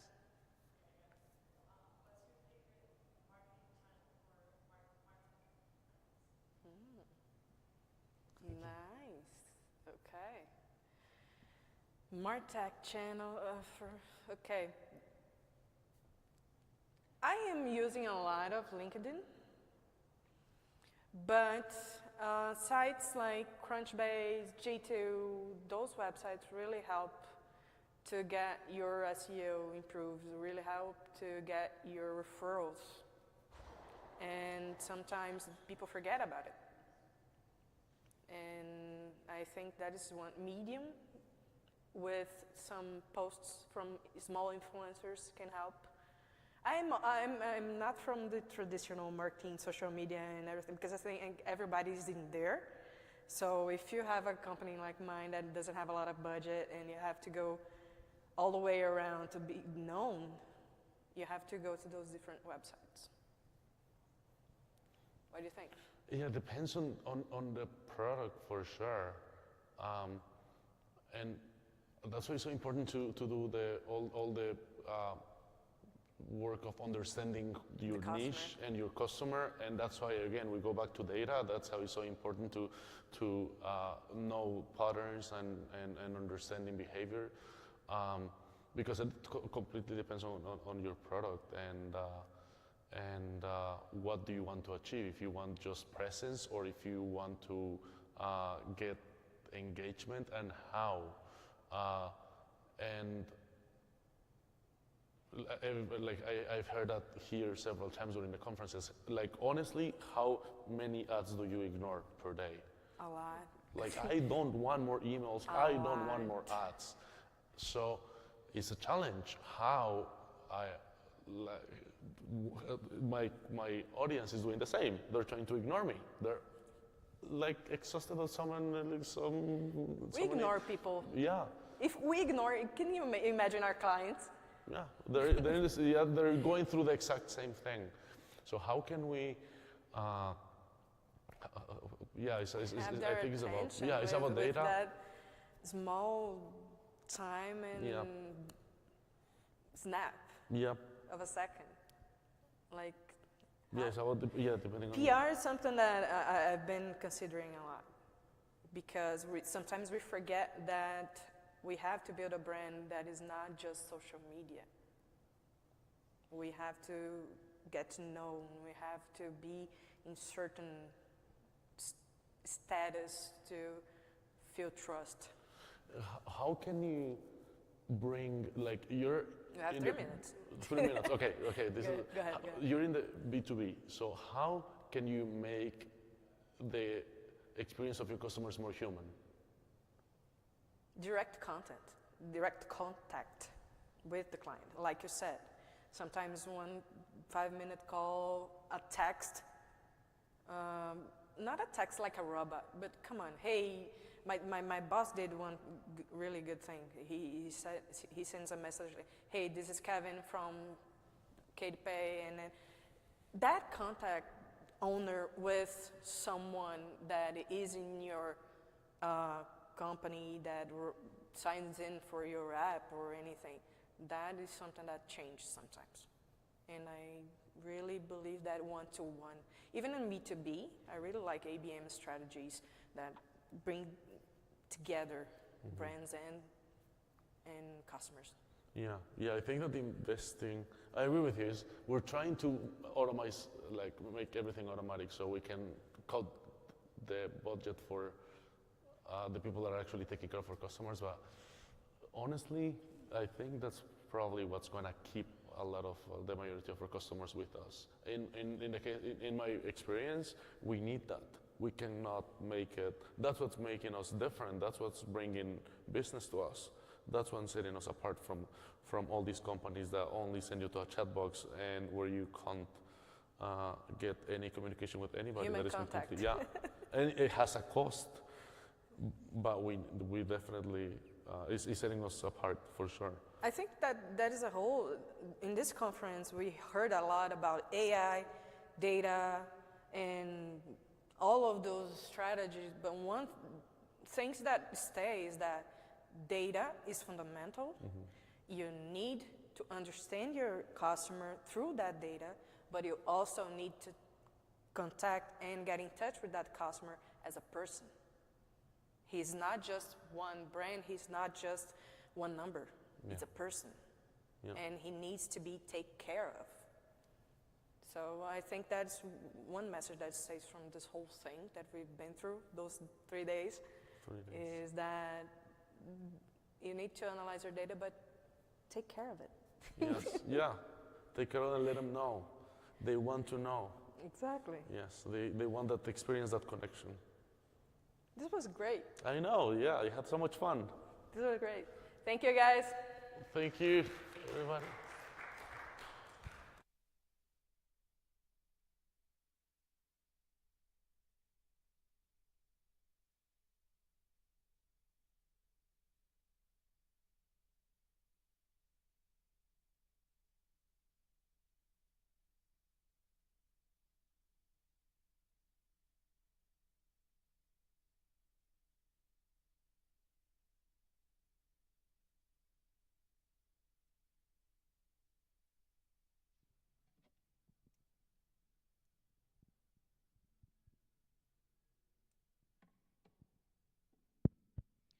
All right, guys, our next speaker is running just a few minutes behind. So if you want to use these moments to go ahead and delegate with your partners here, you're more than welcome to. And we'll be right back with you in just a few moments.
All right, ladies and gentlemen, welcome back.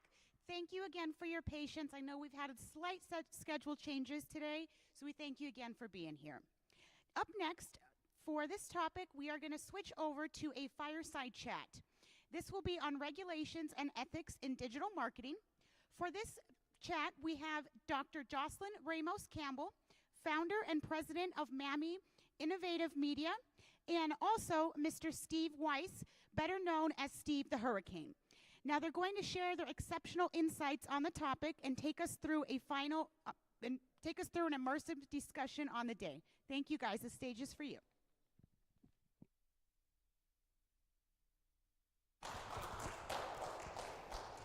Thank you. Thank you, guys. So here, I'm gonna just move this over here. All right. Fireside chat. Hands up.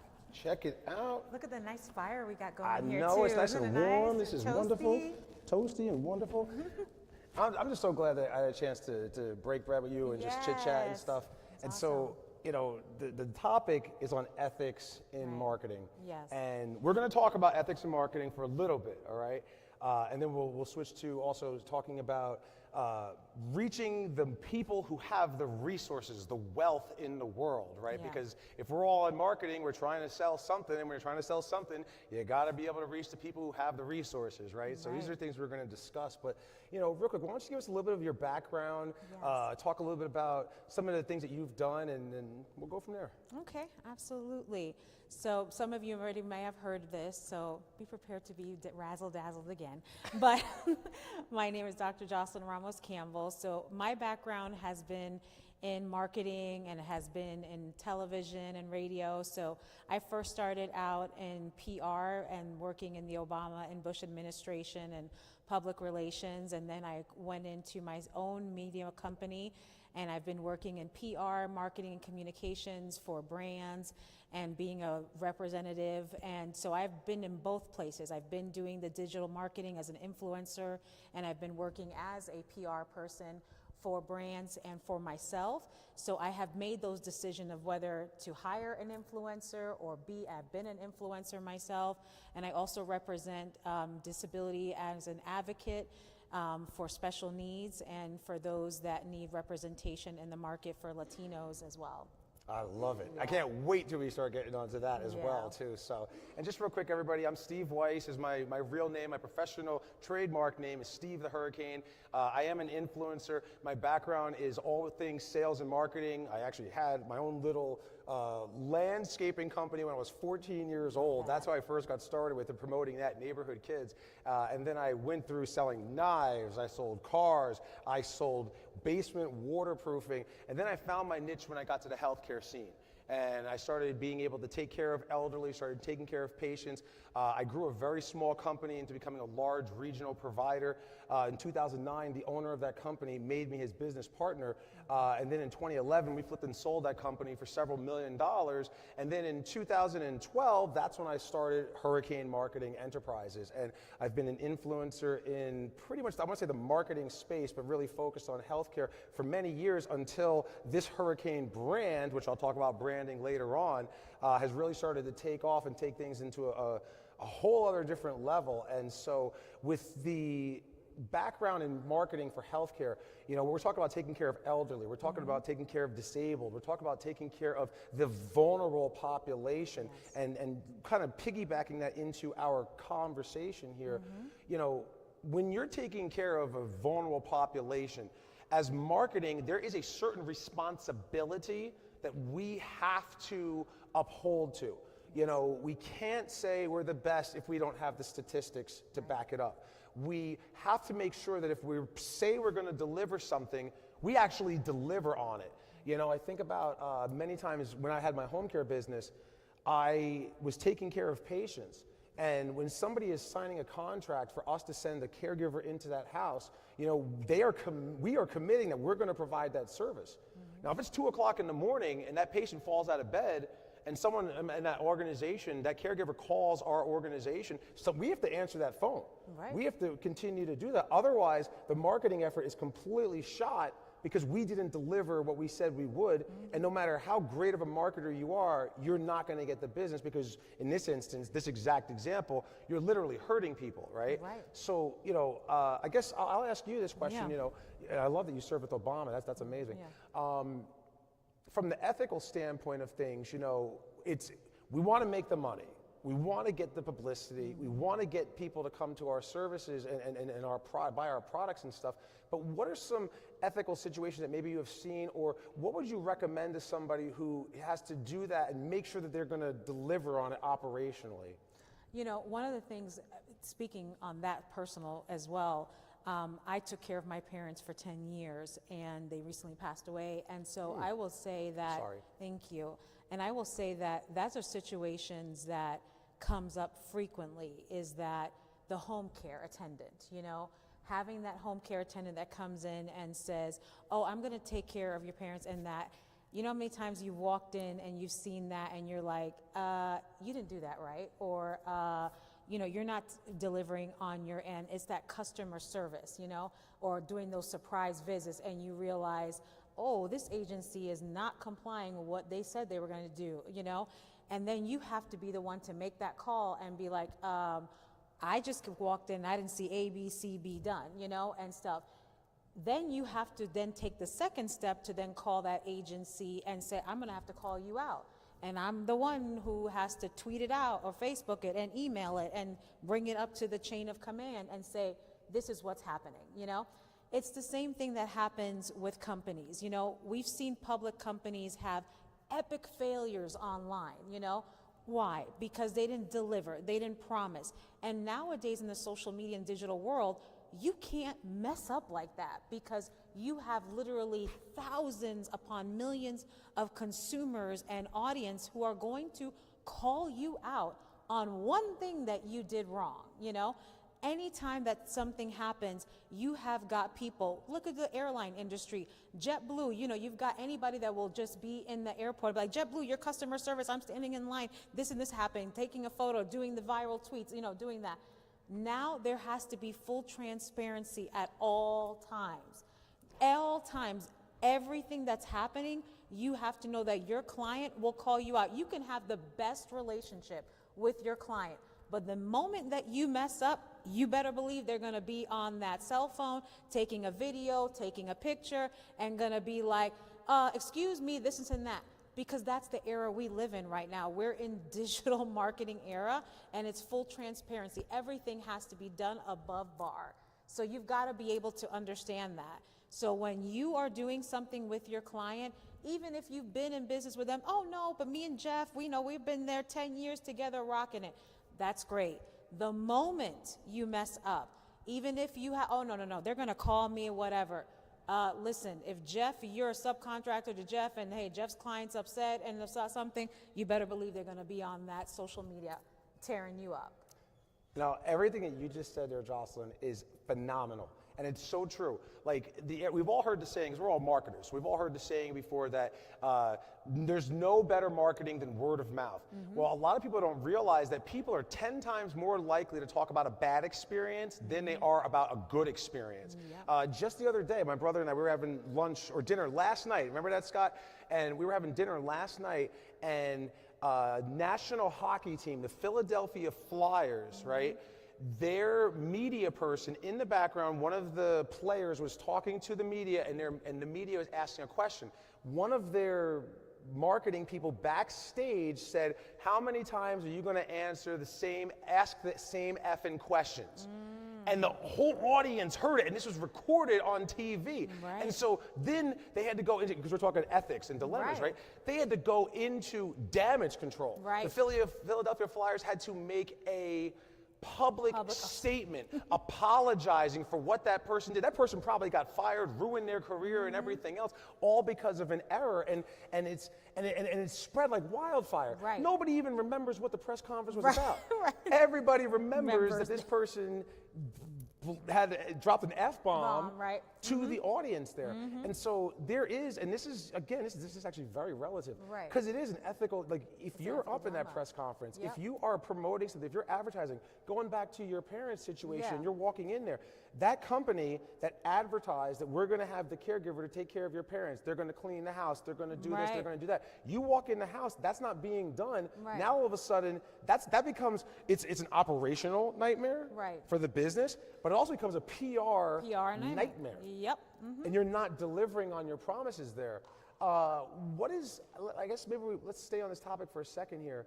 So if we're working with a company that has those operational challenges where they're not delivering, right? Because everybody in this room is a marketer or a salesperson. Sometimes you may be working for a company that doesn't have the product or they're not delivering on what they say they're going to do, but we have to market it still. Like it's our responsibility. We're the marketing department. So, have you ever been in that situation? Yeah. And if you have, Right. what advice would you give to that marketing firm or to that marketing individual representing a company that doesn't deliver on what they're supposed to? So I've had situations where we have products that we have sent out in an influencer campaign, and the influencers are testing out the products, and the products have either broken or they are supposed to do like reviews on them and videos, and the product has broken on them, or the products has not worked, and now they've coming back to me and they're like, okay, I was doing the video and here's the broken product. Now what do I do? So now I go back to the company, I'm like, listen, we're not gonna fake it and say like, this is great when it's not, because now that's, first of all, we're not gonna ask the influencers to lie about it because they have an audience that they're supposed to be ethically responsible to. Right. So we want you to fix this and say, what are we gonna do best about it? Are you gonna send them, one, a new product, or two, even better, how about we tell them, listen, this product broke on the first time, but here's how we're gonna make it better. This is real life. What happens if you send this out, because you've already sent out 10,000 units, this is a real possibility this could happen to them. How are we gonna fix it? What are the solutions that we're gonna come out to? How are we gonna be ethically responsible to this? So those kind of challenges have occurred. And to be honest, we've had companies that have just said, you know what, let's scrap this whole thing. That was on them. That was they took the A on that. They just kind of took the L on that, and they were like, all right, we're not gonna move forward until we kind of go back to research and develop and see what we can do. And there's been other companies who have been really forthright and say, you know what, put that in there and say, listen, the first time we sent it out, they did break. It really did break, But here's a solution we came up to, and here's how we made it better. And it actually cost the respect for the consumers because they said, hey, look, this product broke, but this is what they did to make it better. And it actually really worked for the customer because they saw, wow, the company really cared about it because when it broke, this is the solution they come up with. They didn't false advertise with us, okay, and made it seem like, all right, well, this was really working and it really didn't. No, they actually came out and said, you know what, when we instead of giving it to your kids and it broke and we just didn't want to tell you, no, it did break and here's how we fixed it. And they actually got customers for life for that. I love it. And it's the transparency, as you Right. said, and the authenticity, owning your mistakes, right? Yep. Deliver on your promises, own up to your mistakes. Another example I remember as you were speaking that came to mind where, maybe you're representing a company that's not the best, right? And so I remember, everybody knows the old Verizon commercials with the, can you hear me now? Can you hear me now? Good. Can you hear me now? Good. And the guy's walking around. Well, I remember after Verizon moved on from that spokesperson then got hired by Sprint. And when he got hired by Sprint, Sprint had a reputation for not being one of the better companies. And so they literally went out, and this is the I was so impressed by the marketing company because it's like, you're given a company that's not the best, and so since we know you're not the best, let's run with that. Right. And they said, Sprint, we're not number one, but we're going to give you a better rate than everybody else. And so we have, instead of 99% coverage, we have like 92% coverage. Right. And 92% is good, and so we're going to give you 92% coverage, but it's going to cost you less than if you went with Verizon and paid top dollar for just 7% better coverage. And it ended up making them a lot of money. I think Sprint eventually sold and merged with somebody else. But I remember seeing those commercials and I'm like, wow, like what a great idea. So if you, that's the tip of advice I would throw out there. If you're representing a company that's not the best, go to your strengths. We might be a little bit less price. You may have to deal with a little bit of issue, a drop call or something, but we can handle that. From the healthcare perspective, I actually remember when I had my company, and before I became the owner of it, I was the marketing director. I was working very closely with operations. So from my perspective, I was doing direct referral marketing. Think about it from this perspective, folks. If you go to see your doctor, and your doctor says you have a specific diagnosis, and then you're like, well, who do I go see about this diagnosis? They make a referral to you, right? Part of the reason why they make the referral is because somebody marketed a company to them, they developed a relationship where they trust that particular provider to do X, Y, and Z. That's how it's done in the healthcare continuum. So what I would do, if I'm representing a company, instead of me going out and promising the stars and the moon and the sun and the solar system and everything else, I sat down with the operations team. I said, what are the things that we can handle best? What kind of clients are we taking care of? Who are our target customers? Once I understood what we do best, then I said, I'm going to go market and find that customer. I don't want every single customer. This is something that a lot of people consider the abundance, because a lot of people think that, oh, well, there's only so many people out there and we got to capture everything. There is more business to be gained than we could ever possibly imagine. There is more money out there for all of us to be able to tap into, and none of us will ever get all of it. So I would much rather put my best foot forward, say, from the home care space, right? Instead of me going after all the elderly, I'm going to just see that we do really good taking care of orthopedic patients. So I'm going to just go after the orthopedic market because we can handle it and deliver on it, and we're the best at that. So that's just something they're ethical. Does anybody have any questions from the audience? If you have any questions, please feel free to ask the questions. We'd love to answer your questions. We're gonna start to shift our topic a little bit here to something that we are very passionate about. But if you have any questions, please feel free to ask the questions because we're here for you. So let's shift our topic a little bit. We're talking about economics, all right? An article just came out, I don't have my phone on me, from Forbes magazine, but the article that came out from Forbes magazine talked about the wealth by generations. And we're talking about like $7,500 plus trillion of wealth by generation.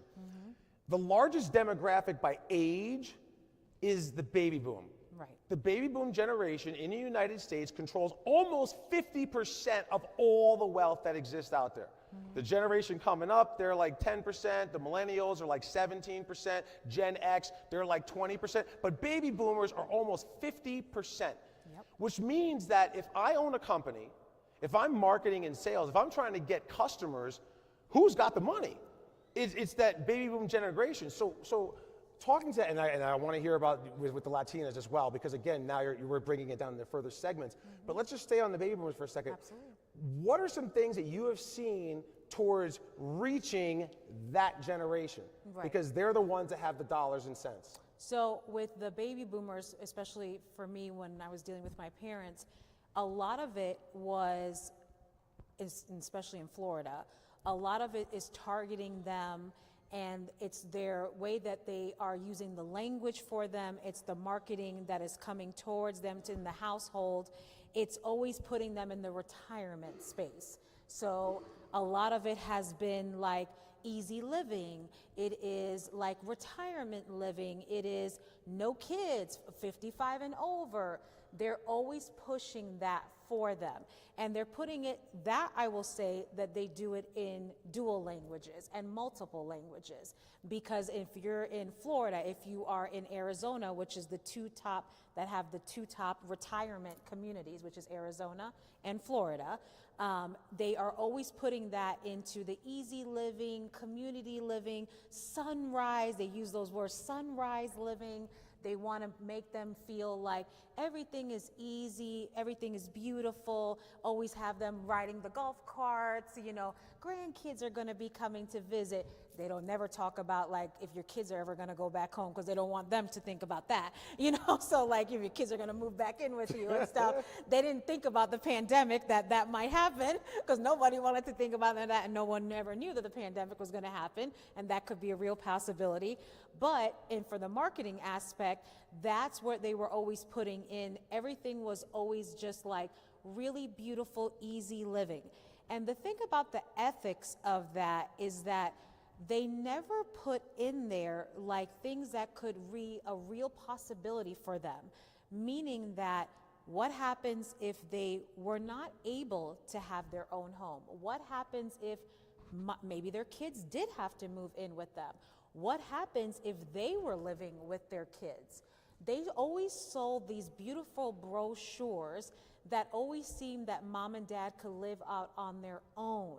And the baby boomers do have a lot of wealth, but sometimes it was not liquid. Right. Okay? Maybe it was already in properties. Equity in the home. Yeah. Which Equity in everybody home. knows about the housing boom all around the country. Yeah, so the way they were always doing these beautiful marketing brochures, it sold mom and dad on all of these mom and dad and grandparents on a kind of a falsehood of what it looked like, this advertising, this beautiful retirement, and it made them feel like, oh, if I just got to Florida, if I just got to Arizona, if I just got to California, this is what I was going to look like, you know?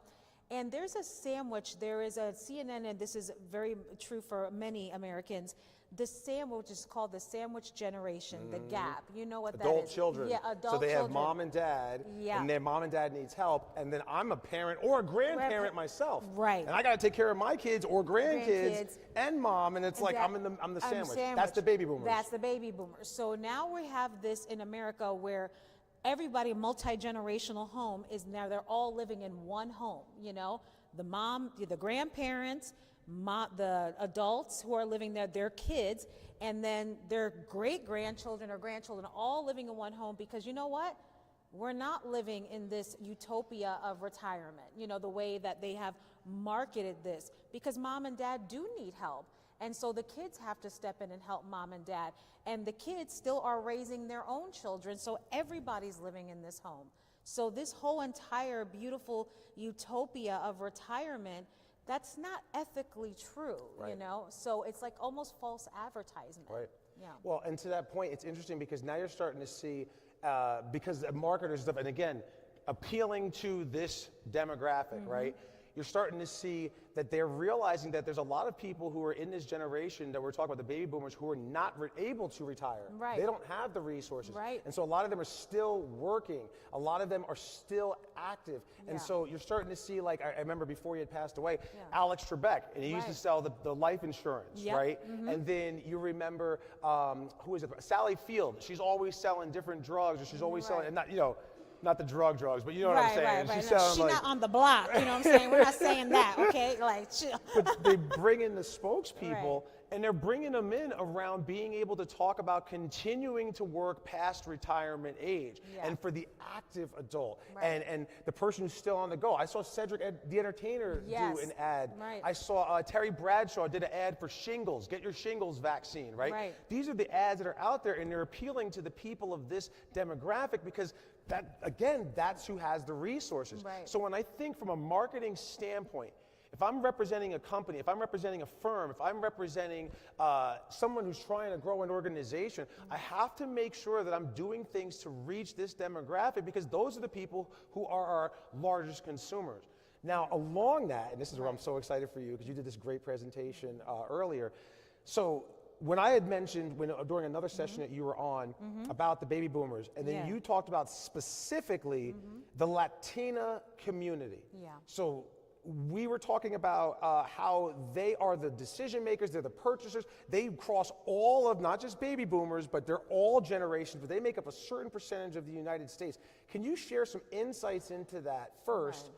And then after you share the statistics and the numbers, let's talk about how do we reach the Latinas? Because if they're the decision makers and they represent a huge portion, 1 in 4, I believe you said, Right. was the population. Yeah. How do we tap into reaching them? What are the things that they're looking for ethically? Yes. So right now in the US, 1 in every 4 Americans are Hispanic. The shopping buying power in the US is $2.3 trillion. Trillion dollars is the buying power of the Hispanic Americans in the US. And 58% of Hispanics in the US are under the age of 34. Wow. So for a marketer, that's like, gimme, gimme, gimme, gimme, you know, for a marketer right now. So, and when you think about it, Hispanics have been overlooked. When you think about even right now, when you think about the commercials that you see on TV, we have finally just got around to having appropriate representation of African Americans in our commercials, in our television, in our printed ads.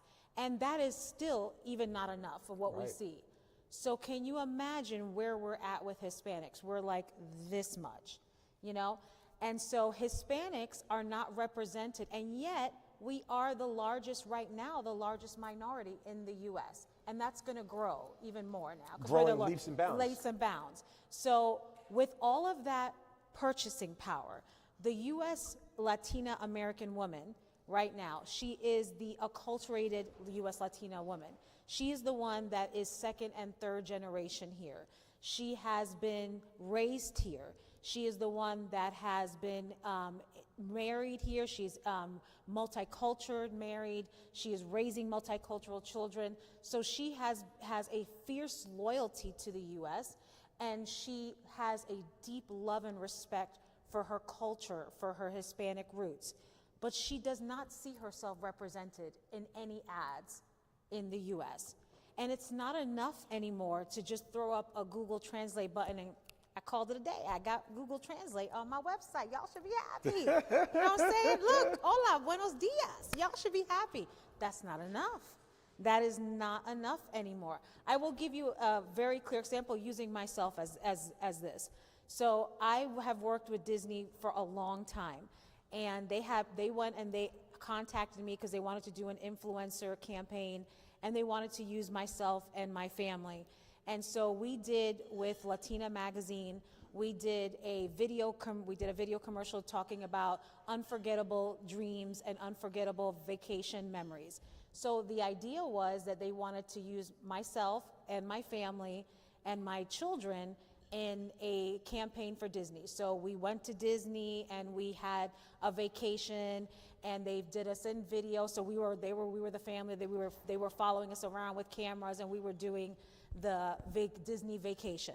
But before the concept came up, I said, okay, you're gonna have a Disney vacation, but when US Latino families, biracial, multicultural, take a vacation, they take it with their parents, because Latinos take it extended. They take mom and dad, they take, tío, tías, aunts and uncles. So I want to put my parents, and this was when they were still alive. They were like, okay. They were like, oh, parents, yes, okay, extended family. They got it because they want, why? Because, not just because I say it, because they understood the concept of, if we're really trying to engage the US Latina, then this is what they do. They take it with their extended families. Okay. So let's do the extended family. So they added my parents when I said it. The funny thing was, too, that when we went there, they gave us clothes. I bought clothes, but then they also had clothes. Now, the clothes that they had, let's just say, was a little bit on the Caucasian side. Mm-hmm. Okay? So I said, all right. I said, Latinas like to wear bright colors, colorful and stuff. I said, the dull grays and stuff is not going to work. I said, so let's brighten it up. They said, okay. Now my hair, as you can see, is a bright red and stuff like that. I said, this is who I am, So when the colorist came, and they do your professional makeup and stuff, and I said, this is who I am, so this is how I vacation. So the first thing the makeup artist said was like, she told my mom, she goes, your daughter must be a big deal. And my mom goes, well, yes, of course she is. But she was like, moms, Latino moms. She's like, why do you say that? She goes, this is the first time Disney has ever allowed anybody to be in their print ads, to be in Latina Magazine on their website, to be with red hair. Right. And she was like, really? She's like, but red hair exists in the world. She's like, no. She's like, they only allow black hair, blonde hair, and brown. That's it. Wow. But it's because Latina Magazine and Disney understood that if we are marketing to U.S. Hispanics, and U.S. Hispanics are bright and bold and colorful, then we going all the way with the sabor de los Latinos. We're going all the way with the Latino flavor. You cannot shush it down. Right. You know? So if you are marketing to a specific subset of people, you've got to expand and you've got to embrace them as a whole. This is what Latinos are looking for. This is what, when we embrace the African Americans, then you embrace everything that they are. You embrace Juneteenth, you embrace Kwanzaa, you embrace everything. You're not gonna go and tell them, oh, no, we're not gonna do Kwanzaa today. You know, Right. We're not gonna tell them that, you know? So you can't tell a US Latina, oh, no, we're not doing arroz habichuela, we're not doing rice and beans. We're not gonna do, your colorful hair and your bright clothing. That's what we've been telling the U.S. Latinos all the time. Matter of fact, we've just been ignoring them. Right. And yet we're ignoring them, and yet they got a lot of billetes, dollars in their pockets. Right. You know? We want their money, but we do not want to embrace who they are. So now, I hope everybody heard everything that Jocelyn said here, right? Because I love the first thing she had talked about was family and inclusion. So if we're going to be marketing to the Latina community, if we're going to be tapping into it, we want to make sure that we're showing ads and we're bringing inclusion. So I love that example where it's not just me and my family, if I'm married, husband, wife, children, going to Disney World. No, we're bringing grandma, abuela, and abuelo, right? That's what you had said, and we're bringing them to it. I also love how you talked about the color, right? And how bright colors and representing it, and to go all in. Don't be afraid to go all in. Be authentic was the third thing that I had heard, right? To go make sure that we're authentic with what we're talking about, with the branding on point, with the message behind it, to make sure that we're reaching our audience so we can establish that trust. Another thing that you had mentioned too, with this particular demographic, where you have most of these demographics, they're third generation. Right. So here we have a group of people who are Americans, proud to be the Americans that they are, but they're also very close to their culture because their grandparents are the first generation that came over. And so there's that tie to how they came to the US and where it came from. And so if I can cover all of those things, and those are the 3-4 points that you made there, that's going to allow me to establish trust within this segment to be able to reach out to more individuals. Right. This is fantastic. Let's see. Anything else you want to add? Well, one thing is that when you reach a U.S. Latina and you reach a U.S. Hispanic, you're not just reaching them, you're reaching their whole community. So they're very brand loyalty. Sometimes we have things in our kitchen because we know that mom and dad used to cook with it, So, and there's things in the kitchen like, why do you have that in your kitchen? Oh, I don't know, because mom bought it. And like, do you use it? No, but she had it. But because we're brand loyalists. But we're also really big and advocating what we love. So when you have us, you have a customer for life. So we tell our friends, we tell our community, we convert our Caucasian neighbors into it as well. Right. So we are telling our community about it. So when you get us, you're not just getting me, you're getting my family, you're getting my community, you're getting our online community for influencers, you're getting an entire digital space behind us. And that's something that I don't think marketers understand, is that they think like, first of all, a lot of times, unfortunately, there's that bias of, the Latinos don't have money. Check the stats, baby, we do. We've got quite a bit money.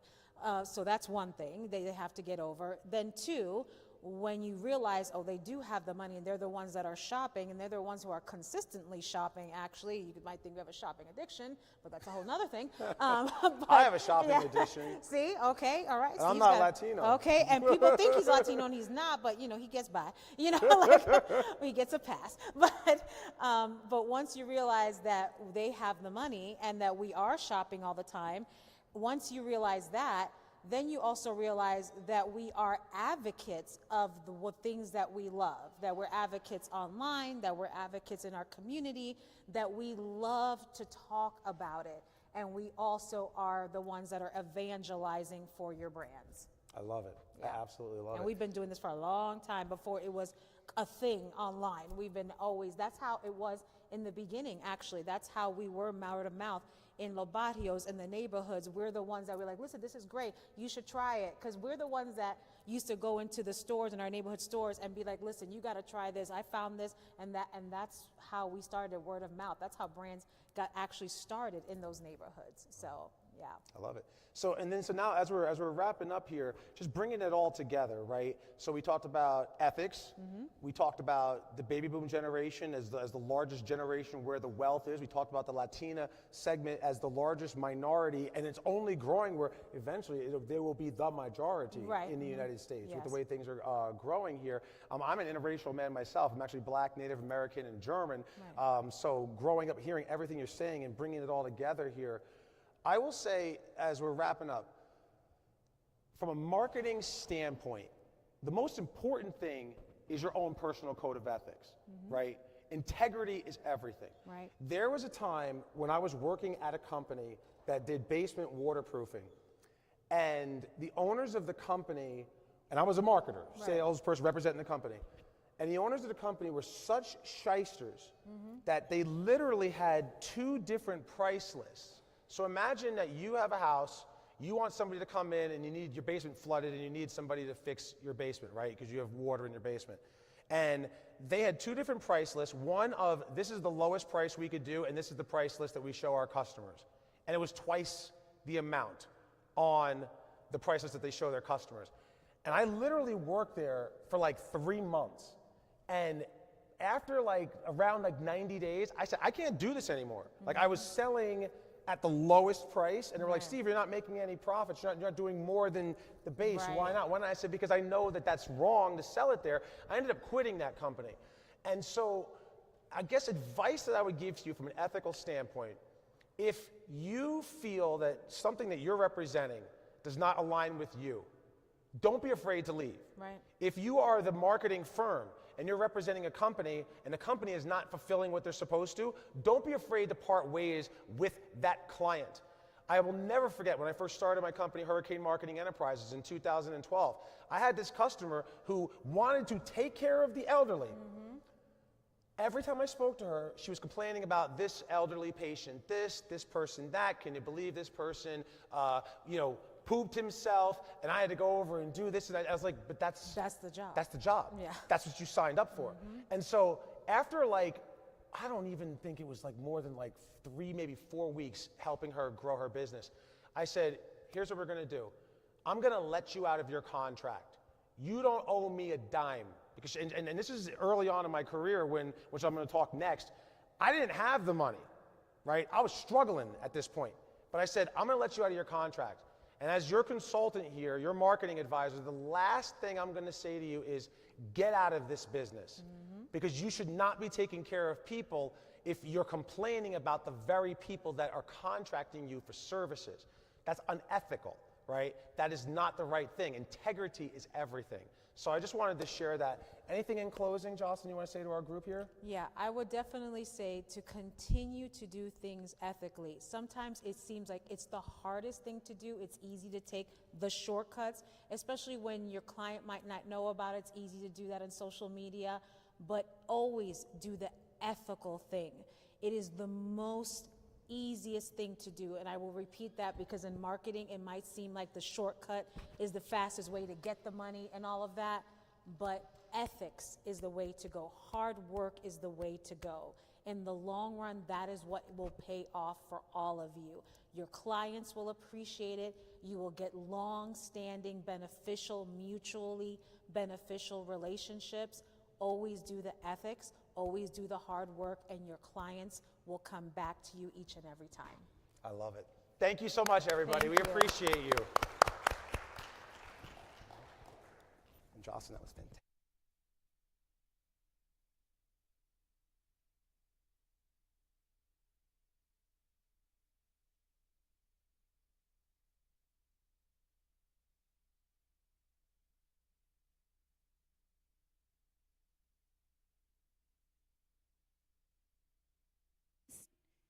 Thank you to Steve the Hurricane and Jocelyn Ramos Campbell for that amazing fireside chat. Now, for our final session today, I'd like to welcome once again Steve the Hurricane, owner of Hurricane Marketing Enterprises. He will lead the topic on living your brand, focusing on embodying what your brand stands for. Steve will dive deep into the importance of creativity and emotional connection in the modern marketing world. Please take the stage again, Steve, and enlighten us with your expertise.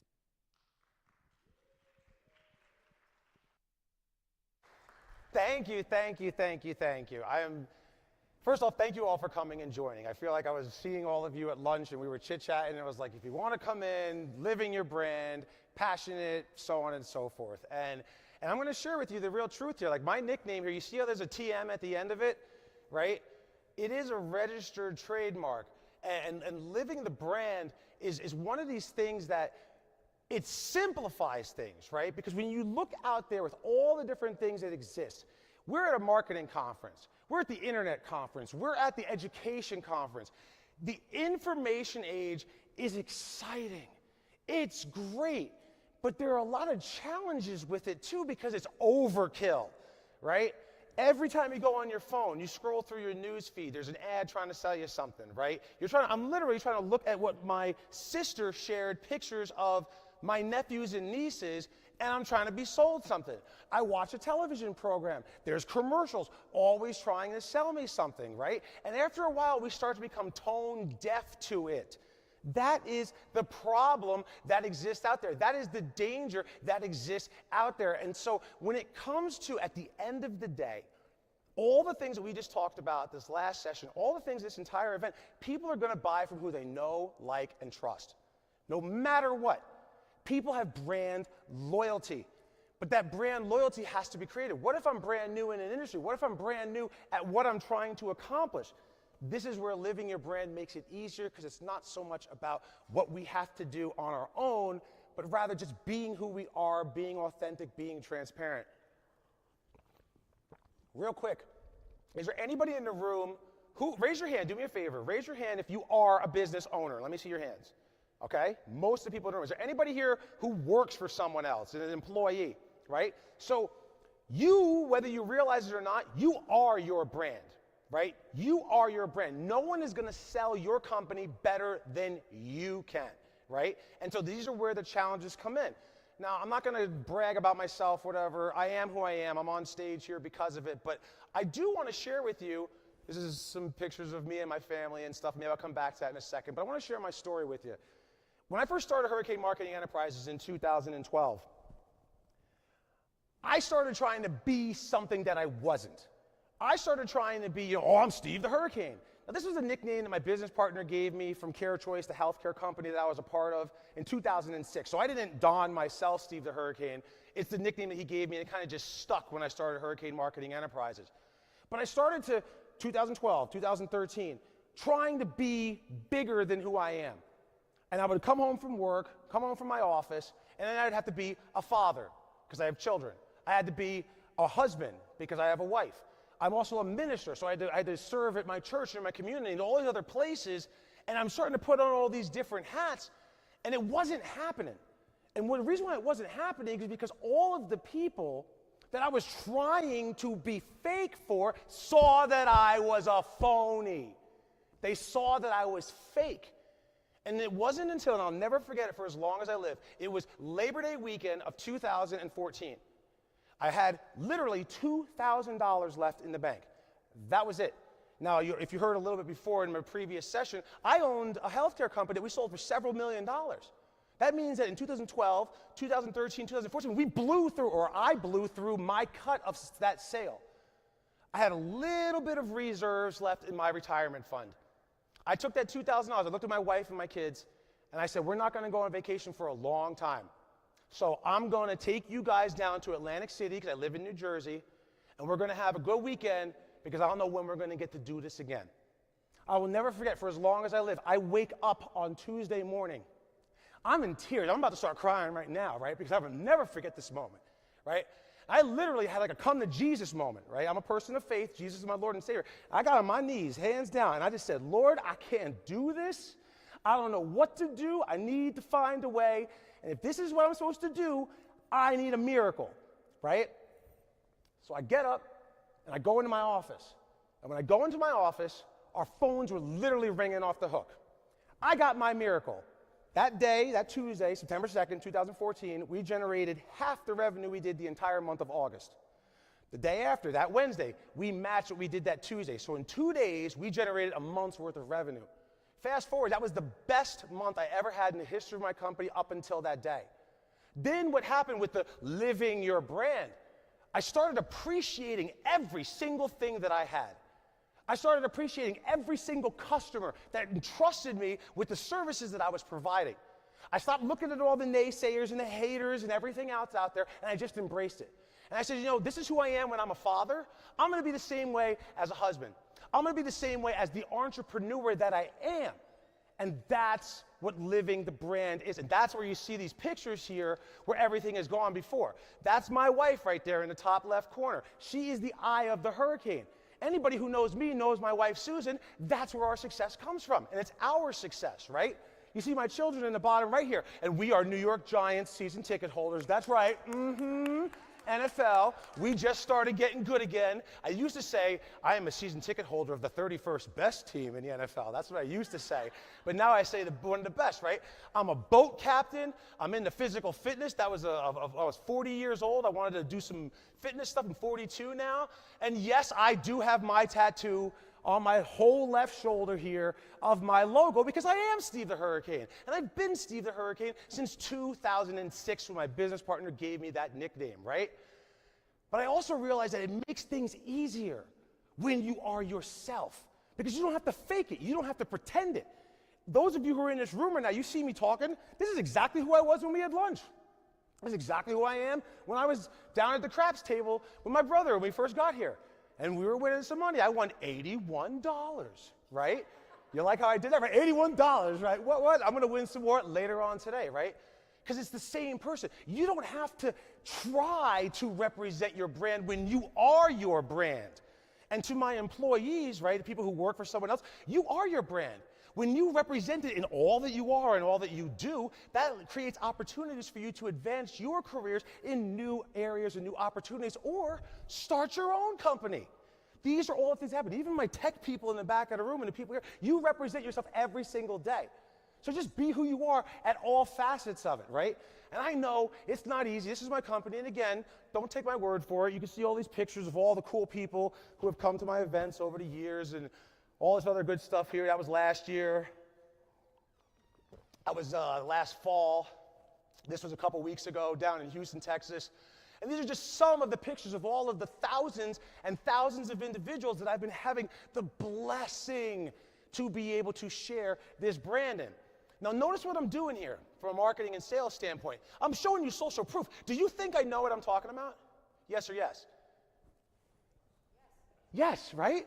Clearly, right? Because I'm not suckering all these people into these pictures, right? That's living the brand. Everything has gone that way ever since. Let's see. And there's no time like now. Every single one of us can start this as soon as we get home. So here are the 3 tips I want to share with you. 3 tips to getting that freedom. 3 tips to being able, like, how, Steve, this is great. I'm happy for you. You figured it out. How can I do it, right? So here's the first tip. Know, like, and trust. The second tip, be yourself. Authenticity. Don't worry about what other people think. And then the last one is to just do it. All right? These are the 3 tips. First one, know, like, and trust. KLT. Here's the quote that we've all heard 1,000 times. People do business with who they what? Trust. They do business with who they trust. Think about every single successful brand and who is the CEO, founder of that company. You ever hear of Walmart? It's the Walton family, right? How about Amazon? Wasn't Amazon Day like yesterday or the day before? Who's the head of that? Who's the head of Amazon? Jeff Bezos, right? Everybody hear of Tesla? Who's the head of Tesla? Elon Musk. You ever hear of Facebook? Meta? Who's the head of that company? Yes, Zuckerberg, exactly. Even going old school for my older folks in the room, right? Remember Wendy's, Wendy's, burgers and stuff? Everybody remember Dave Thomas? He was in every single one of his commercials. My father met Dave Thomas. And Dave Thomas gave him this card that was laminated. It was for 10% off of Wendy's anywhere that he goes, right? And to this day, Dave Thomas has passed away since, for like 30 years, my dad probably saved $1 million at Wendy's because he's a VIP and he tells them and they're like, sir, I don't even know what this card is. Dave Thomas gave it to me and I have to use it. That's my old man, right? But he got it from Dave Thomas. Dave Thomas represented, he was his brand. His daughter is Wendy, right? Colonel Sanders, what does he represent? Kentucky Fried Chicken. In my northeastern part of the United States, we have Bob's Discount Furniture. I don't know if they're all over this, but they got Bob on TV. They even have the virtual Bob avatar. There's this company called Stuart Leonard's, which is like an Italian grocery in the New York City area. And I always make fun of the commercial because the guy gets on the radio. He's like, hey, it's me, Stuart Leonard. And, you want to have a tomahawk steak this week at a tomahawk steak. It's like something from the Flintstones. It's got the big rib in it, and it's amazing. And I'm like, I can't stand this guy's accent, but man, I want to have a steak now. And I want to go to Stuart Leonard's and get the steak because he was talking about it, representing the brand. Now, if you're brand new in this room and you're thinking, all right, well, okay, Steve, this is great. You're talking about all these great companies. Well, they all started somewhere, right? The best way to establish credibility real quick is through client testimonials. Let's do that again. Client testimonials. There we go, right? So as I'm showing you this here, this is proof. Canoe, Fortune 500 business owner. That's he and I hanging out in Clearwater, Florida on a dolphin watching tour on the picture on the left here. The top picture in the top right, that's us hanging out in Nashville, Tennessee, smoking cigars, hanging out. I'm a cigar person. Anybody like cigars here? Let me see your hands. All three of us, right? So we might have to have a cigar later, but that's awesome, right? And then he and I ended up writing a book together. And he's one of the featured authors in the book. That's why you see that picture there, right? Client testimonials helps to sell and tell the story of living the brand. I say we're going to do all these things, but here's the actual proof of us doing it. Here's pictures of me with my clients skiing and snowboarding in the top left, going out in San Diego, Harbor Bay there. This is me visiting one of my clients' offices in Spokane, Washington. We went and saw the Jersey Boys play on Broadway in New York City. Top left corner, the Red Rocks Amphitheater in Colorado. The top right, I took some of my clients out on my boat. And as a minister, one of my clients wanted to be baptized. I baptized him in the Toms River, right? Because Jesus is my Lord and Savior. That is right, right? Living the brand. Living the brand. There's nothing fake about it. Same person in all these pictures. And by the way, you see this? Where was I in this picture over here? At the bottom right. Where was that? That's right up the road. That's right up the road. I walked there yesterday morning, took a picture of it, posted it on social media, right? And they're also at the Alamo. Don't forget the Alamo, right? Remember the Alamo. If you've never been, go. Great battle. How the Texans took over and got vengeance to the Mexicans, right? Like, that's what happened at the Alamo, right? I'm showing you that because that's social proof. Is this entertaining, right? I'm a presentainer. Oh, so you remember that, right? You were there, right? No. You were playing the game about the Alamo in the elementary school in Texas. I love it. I love it. But again, this is living the brand, right? Authentic, bold, unforgettable, like it says. This is all real. There's nothing fake about this. And you can see this on social media. Are there any influencers in the room? Anybody an influencer? Right. Social proof is everything. Testimonies get you established as the brand representation that you are. That's what makes people want to go with you because they know, like, and trust you through the social proof and the testimonies. So the next thing is to be yourself, because I know a lot of people are nervous. People are nervous. Well, Steve, what if somebody doesn't like me? What if somebody says something? Social media can be, I love social media and I hate social media because it can be one of the most damning places out there. I will never forget for as long as I live, when I first started the company, remember, I used to own a healthcare company. I had all this market that I had developed. I had the nickname that was given to me, Steve the Hurricane. I started putting out Hurricane Marketing Enterprises, Steve the Hurricane. And these people who were my friends, who I did business with, would comment and be like, this is stupid. I wouldn't buy anything from him. I'm like, I thought you were my friend. Like, that hurt. It hurt a lot. But, if you've ever heard that song, Ride With Me by Nelly, and you hear that part where he's like talking about all the people hating him, and then they're all of a sudden like, oh, hey, Nelly, can I get tickets to your next show? What do you say? Hell no. You for real? Right? That's what he says in the song. That's what happens. All the haters turned around because the other 90% of the people were loving everything that I was doing because they saw the real person behind it. I want to help people. I want to make a difference. That's the Hurricane way. That's the Hurricane brand, right? So they saw it. Now, how does that translate to every single person in this room? It translates to every single person in this room and everybody back home. Hi, everybody back home watching in Dubai and other cool places around the world, right? I want to come to Dubai next year, okay? Thank you. All right. Confidence over fear. How do you do this? It's all about your company mission statement and your company core values. I'm going to ask anybody in this room, can you tell me what your company mission statement is? Go ahead, right here. Making healthy, holy. Love it. Anyone else? Reclaim joy through a holistic mind, body, and soul approach. I love it. Now, the only thing about it that I don't like is only 2 out of all the people in this room raised their hand and actually remember and memorize their mission statement. I'm not going to ask you what your company's core values are because a lot of people don't know that. But I can tell you right now, Hurricane Marketing Enterprises, we exist to help service providers find those in need of care. Our ultimate goal is to help these service providers increase their census revenue and profits. I can tell you right now, I have 10 company core values. Now, I only have like 5 minutes left because I've been talking so much here, and they only give you like, 9 seconds to talk at these conferences because they got 15 other people who got to go on stage next. But I can tell you right now, my number 1 core value is integrity. Number 2 is substance over flash. The reason why I am the person that I am is because I got results from my clients, right? Number 3 is teamwork. I have a team of 13 people that work for me, and I have coaches all around the world who are providing the services for all of my clients, right? So it's an amazing thing. It takes a team to be able to make things happen. Number 4, don't complain, improve, right? Stuff is going to happen. Take the lesson from the issue that happened and let's figure out a way. Number 5, excel at communication. I can continue to go on and on and on through every single one of them. And the reason why I'm saying this is because how do you live your brand? You live your brand when you know your mission statement. You live your brand when you know your core values. Now, for my employees in the room, make your own. As a person, as Steve Weiss, I am a child of God, a man of power, passion, and wisdom. That is my personal mission statement. You could live your mission statement. You set it for yourself. You remind yourself of it. Every time you look in that mirror, every single time you get in your car and you go, you remind yourself of who you are and what you're trying to accomplish. You will attract your customers. You will attract the people that want to work with you because you are real. Does this make sense, everybody? Right? This is how it's done. This is how you live your brand. There's no phoniness about it.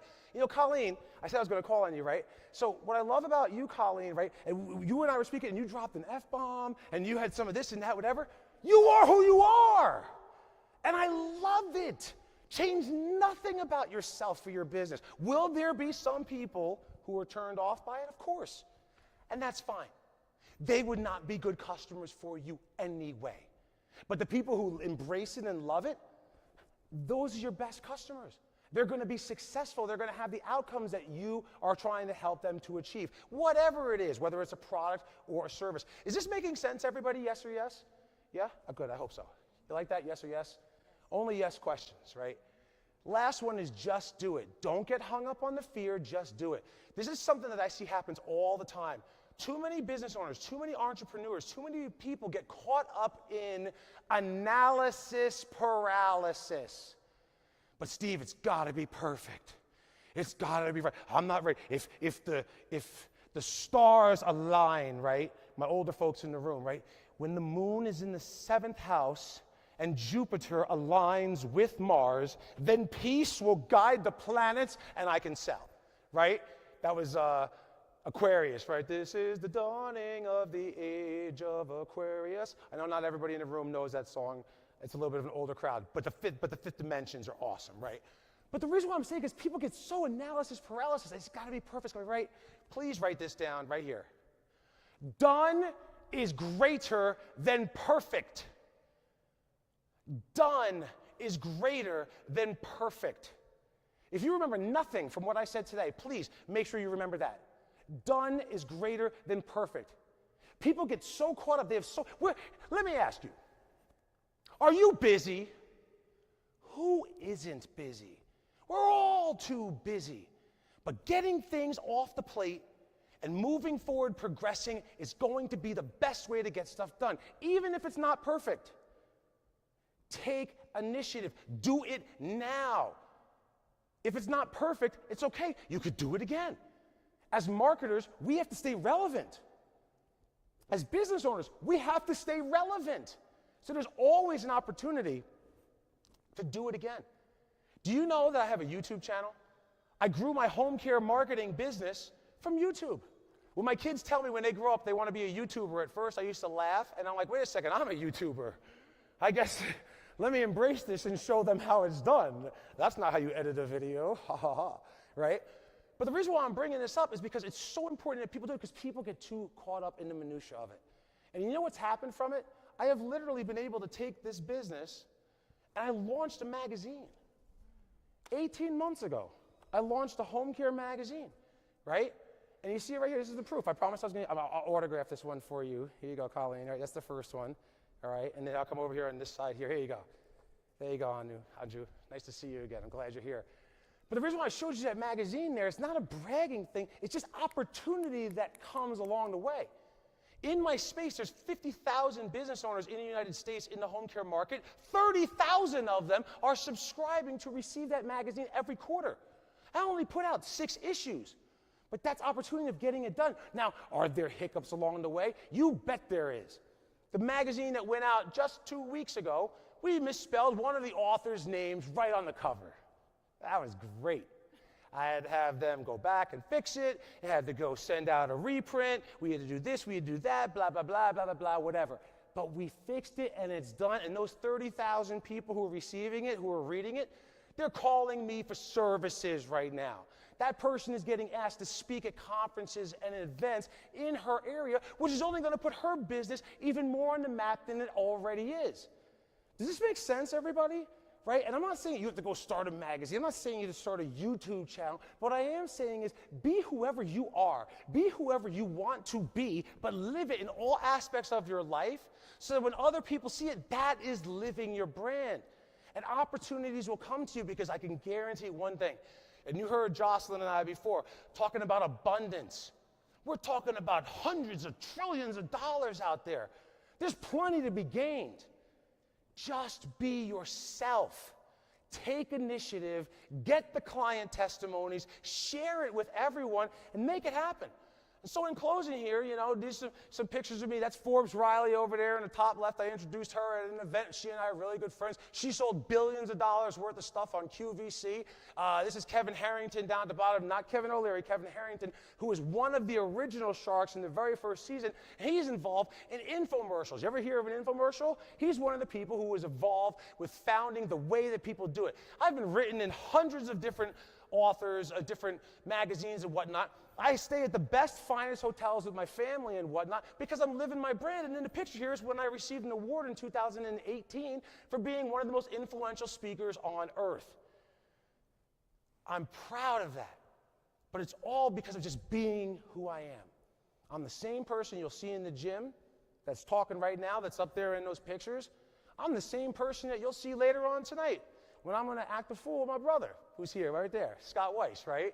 And we're going to have some drink, and we're going to have some gambling, have a good time before we go home tomorrow, and then I'll be doing a podcast or something on Friday and a bunch of stuff next week. But live your brand. When you live it, you don't have to try, and it takes all the guesswork out of it. All right, and so last here, some pictures of more people, social proof here, because it's all about the social proof down in Florida. Here's more pictures from Colorado. Here's pictures of us in Nashville, Tennessee. We actually went and visited a Civil War restored cottage down there. This is me and some of my clients. I told you I like cigars. This guy right here is Cigar Tom. I call him one of my clients. He's famous. Everybody's like, Steve, you keep showing all these pictures of me with cigars. We're hanging out down in the Bahamas. The lady who's next to me here, she brought her 16-year-old son with her, and I taught him how to smoke a cigar. It was really funny. International waters, right? It was great. We had a blast on that trip, right? And we're also talking business, by the way. I don't want you to think that we just hang out, you know. We make money, right? People don't do this if they're not making money. But, you know, the New York City, this is the rooftop bar over there at the top of the Knickerbocker Hotel, right across where the ball drops every New Year's Eve, right? Here's another picture, I think, of us somewhere else doing San Diego, California. I brought my kids and wife on this one. This was a couple years ago, our clients hanging out there on a boat cruise. We even went to the freaking moon, right? You know, this is actually Houston, Texas, mission control for NASA there, right? But in the end, folks, don't quit. Do it, all right? If you need help, you want to connect with me, you want to be on my show, I have a show, you want to write an article in the magazine, I got magazines. I'm here to help you live your brand. When you live your brand, you don't have to work a day in your life. Things are great. Everything will come. God bless each and every one of you. Safe travels home. Thank you.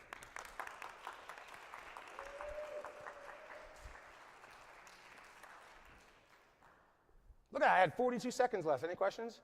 Yes, Ethan. 39, 38. Thank you.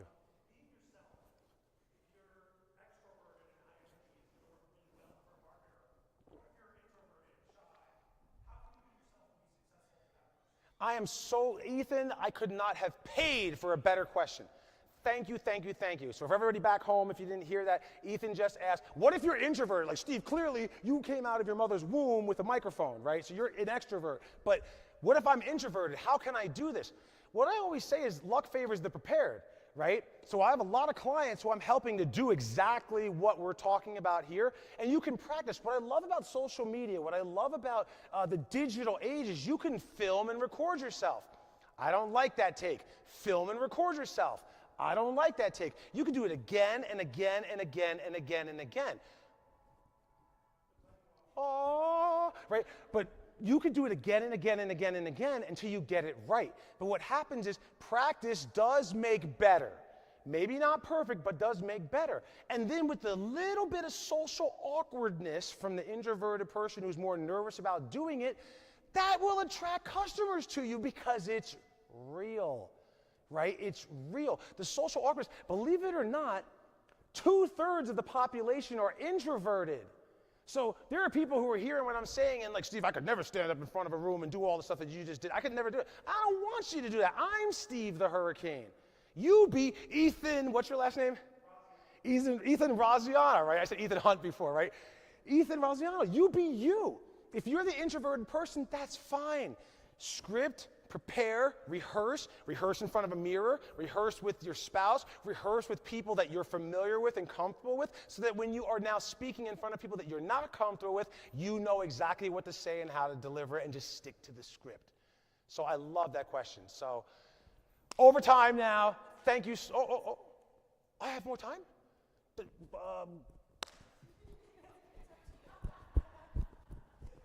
Right? I mean, do you guys have any questions or anything you want to discuss? Yeah, go ahead. What's your name, sir?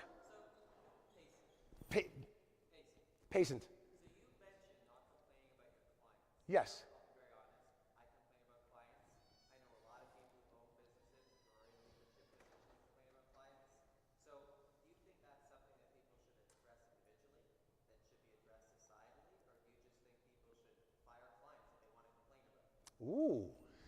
Very good question. So basically the question for everybody back home is people complain about their clients all the time. So is this something that society needs to change? Is it something that that person needs to change? Or should that person fire their clients? And I will say a combination. It depends on the client. So you heard me talk about how I had some clients, I have some over the last 12 years in business who have taken advantage of people. I fire those clients because that's unethical. And I'm not going to work with somebody who's unethical. So those clients get fired. From do I have PITAs, right? PITAs, pain in the ass. I definitely have PITAs. I definitely have them. And when I hear my office staff complain about it, I was like, all right, don't complain, improve. How can we get better at serving that person? This is where the core values really come in. Because then I can go back and reference it and use it as to how we're going to dictate the actions and the culture of how we're going to embrace that difficult client. Many a time, a difficult client who's working with one of the coaches who works for me will get elevated to me, and then I have a conversation with them. When I have the conversation with them, now I'm the owner of the company, I'm Steve the Hurricane, I will hurricanize that person. And I've literally had conversations. I had hurricanize, yeah, it's a term that we use, I go Cat 5, right, Category 5, hurricane, you're not going to like me when I'm angry, right? But I do this with my clients. I literally will talk to them and I'll say, are you going to do what it is that we need you to do? Like I go right back to it. I literally had this lady who wrote me an email thanking me for what we did. I spoke to her back in February, Lisa, right? My brother, he's shaking his head, because everybody in the office was complaining about Lisa all the time. And so I said, I'm going to talk to Lisa. I get on the phone with Lisa. Lisa, you owe me money.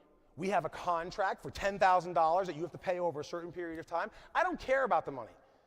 I'm going to let you out of this contract today if we can't solve how we're going to do this.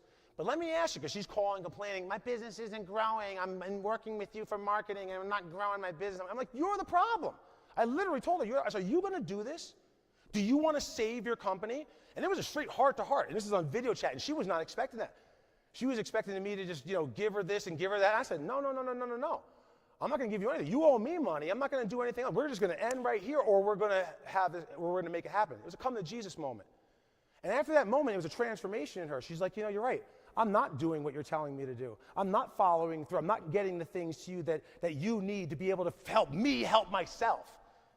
I'm going to commit to this. And I said, if you're going to commit to this, then I'm going to commit to you. Now, next question. How are you going to catch up on what you're behind with me? We worked out some terms. We had a couple of things, whatever. From then to now, this was already $1 million plus year business, right? So it's not a small company, but still doing over $1 million in revenue, right? She has grown her business by 4 times what she was doing in February. And it is July. And she just wrote me an email thanking me for what I taught her to be able to do a lunch at a hospital, which is going to lead to even more business down the line for later on this year. So have that heart to heart would be the other aspect of it. And then, yes, there needs to be a change. It's something that I'm very passionate about. That's why I'm up here speaking. And I speak to entrepreneurs all the time. And I speak to people in general. I preach in my church, right? So I'm speaking to people of all backgrounds and whatnot.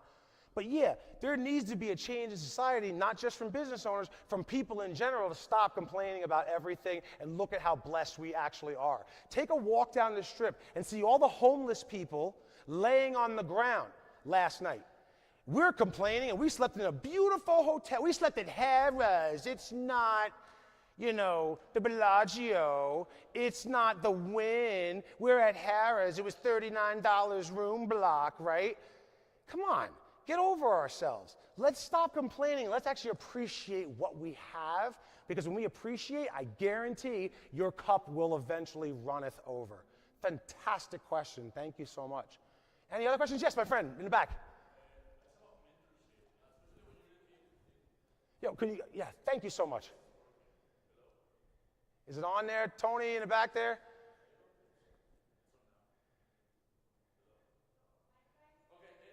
Mentorship, especially when you're in the early stages. Hello? Yes. Okay. How you prioritize and how you pick who do you want to mentor yourself or the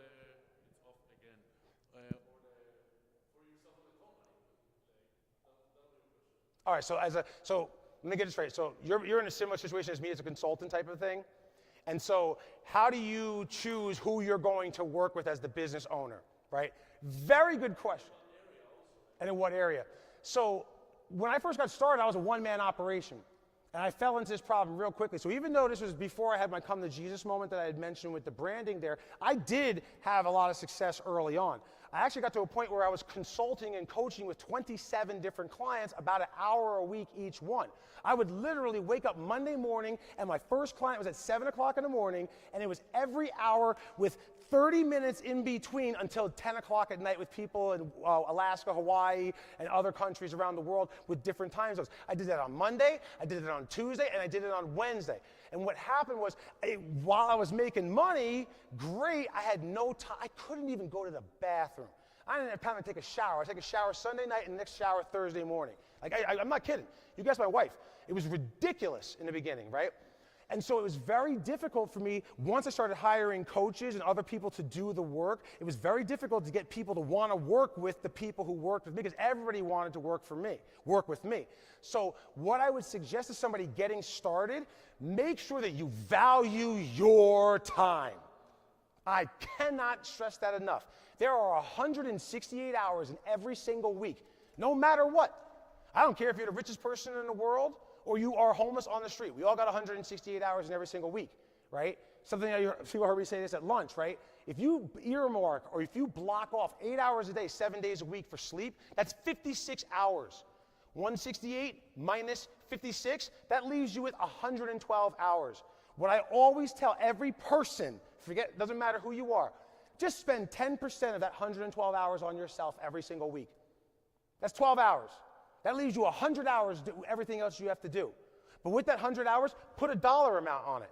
Somebody wants to work with me, those people in the pictures, my client, $30,000, $40,000 to work with me. You want to work with one of my coaches, $21,000, right? So there's an elevation there, right? And all of a sudden people are like, oh, I'll work with one of the coaches. And the coaches have plenty of successes and testimonies as well. That's scaling it as you go. But pick and choose who you want to spend your time and then charge accordingly. That's the best advice I can give to somebody who's getting started or somebody who's a business owner and everybody wants to work with them and you're only one person. Get good at saying no. Get good at delegating. I got a whole session called Efficiency for the Win. Make more money, work less, efficiency for the win. That's the full title of it, and it's all about efficiencies, putting the work priorities second to your own personal life priorities, so that when you are working, everything that matters to you as a person has been satisfied, so that you can then serve your clients and give them the very best services and exceed their expectations. That was a fantastic question. I hope I answered it for you there. Question up here? I did? Oh, look at that. I answered 2 questions. 2 birds, 1 stone. Love it. Colleen. Marketing conference.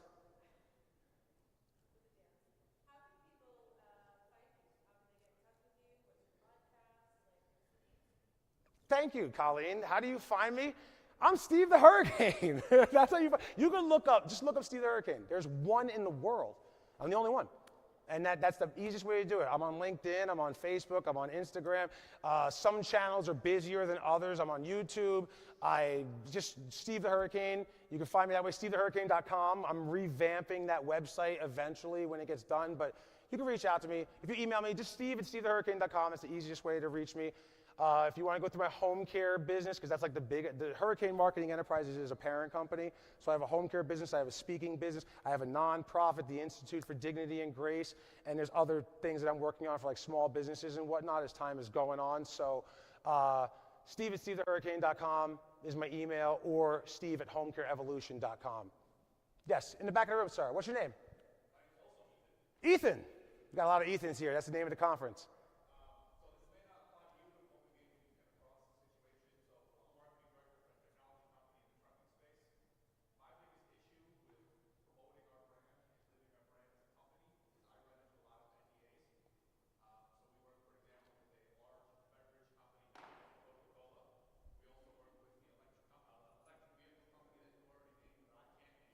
Tesla.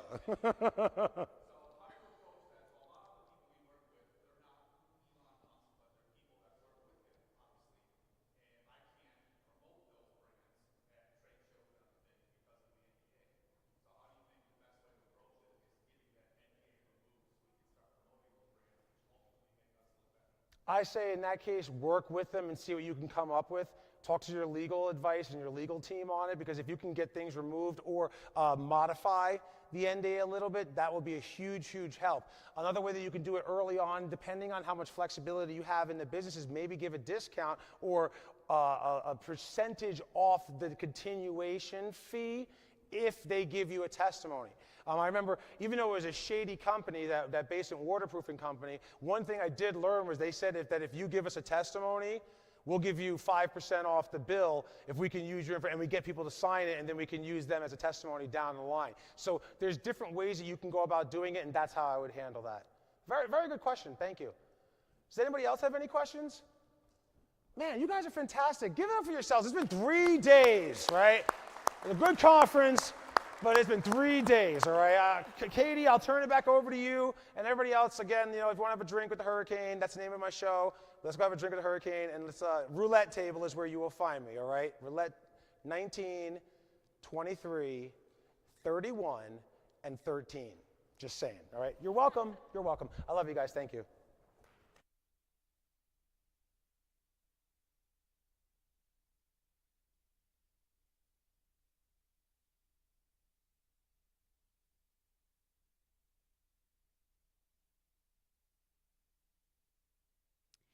Steve the Hurricane, that was brilliant. Thank you again so much for a unique point of your views. All right, everyone, this is where we recognize and award some out-of-the-box thinkers, some dreamers, and some remarkable achievers who have all uplifted the standards of the marketing world with their efforts and hard work. To help me with the awards, please welcome to the stage Jatin Sidhu, Director at Infinium, to honor these individuals and organizations.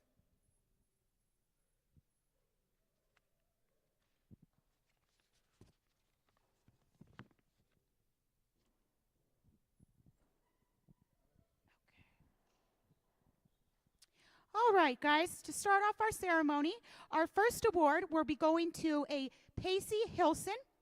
Pacey Hilson is the founder and president of Hilson Acquisitions Incorporated, leads a groundbreaking holding and investment management company that defines the norms. Congratulations, Mr. Hilson. You're welcome.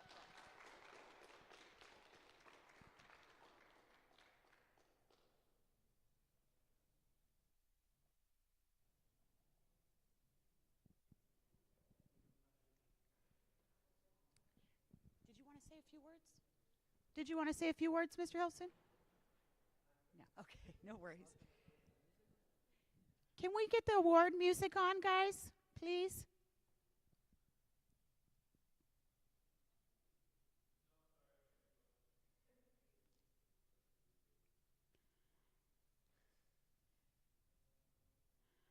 Are we able to get the award music on, guys, back there?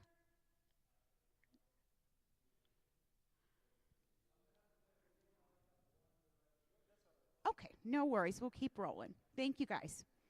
Our next award will be going to Carlos Maldonado.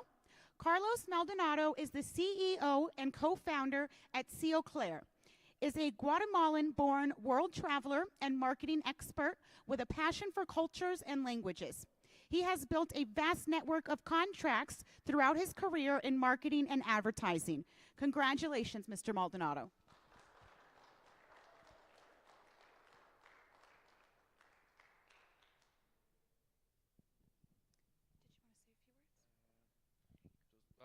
I just want to say that it's been a privilege to share the scenario and the conference with so many brilliant minds in the marketing field and other fields also. And thank you for everybody that is making the conference possible. Thanks.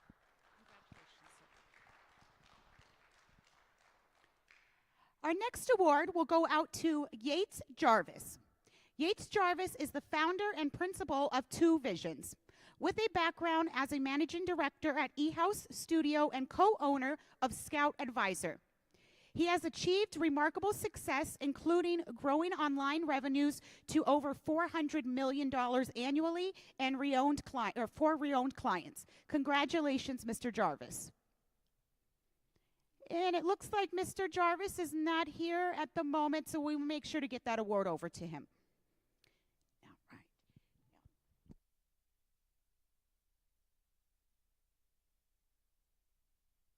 Thank you again for your help with those awards. Now, moving on, we do have a few more awards. Unfortunately, these individuals were not able to attend, or they did have to maybe leave early on their flights. Some of them, which we will be able to play a welcome video for you. So this first one will be going out to a Miss Angelica Webb. Angelica Webb is the Marketing and Advertising Executive. She is an award-winning marketing professional with over 20 years of expertise in the healthcare industry. And it looks like Miss Webb was able to send us a video clip in, so we'll go ahead and play that for you guys now.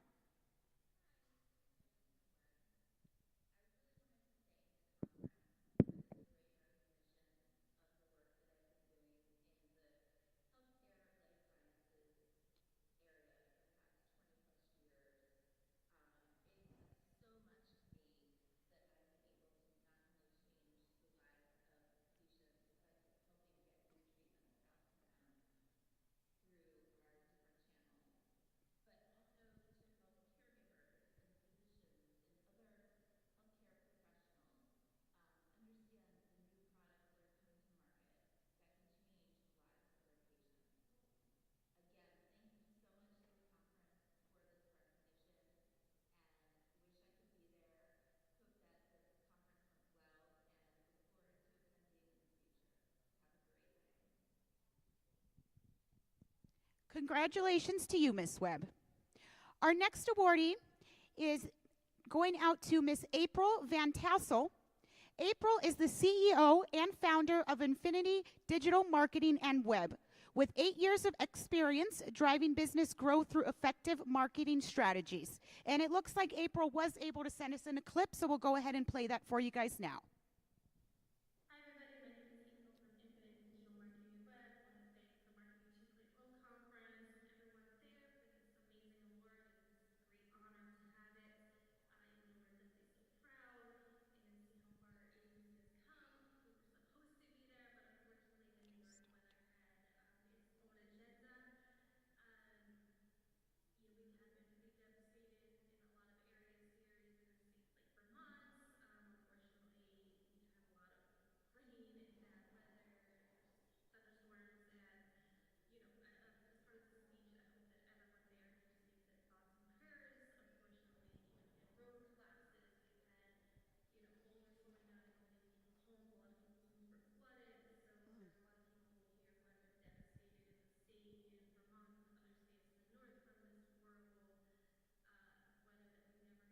horrible weather that we've never experienced before. And there are a lot of people who are without their homes right now. So thankfully my family and everybody I know has been fortunate, but there are people around us who have just been completely lost a lot of their stuff from their homes from this whole floods and everything. So please keep all of them in your thoughts and prayers that they can get their homes back and they can recover. But again, I want to thank you so much for this honor. Thank you again, Marketing 2.0 conference. I would love to thank my husband and my family for supporting me in this, and all my friends, and my business partner Ramon, who has also gone the extra mile. And thank all of you. I hope everybody had a wonderful conference and had a great time. And congratulations to the other awardees.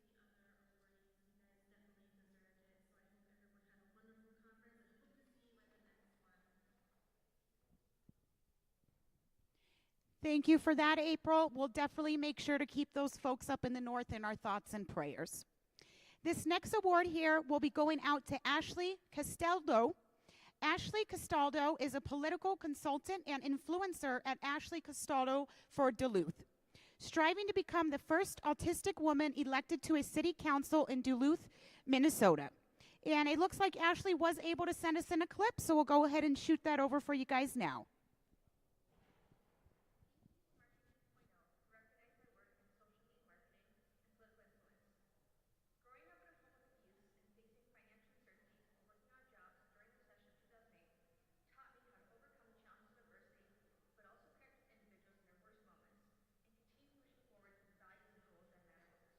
I was able to pivot and come to my own, leading the company I worked for to reach $3.2 million in profit during COVID, participating in work groups with some of the most respected voices in our industry,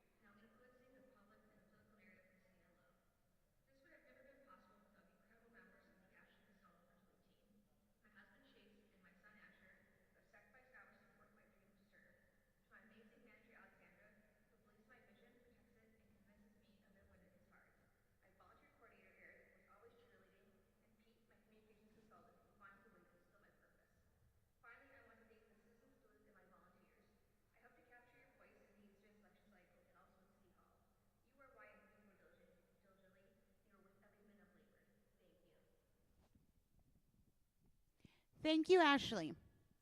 All right, our next award here, and I apologize if I do pronounce this name wrong. I have Khadija Adu Kamara, is an energy engineer and the CEO and founder of Sycogen, a company specializing in new energy project developments, consulting, construction, and formation. With over 7 years of experience, she has successfully established Sycogen's presence in Africa. And it looks like Ms. Camera was able to send us a clip in, so we'll go ahead and play that for you guys now.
Congratulations again to you, ma'am. For our next award here, this will be going out to Bahar Avai Jaswal, and I apologize if I pronounced that wrong. Now, she is the head of marketing and communications at Cedarmint Global with over 8 years of experience in marketing, PR, and communications. She has worked with international brands such as Marriott International, Uber, and Persistent Systems. And it looks like she was able to send us a clip in, so we'll go ahead and play that for you guys.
All right, congratulations to you, ma'am, on that award.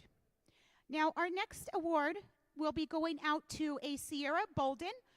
Sierra Bolden is the visionary CEO of Boldly Rooted Studios, LLC. With over 15 years of business sales experience, she has built a resilient business, expanding into multiple income streams across diverse industries, even during the challenges of the pandemic. Unfortunately, Ms. Bolden was not able to send us a clip, so rolling on to our next awardee. This will be going out to Jen Yamagishi. I hope I pronounced that right. Now, Jen is the founder and CEO of Belief Over Opinion, a lifestyle brand established on the concept of individuality and self-expression. Through strategic vision and creativity, Jen has navigated the brand to its standing as a significant influencer in the global lifestyle and fashion industry. For our next award, this will be going out to a Miss Julie Zhu. Now, Julie is the CMO and founder of Julie Zhu LLC, a renowned marketing strategist with a proven track record as an award-winning professional. She serves as a marketing mentor for NYC Small Business Services, and it looks like Julie was able to send us a clip, so we'll go ahead and play that for you guys now. Hey everyone, my name is Julie Zhu. I wanted to take a moment to say a huge thank you for this amazing Marketing Leader Award. I'm so honored to be receiving this incredible recognition among so many talented marketing professionals. I want to give a special shout out to the organizers of this fantastic Marketing 2.0 conference. Thank you so much for putting together this incredible event. This award means a lot to me because it acknowledges the hard work and dedication I've put into my marketing career. And once again, I'm so grateful for this honor. Thank you so much, everyone. Congratulations to you, Miss Sue. Up next, this award will be going out to a Miss Lindsay Morehouse. Lindsay Morehouse is the manager of marketing and communications at NORCAT. She is a global leader in skilled labor training and innovation services. And unfortunately, Miss Morehouse was not able to send us a clip. So moving on to our next award. This will be going out to Marco LaFlora. Marco is the founder and creative director of Notorious Agency. With 15 years of experience in brand management and advertising, Marco has successfully collaborated with renowned Italian and international companies in various sectors. Our next award will be going out to a Rachel LaSala. Now, Rachel is a managing director and co-founder of Women in Soccer, a network dedicated to increasing the agency and representation of women and marginalized individuals in the beautiful game. And it looks like Miss Rachel was able to send us in a clip. We'll go ahead and play that for you guys now. Hi everyone. Thank you so much for the recognition for the Outstanding Leadership Award. It is a pleasure to be honored amongst all of you fellow leaders in the room, and I'm sorry I can't be there in person to connect and accept it. Women in Soccer, the organization that I am managing director of and a fellow co-founder of, is an incredible place to work. I am so fortunate to have been part of the group from the early onset days back in 2020, and I would not be the leader I am today without the incredible team of people that work with us. So shout out to them. I wish that they could be here alongside me, especially Kip Penman and Courtney Carl Livingston, receiving this Outstanding Leadership Award, because truly they are so deserving of it.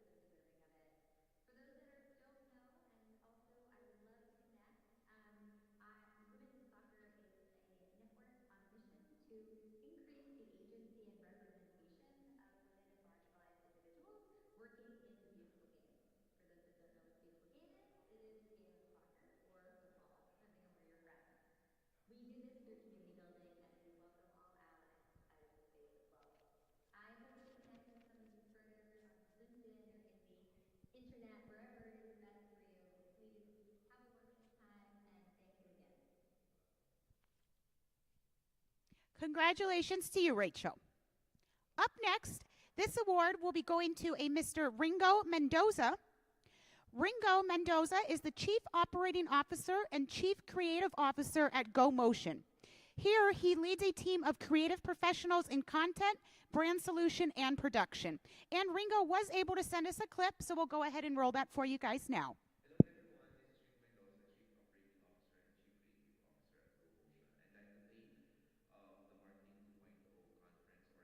Creative Officer at GoMotion. I'd like to thank the Marketing 2.0 conference organizers, the many people who have labored to make this event a very good and successful one. GoMotion is a unique shop in the sense that it's a meld of a creative agency and a production house. So to be able to get this award is a testament how things can work outside what is traditional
Congratulations, Ringo, and thank you again for that video as well. Our next awardee will be going out to Valdemir Lastinenko. Valdemir is a co-founder and marketing director at AYEP's digital agency. With years of experience in marketing, he has held senior positions since 2009, a seasoned expert in digital marketing and a startup promotion. He brings valuable insight to drive success in an ever-evolving industry. And it looks like Valdemir was able to send us in a clip, so we'll go ahead and play that for you now.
Congratulations, Valdemir.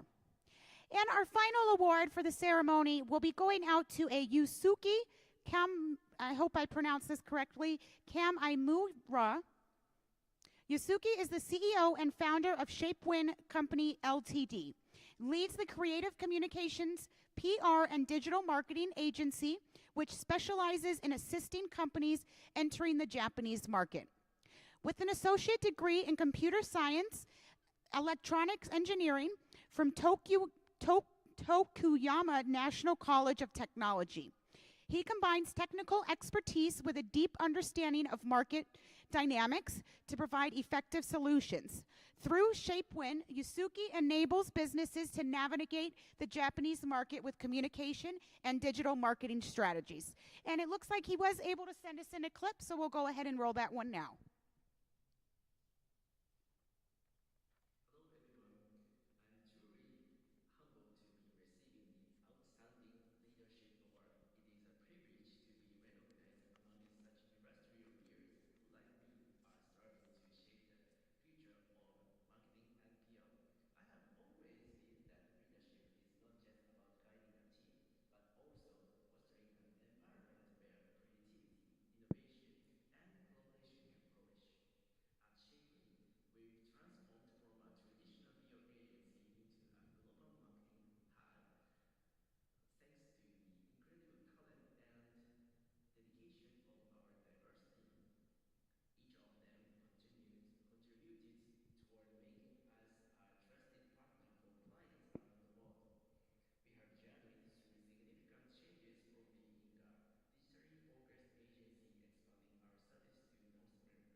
Congratulations to you again, sir. Congratulations to all of our honorees. Please continue to astound us with your genius ideas. With this, we have completed our three-day Marketing 2.0 conference, and this has been an incredible experience. And so much has been learned in just these 3 days. On behalf of myself and the conference team, I'd like to thank our exhibitors, media partners, and our platinum sponsor, Demand Jump, for making this event possible. Of course, a great shout out goes to our amazing delegates who helped make our event a success with their extraordinary expertise. We hope you have absorbed as much information and knowledge as possible, as well as created as many long-term connections as possible. It has been so great being your show host, and I wish we could go on longer, but it is time for us to part, ladies and gentlemen. Don't worry, we'll meet again soon in our next edition with more exciting conversations. So for now, this is your show host, Catherine McIntyre, signing off for the Marketing 2.0 Conference of USA 2023. You all have a great evening. Thank you.